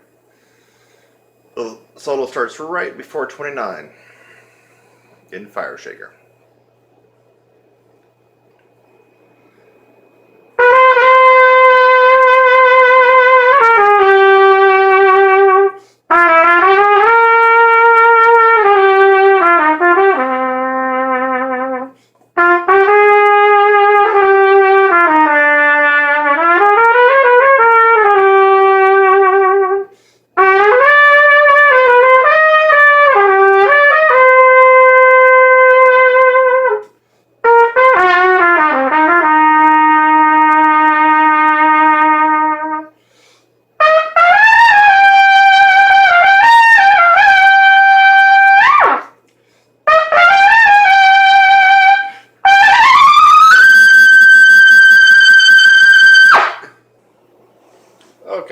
folks, we're going to try to examine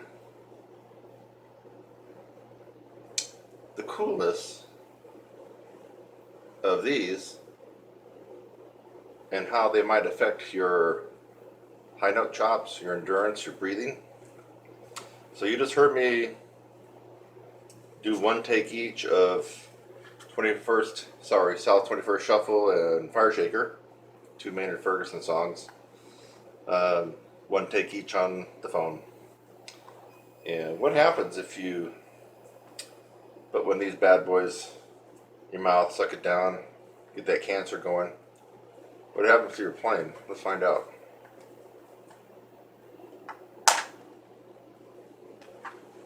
Well, yeah, that's a sign. There we go.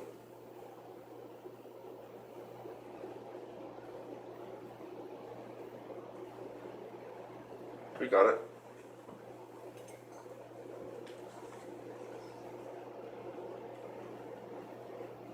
Let's get this cancer stick going. I know some of you out there smoke, right? You know you do.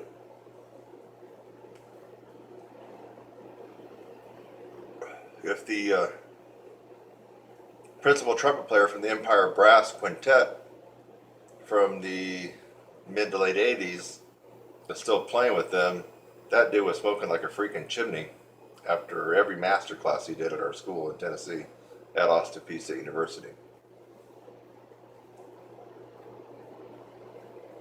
After his first performance, I went out to try to find him. I didn't know where he went. I caught him around the corner smoking one of these.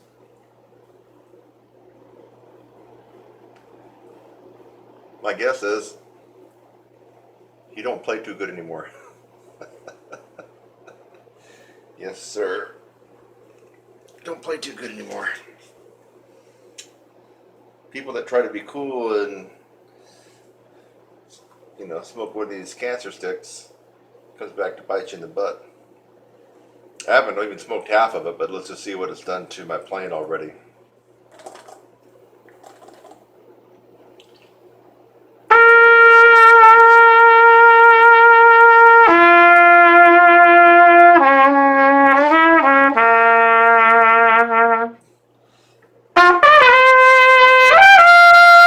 See, I'm already missing some notes from this.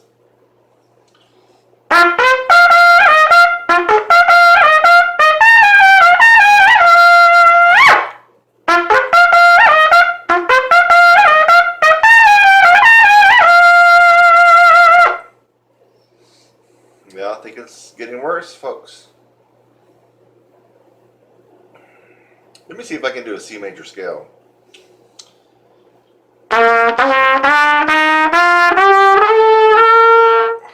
Ooh. You hear some out of tune notes right there? Let me try it again.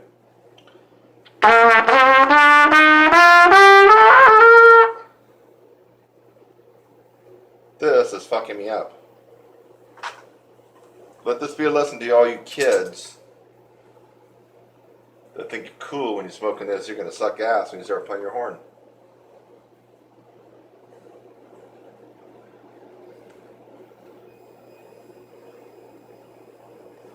Let me try some low range stuff.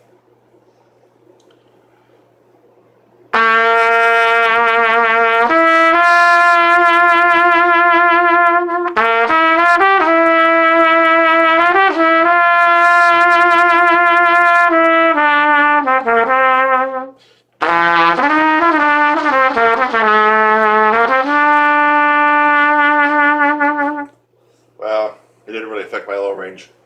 My low range is always about the same. It's never that spectacular. But then again, there's a lot of guys that can play very well below the staff, and not too many that can play very well above the staff, so I concentrate above the staff. Let's see if it's affecting my range at all.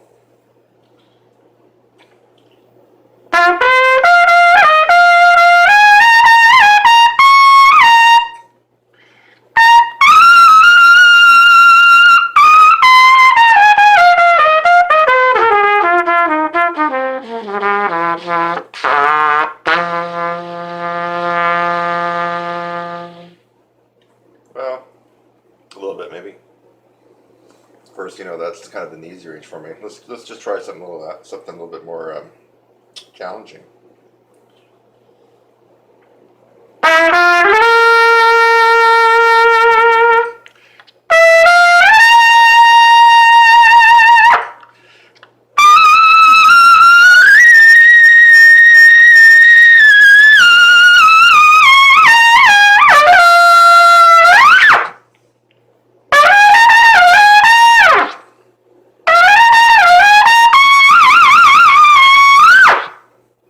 Yes, I'm beginning to feel the effects of this cancer stick. Things that would normally be easy for me are becoming harder now.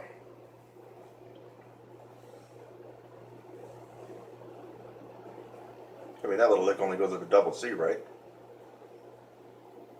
Which is an octave under my range. That should have been easy, but it wasn't. I mean, I was working hard playing it with one hand, right? Yeah.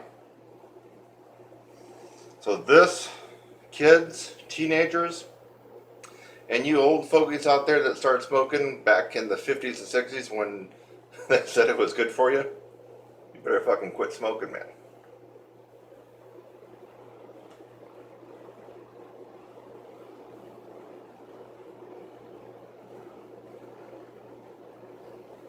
You know I'm not inhaling this shit, don't you? Oh my god. I'm not a true smoker.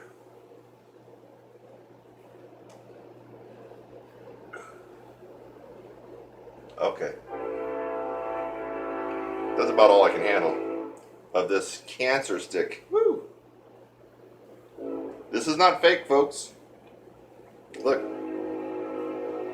I wasn't faking this shit. I really had a cancer stick lit up. We better make a plug for these boys, Marlboro. It's a fledgling company, almost out of business, billions of lawsuits, and frankly, I don't even know if Joe Blow that works at Marlboro will have a job, be able to feed his family and his 5 little munchkin kids. So I got to give him a little plug. The match that wouldn't light it the first time, well, you can thank Diamond. Okay, where were we now? Let's go back to this guy. How well am I going to do? I can feel its effect already. We're starting at 33, baby. I'm probably covering it with my finger, aren't I? No.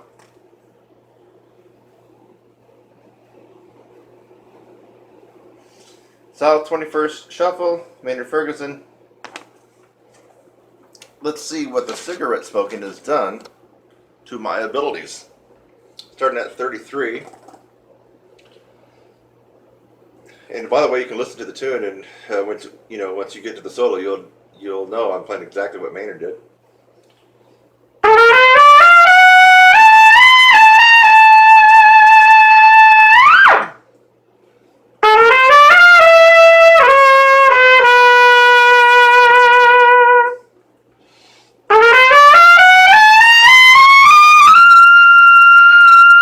Barely.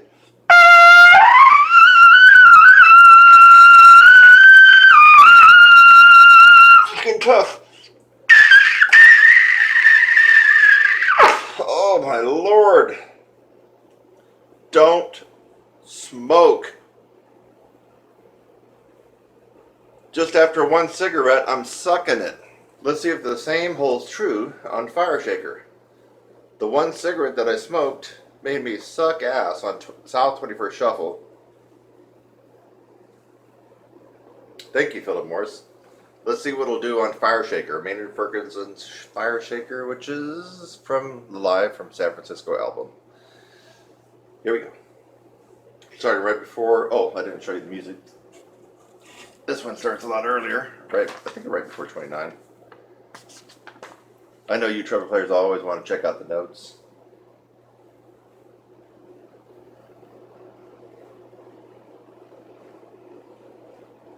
Heck, you could even probably pause this, right? Probably pause it if you wanted to try to dibble and dabble and play along with it or whatever. You got the music right there. Let's see what smoking did to Kurt Thompson. In fact, it's already making refer to myself in the third person, which that's not a good sign at all. 29, baby. Let's see what happened now.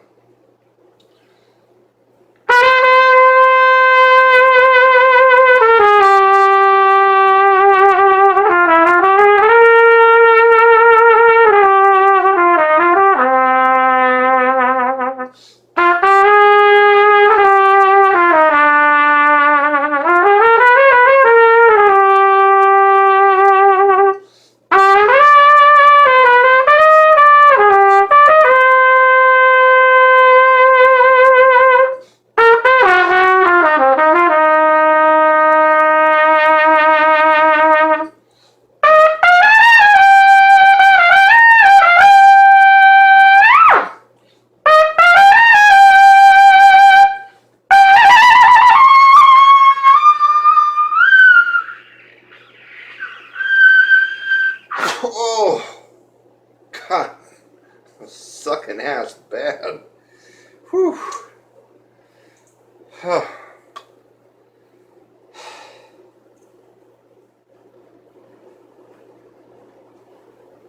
If you want to be cool and you're smoking this shit, you're going to suck it. Don't smoke and play high notes. This is a public service announcement from the High Notes Association of America. Remember, and reminding you, a high note is a terrible thing to waste. Hi, I'm Kurt Thompson and welcome to my channel. That's youtube.com/your brass instructor. Thanks for just watching the video that you did. Maybe it's the first one that you've watched, or maybe you've watched tons of my videos. In fact, as of June 2016, as a brass player and trumpet player, I have the most tutorials free on the planet. I have over 600 videos on my YouTube channel currently, all free. So again, thanks again for watching this video. I hope that you got something out of it. Sometimes I make a video just to make you laugh. A lot of times I make a video to educate you on something and maybe even help solve a problem. So I hope something like that occurred for you in this video. And while you're at it, again, subscribe, click on my website link, and go on to the next video. It's lovely out here. Have a great day.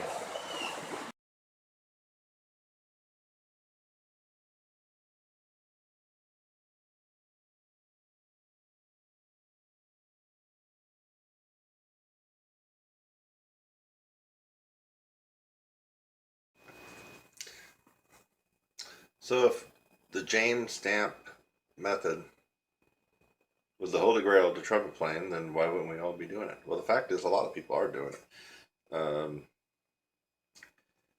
He kind of speaks my language with a mouthpiece buzzing and lip buzzing, talking about that your sound actually comes from that. So I kind of like that part. He has a lot of great warm-ups. It seems like it's kind of a crossover also of the Gordon stuff. If you look at some of his routine, once you start playing higher and he's taking you up higher, it seems like it has similarities to the Claude Gordon stuff. So his warm-ups are pretty good. So, but I would say just by doing stamps alone, it's not the holy grail. I mean, otherwise, no Gordon, no Bill Adam, no John Haney, no Stevens, no Reinhardt, no nothing else. Just all do stamps. And so therefore, it's a very worthy routine as far as the warm-ups. The long tone stuff as he takes you higher. I guess there is kind of a process to it. So it might have that process. So I think for some people this might be pretty good. I think it's too similar to the Claude Gordon.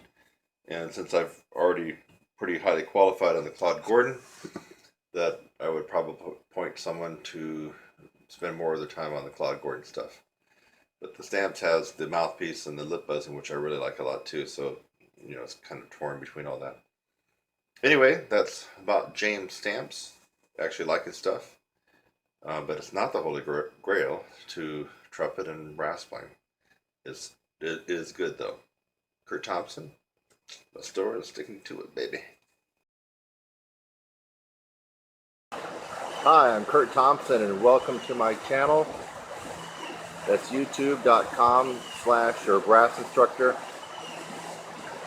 Thanks for just watching the video that you did. Maybe it's the first one that you've watched, or maybe you've watched tons of my videos. In fact, as of June 2016, as a brass player and trumpet player, I have the most tutorials free on the planet. I have over 600 videos on my YouTube channel currently, all free. So again, thanks again for watching this video. I hope that you got something out of it. Sometimes I make a video just to make you laugh. A lot of times I make a video to educate you on something and maybe even help solve a problem. So I hope something like that occurred for you in this video. And while you're at it, again, subscribe, click on my website link, and go on to the next video. It's lovely out here. Have a great day.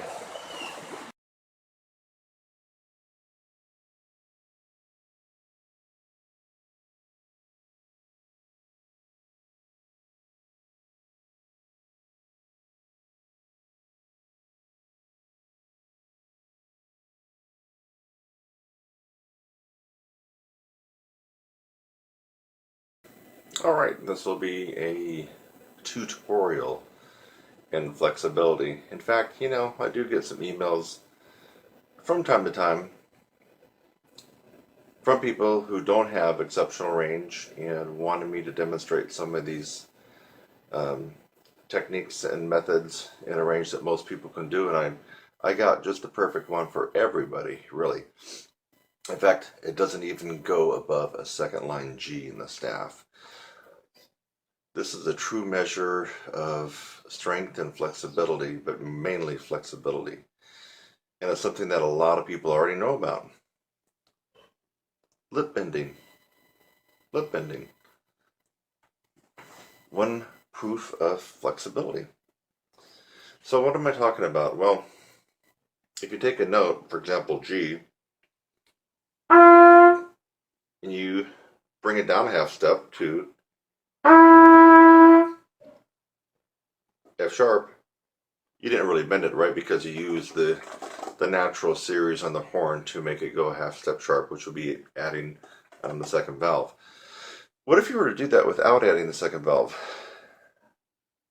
and just bend it down? Let's try that again.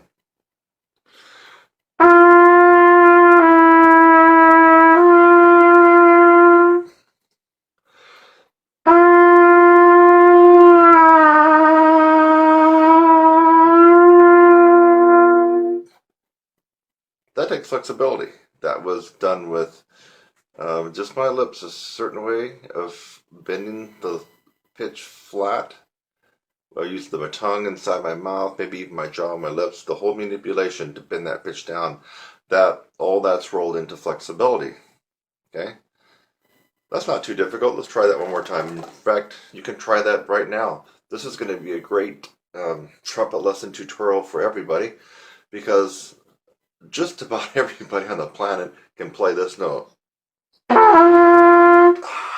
Right?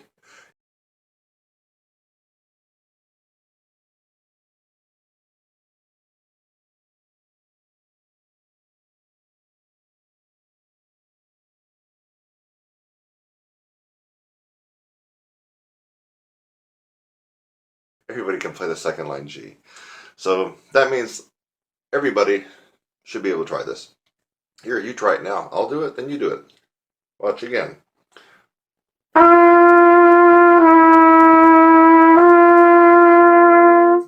Now no vowels. This is lip bending.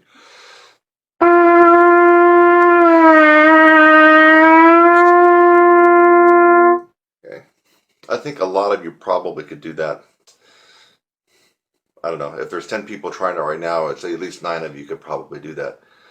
But now out of the 10 of you that tried and 9 got it, well, it doesn't stop there, does it? It gets harder.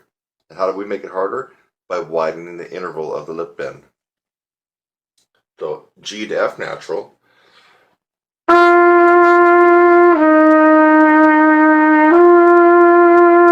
Same thing, but don't use the valves.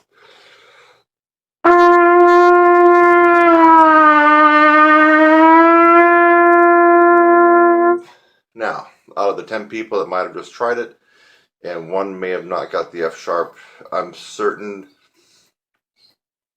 6 or 7 of you, probably 7 of you, were able to get the F natural. Is that right? Yeah, that's right. Yep, I see 7 hands going up. Yeah, so 7 of the 10 of you got it. Let's keep going now. There's 10 of you. 3 of you out, 7 still on board. We're going to go down to E. Second line G to E.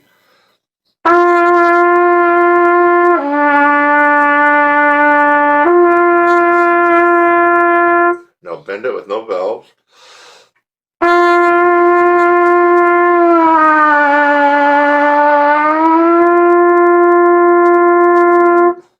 And in this particular situation, I don't really care what it takes for you to bend the note. If you have to pivot the horn up, pivot the horn down, pivot the horn to the other side, I don't care. If you have to put your head down, put your head up, lower your jaw, raise your jaw, roll out, roll in, whatever you got to do is, in my opinion, is all fair game. We're trying to bend the pitch down. The main concern is we're not using these at all, okay? And there's no tongue involved as far as the, I don't even know if that would really help you, but you're not using any re-attack of the tongue or the breath. So it's got to be one continuous bend down and back up. Okay, so out of the 10 of you that were with me from the beginning, I did see about 2 more people sit down. So of the 10 people that are playing along with me on this one, 5 of you now are left standing. 5 of you were able to get the bend from G down to E. Okay, well, what about pushing things a little bit further? How far can we go? Well, think about it. We can bend it to E flat or D flat, but if we bend it down to C, that's not really a lip bend, is it? That's just a slur, and that you're going from one acoustical note on the instrument to the next. So I don't consider that a lip bend, even though you are using the embouchure. You're dropping your jaw to open up the aperture to get that to come out. That's not a lip bend. So the next notes for that would be fair game would be E flat, D, and D flat. Now the further, as I already mentioned before, the further you widen that interval, it's just adding like 45-pound plates on each end of the barbell. I mean, it just gets heavier and heavier and heavier, more difficult to do. So we got 5 of you. Yep, there you go. I saw your hands raised. There you go. 5 of you left standing. 5 of you are out. And let's keep playing this game because this is a game that everybody can play, right? Everybody's got a second line G in their back pocket. Let's keep going. It's all about flexibility. Let's see what you guys can do. So we're on G. What's the next one? I almost lost track. We're going down to E flat.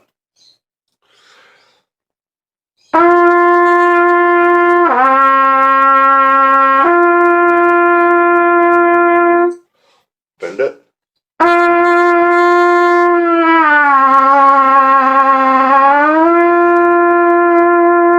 Oh, that got pretty tough. That got pretty tough.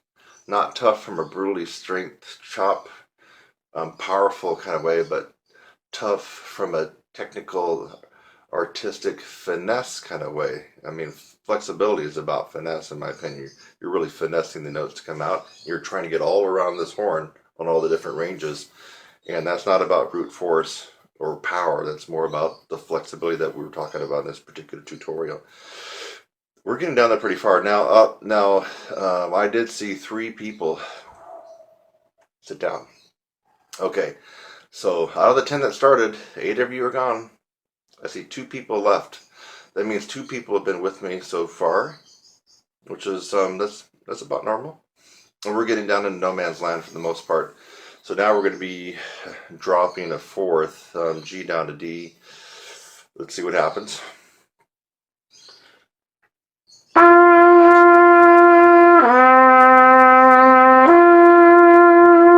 Bend it.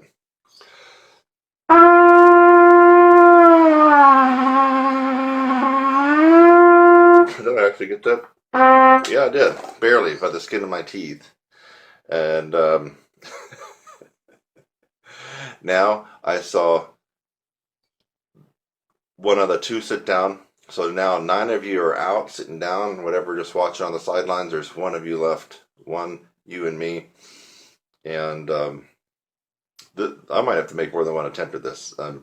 Bending a second line G down to a 1, 2, and 3 D flat is very, very difficult. Again, not from chops, brute strength, and toughness and everything, but from finesse and flexibility. Here we go. So G, second line G, down to D flat. Here we go.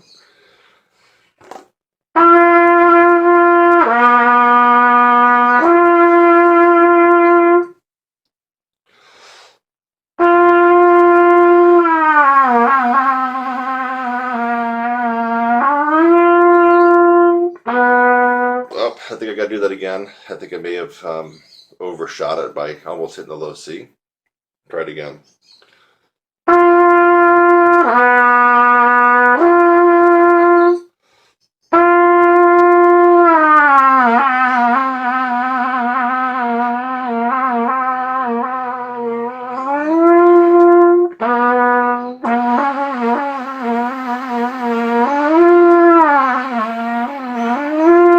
Got it, barely by the skin of my teeth. So now I'm looking out there. I'm not seeing anybody standing. In fact, was I standing? No, I kind of fell down a little bit too. So uh, the moral of the story is flexibility. The other moral of the story is, do you need to do this up on triple and double G's? No. You can develop your flexibility, and one of the most easiest range of playing on the horn in the staff. I mean, it doesn't get much easier than that, does it? Okay, so we covered lip bending, something that everybody should be working on if you want to increase your flexibility. You know, all the stuff kind of weaves together. So, you know, you work on some of your high notes and you find that maybe your endurance gets a little bit better. You work on your endurance and maybe your high notes expand out a little bit. Or maybe you get a bigger sound in the middle register. You work on your flexibility and you find that maybe your tone gets a little bit better. Maybe you get some of the air out of your tone. So a lot of this just stuff kind of weaves in and out together. They're all part of the bigger picture. And for those of you who have been intimidated to get into my big course, the 16-week upper register course, mainly because just the thought and the energy demand of, you know, playing high notes scared you off. Well, the tutorial today should be one example that's not too intimidating. There's a lot of the stuff that I just demonstrated today in my course that help your upper register playing, your power, your tone, your command, the facility of your instrument, the flexibility. But we're not trying to, you know, always play above high C. And this is an example. There are many, many, many, many techniques in my course that are like the one that you just saw today. So if you watched this tutorial and the light bulb went on, you went, I think there's something to that technique he just showed. I'm going to try it. Well, if that actually happened in your head and you enjoyed playing along with me and you're going to actually try that, well, I have 75 techniques like that in my course. The 16-week upper register course has 75 techniques, and a lot of them are like that. A lot of them are unorthodox, I would say, out of the box, not the norm kind of techniques that we use to ensure and almost guarantee a significant improvement in your overall range, power, endurance, and sound and flexibility. Hope that helped. I'm Kurt Thompson. You can always go to www.trumpetsizzle.com and you can catch me there. You can email me from there as well. And if the big course is not your thing, I have over 50 different video tutorials there for you to choose from. Little bitty ones that are a couple minutes long, all the way up to over half an hour before you get to some of my bigger, longer courses. So I hope this video finds you doing well on this Halloween. It's actually Halloween today, October 31st, 2015. It's a Saturday night, and I got to head out. Bye-bye.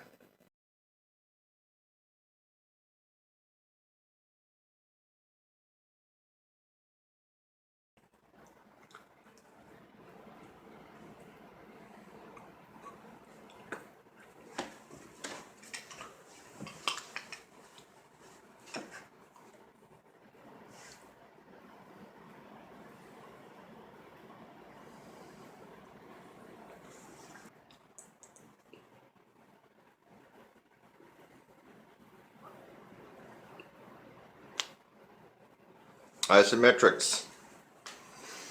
Everybody loves them, all brass players. Because you really think that you're going to get quick and easy strength right away. And actually, for the most part, it's true. So I demonstrated the Bud Brisboy tuba mouthpiece exercise, and that's a toughie. Just hold it with my lips. I did the pencil trick on steroids. This is a wooden spoon, and it's much, much longer and heavier than a pencil. And then our friend, the Pete, personal embouchure training exerciser from Warburton. And there's a lot of other isometrics that you can do. So for you people who are relying on these isometrics to take up the slack in your practice, because you're not always able to practice as much as you'd want, or you got plenty of time to practice, but you're doing these to supercharge and get your chops on steroids almost. When it comes to the trumpet embouchure and actually the other brass embouchures out there, now here's the problem. Here's the real problem. Okay, so these and other things that you can do will increase your strength. In fact, they'll do so dramatically. If that's the case, then why not just do a handful of these and leave everything else by the wayside? And how come everybody can't play as high as they want to? You know, so what's up? Here's the problem. If you don't do these in just the right way and for a right amount of duration, what happens is you lose the flexibility here in your lips. And in some cases, your lips can get numbed out to where they don't even vibrate that well. So you gain the strength, you feel it. You feel the strength here, lots of muscle, right? So why isn't it working for everybody? The reason it's not working for everybody is this. You're catching a case of lip stiffitis. Lip stiffitis. Ever got a cramp from working out too much or running or biking or whatever? You know? Well, the same thing happens here, but at a slightly different level. And by doing too much isometrics, you're going to increase the brittleness, the stiffness, and unfortunately suffer quite a loss of flexibility. You say, so what? I got strong chops, baby. I'm going to blow right through that. Au contraire, my friend. So yes, you did build up some strong embouchure from these isometrics, right? But remember, trumpet playing and, well, let's name the other instruments. Trombone playing, euphonium playing, baritone playing, French horn playing, tuba playing. Whenever you get into the upper register of each instrument, it's about efficiency, isn't it? It really is about efficiency. So here's the problem with practicing these isometrics. And by the way, they are in my course, and I do teach them. But here's the problem. Most people don't understand the concentrated part of isometrics. So you end up building the strength, but your range doesn't really go up that much. Your tone gets airy. You start having trouble with just simple lip flexibilities, simple normal slurs that you encounter in regular music. And so you've lost flexibility. You've got a good case of stiffitis in your lips. And so why can't you blow out those high notes? Why can't you last forever? You know, a lot of people that are really heavily involved in isometrics will tell you that it's a panacea for all-day endurance. One of the methods out there that I went through a long time ago is Carmine Caruso, and I haven't even touched on that method in a long time, but it is heavily weighted for isometrics. So how come everybody's not doing Carmine Caruso? The reason that they're not is because what you gain on one scale, you lose on the other. So you get heavy chops, yes. Unfortunately, you lose the flexibility, stiff, and guess what? You end up tilting it the opposite direction you want to go, and you get worse. Why do you get worse? Because when you get ready to blow, think of it this way. You want the best flexibility and the best response. And let's see if I got any response after doing those exercises. Just easy, right?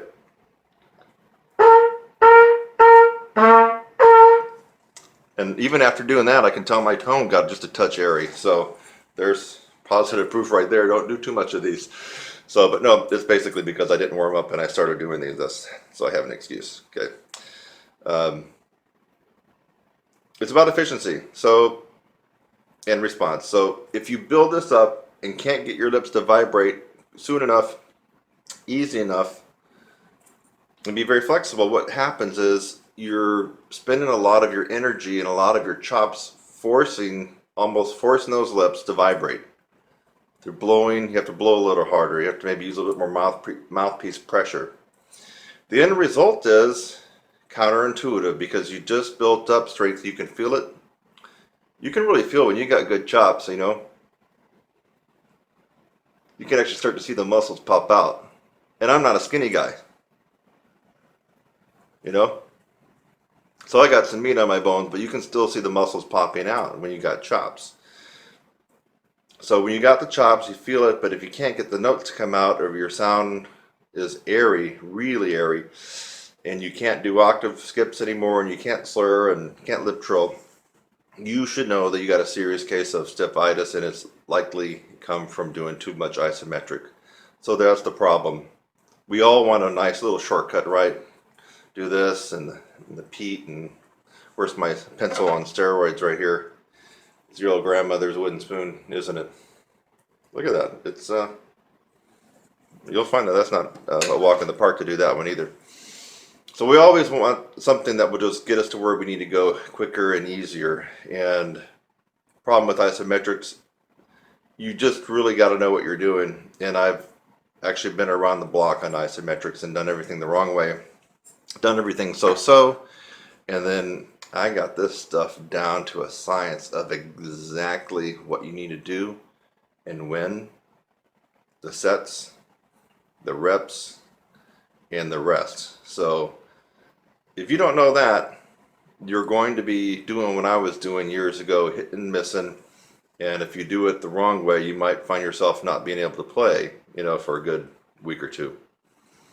If for some reason you are raising your hand guilty and you're having trouble playing, you're having trouble with air in your tone, you can't slur that well, you can't hardly do any shakes, your endurance has gone out the window, you feel like you're playing right on your teeth all the time, it might be because of the isometrics, if you are doing the isometrics.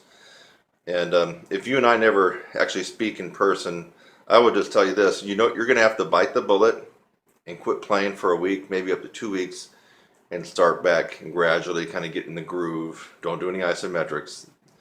I know that you don't really want to hear that, but if you are in this position and we don't talk, you have to understand that you got to quit playing for a week and maybe up to 2 weeks and start back all over. It's a process, and it does require someone, you know, a teacher to help you go through it if you wanted to be able to do it correctly.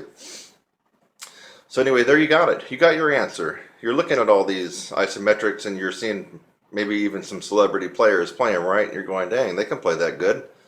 Maybe I should get it and start doing it, but you start getting worse. And that's the reason. You got the chops, you've lost the flexibility, and you're just blowing hard, you're being inefficient, and all of a sudden your endurance goes out the window. You don't got any range because you burn everything up. You know, it's just like those hot rods, you know, that go a quarter mile and 300 miles an hour. You know, but they're not going to go for 1,000 miles. They blew their wad after a quarter mile, and that's what you're doing. You're blowing it all up, and you're done. So take my advice. This, I think, was a very valuable trumpet lesson, and I consider it a brass lesson for everybody else. Do the isometrics, and you do it too much in the wrong way without the proper guidance, and not only will you not gain range and endurance, you might actually find yourself worse than before you ever started. So, Kurt Thompson, hope you enjoyed this trumpet lesson about the embouchure, or trumpet embouchure, brass embouchure, and the isometrics that we can do that we carefully have to be involved with. And I hope that maybe you might consider hit me up. It's my job. It's my job to help you get better. If you can recognize that, then give me a shout at kurt@trumpetsessel.com. Cheers. Hey, so Roy Stevens, William Costello,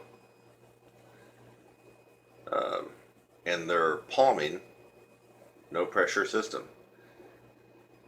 It's also an embouchure change to the upstream embouchure. And this one I'm kind of middle of the road on because I actually use a couple of techniques from the Stevens and Costello routine. However, I don't advocate anybody that comes into my course to change embouchures, but I have had a couple people do that because they fell in love with the Stevens concepts. And some people actually have, once they got outside my course and they were finished, they actually changed their embouchure and they've been very happy with it. But now let's think about this. If Stevens and Costello's way of playing was the holy grail to trumpet playing and brass playing in general, well, we'd all be doing it, right? We'd all be doing it. And the fact of the matter is, most of us are not. So I believe that this is a worthy technique for some. For some, it might be a fantastic embouchure change. I typically don't recommend embouchure changes because you almost make a lateral move where nothing really changes for the better, and sometimes you get worse. So know that caveat about embouchure changes. But when you watch Roy Roman, for example, man, him demonstrating like the harmonic arpeggios is just, you just are blown away. Or YouTube Roy Roman trumpet, and you're going to be amazed at the strength that this guy built up with the Stevens embouchure. But for every Roy Roman, there's got to be thousands and thousands that don't even come close to Roy Roman. Okay, so the Stevens Costello is not the holy grail to brass and trumpet playing, but it could be for some people, and it is definitely for some people. When you hear some of these people play, they're extremely strong and powerful players and have almost an unlimited upper register. So it won't work for everyone, but it will work for some, and for those some and few people that it does work for, they're going to be playing fantastically, very physically and very powerfully. So the Stevens Costello method is definitely worthy. I believe it also takes you through the process, and the process is a process from when you start to when you end. They have a process that you go through that takes you and leads you by the hand so that you arrive where you hopefully want to be in the future. And a lot of these techniques and routines don't really have that process. All right, so that's the Stevens Costello palming no pressure system.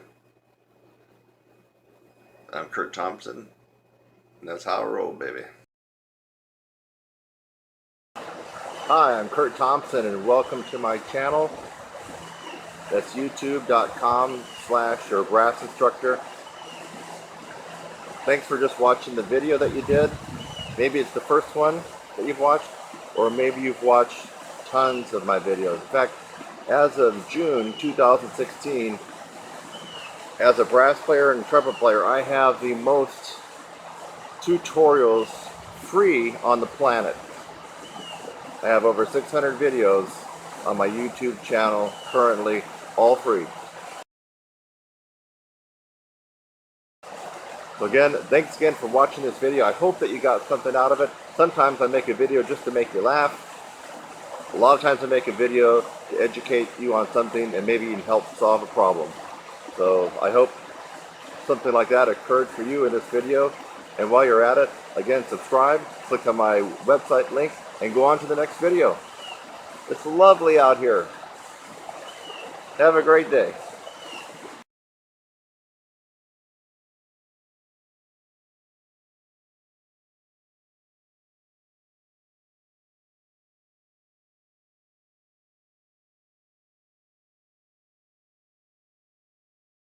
Okay, it doesn't happen all the time, but it seems like once a month I'm always getting an inquiry about what kind of mutes I use, especially for practice mutes.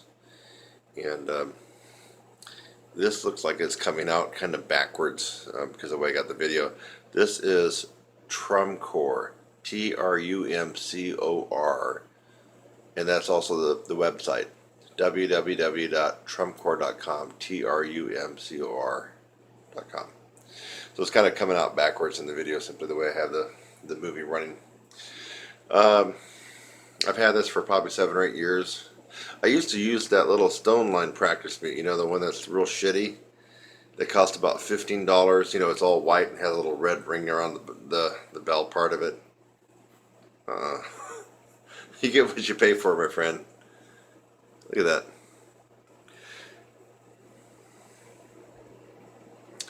This is the shit when it comes to practice mutes. I mean, it's just amazing. Give me an idea.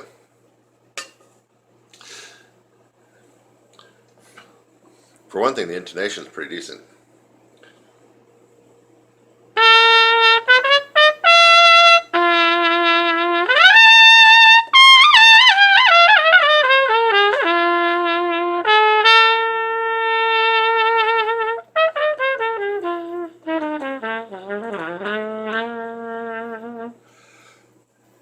Folks, I went up to right over the staff and then right below the staff. Sounded pretty good, right? This is a practice mute. It's not a real mute. I mean, it's not a Harmon. It's not a straight. Not a cup. What about some pedal tones?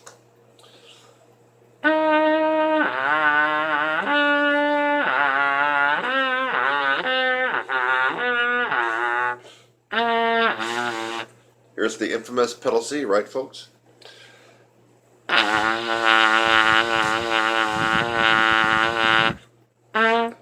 Woo! Lock it in tune. What if you needed to practice some high notes?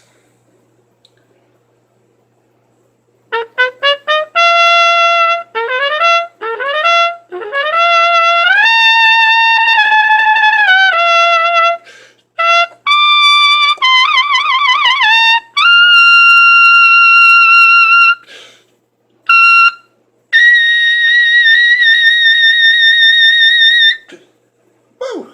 All on a practice mute. You out here live. You can't do that on that shitty $15 stone line mute, folks. This is the best $70 I've ever spent in my entire life. Look at it.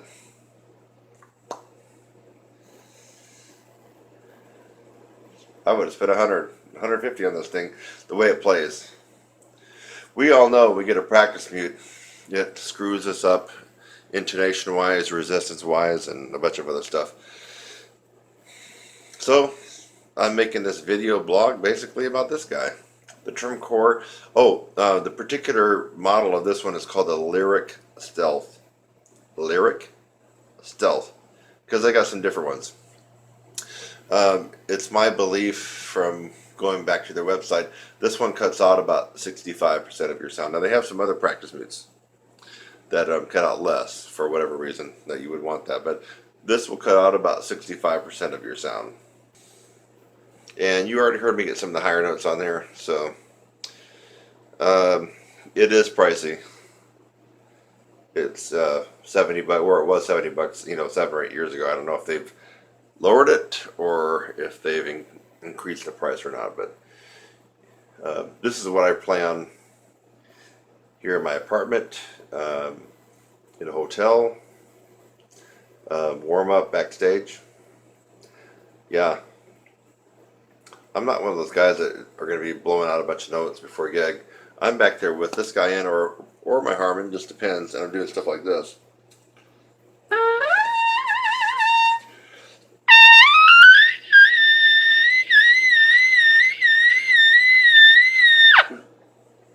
And I'm doing all that, just a nice whisper. Nobody's going to hear it. Only me. I'm going to hear it. I'm going to warm myself up and not trying to draw attention to myself or show off. So I put this guy in. Nobody can hear what I'm doing. Unless somebody walked right up, they would probably hear that I'm playing some high notes, but otherwise I'm not attracting attention. I attract attention when this guy comes out and that downbeat happens. That's when I get the attention. Otherwise, it's kind of nice to surprise people, right? Especially on a new gig, people haven't heard you, you got this in. And when it's downbeat, you pull this out and oh my lord. Oh my lord. Woo!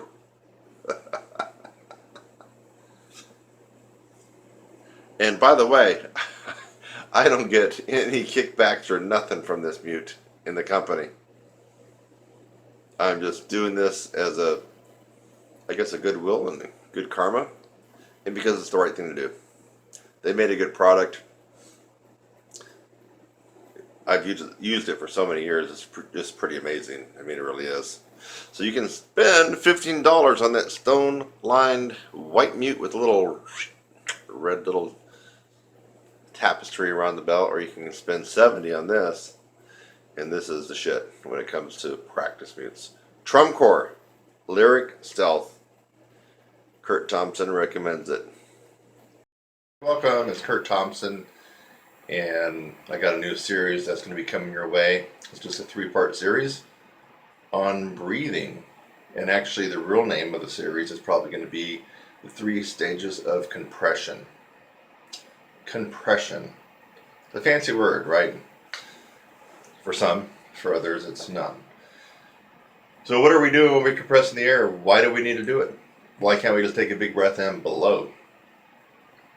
So if you want to be inefficient and shoot in the dark, you know, put a blindfold on and throw darts at a target.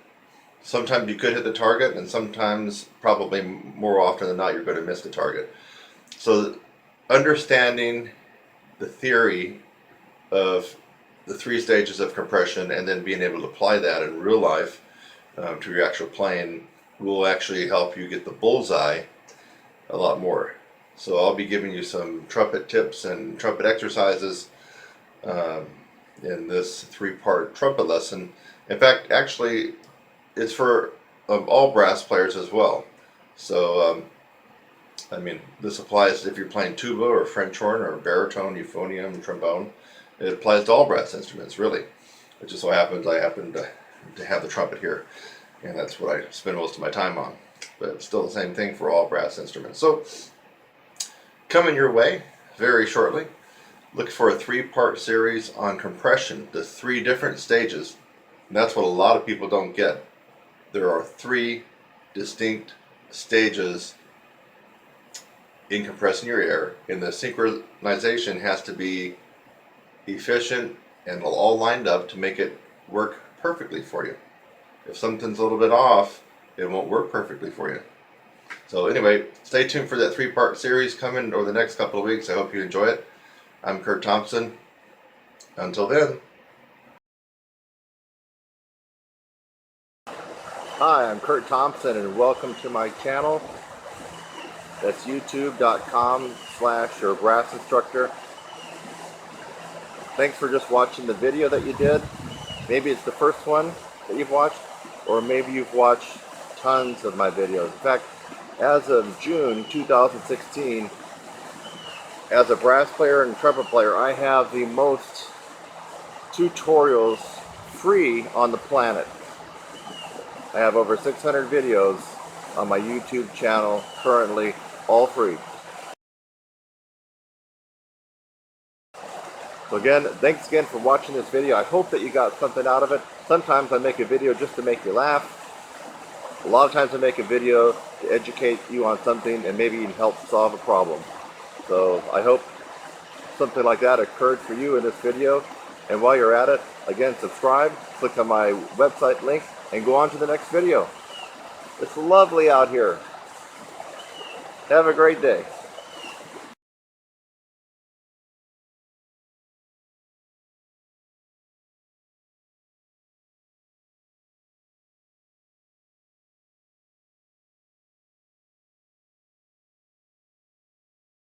Thanksgiving 2015. You know, over the years I've given you lots of little free tidbits on everything from lead trumpet playing to ultimate technique on the horn to improving your range and endurance, and some different tests along the way. And here are pretty interesting tests I'm going to give to you today, actually two of them. And for those of you who don't have spectacular upper register and endurance, this should be an eye-opening experience, because you don't have to play high to figure out whether you got chops or not, whether you got strength or not. But if you can't play high and you don't have great endurance, these will illuminate that matter right now without even having to play high. The first test is the Bill Adam lead pipe buzzing. Now, we all know, I'm assuming that most of us know, and a lot of this is directed to professionals and advanced players that have been around the block, that Bill Adam had a whole series and routines of playing the horn in many different ways, but especially without the lead pipe to improve your sound.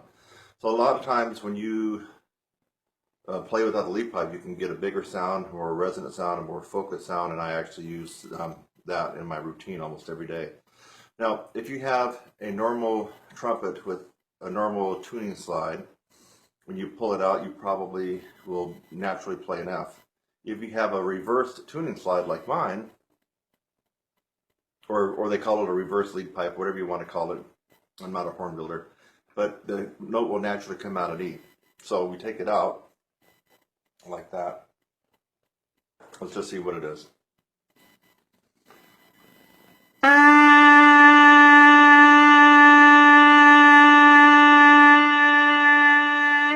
Let's put it back in and see if it was an E or an F or whatever it was. It should be an E. I'm going to play an E here just to see. Yeah, it's an E. So if you have a reverse tuning slide lead pipe, it's going to be an E. If you have a typical box strad, whatever, without that incorporated into your horn, it's probably going to come out an F. Now, when you try to go much above the F, regardless of what horn you have, it'll seem like the notes are not there at all. It's very, very difficult. And one way to ascertain whether or not you have massive, powerful, strong, flexible, resilient chops is to try to target some of those notes that typically would not be part of the lead pipe buzzing from Bill Adam. So, for example, what if I were to play an A? You guys can try this right now. You don't have to be able to play double Z. You can try it right now. I'm going to play the A on the horn.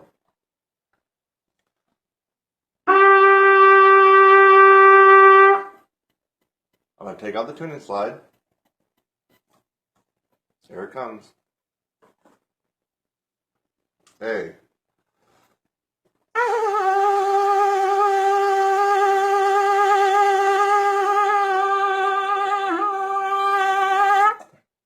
Could you do that at home? Could you? And mine was loud and relatively focused. Now, if you could do that, you likely have been working the Bill Adam for quite a bit. You got great chops, great flexibility. You're probably even above most advanced trumpet players. You might be a professor. You might be a lead trumpet player. Maybe you're a principal in an orchestra somewhere around the world. I don't care. But if you couldn't do it, it's not because you don't have talent. Do you think it takes talent to do that? It does not take any talent in the world at all. It takes flexibility and powerful chops.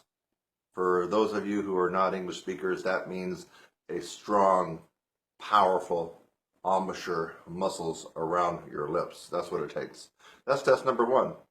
So again, you don't have to be able to play double C's and scream like Maynard Ferguson to do this test. Now, if you can't do that, that means you need to be working on your chops, right? I mean, can you think about it? Especially for those people who say, oh, I don't want to be that high note guy. I don't want to play high notes and hang over and be that up. Well, if you can't do this, it's not about high notes, is it? It's about your lack of embouchure strength, so quit rationalizing it. You don't want to play high notes, fine, but if you don't have a strong embouchure, you ain't going to be playing much of anything. I can tell you that. And you're not going to be able to play that long. That's test number one.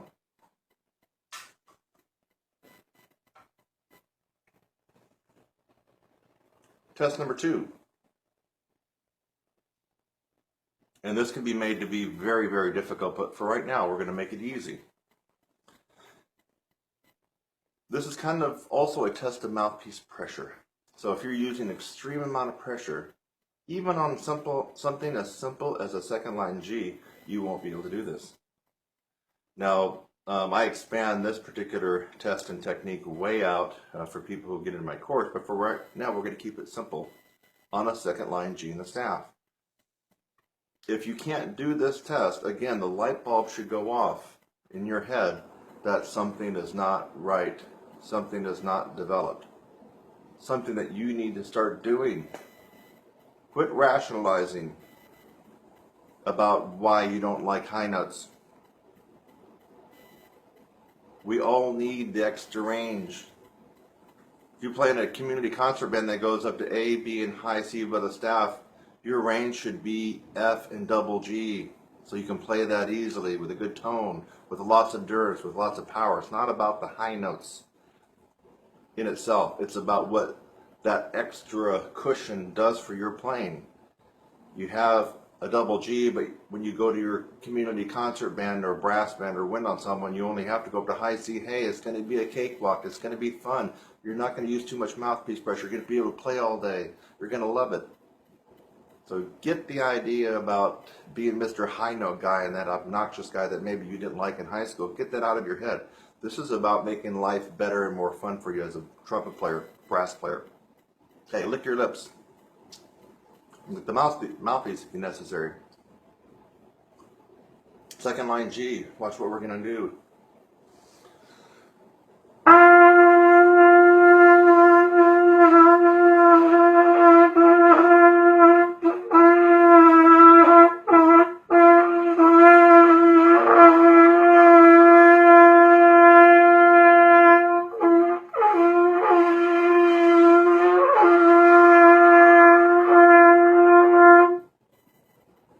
Could you do that? Could you do that? On these two techniques and tests, there's no rationalization about why you hate high notes. Either you got chops and flexibility and can do this, or you need to do some serious shedding. Do these techniques require any talent whatsoever? Zero, nada, zilch, none, no talent. It requires a flexible and powerful embouchure. Flexible, powerful embouchure to be able to do what I just did. No talent. So don't sucker yourself into thinking, well, I don't have the talent. He can do it. He's got talent. I don't. No, that's a cop-out. That's an excuse. That's a rationalization. So in this particular trumpet lesson for you, get rid of all those rationalizations and excuses. Well, he can play high notes, but I can't. I don't like high notes. I don't want to be that. Out. Quit it. Stop it. And take these two tests. If you can't do what I just did here, put away the excuses and buckle down and start working. And most of you won't know exactly what to do or how to do it because you need to be coached. Why are there coaches in professional athletics? Those professional athletes know how to do what they're doing, right? But why are they there? Think about it. Why is some guy in the NFL star quarterback, but yet there's still a coach on the sideline coaching the whole team and even coaching that quarterback? Think about it. So you need someone to coach you on this, someone who knows how to do it, been where you are, and been where you and is where you want to be. Easy for me to say. So go back and rewind this. Try to do it. If you could do it, great. Chances are you don't have too many problems in life when it comes to playing the horn. If you cannot do these relatively easy, you know what to do, right? You got to seek out someone to help you gain what you need to know. I'm Kurt Thompson. You already know my site, trumpetsizzle.com. And for this Thanksgiving weekend, I plan on putting up some really attractive discounts for a lot of my courses. I suggest that you take advantage of them, or you can go back to your practicing your Arvids and your Clark and your jazz standards and your etudes and your concertos and your orchestral excerpts and still be the same old player this time next year? What are you going to do? Bye-bye.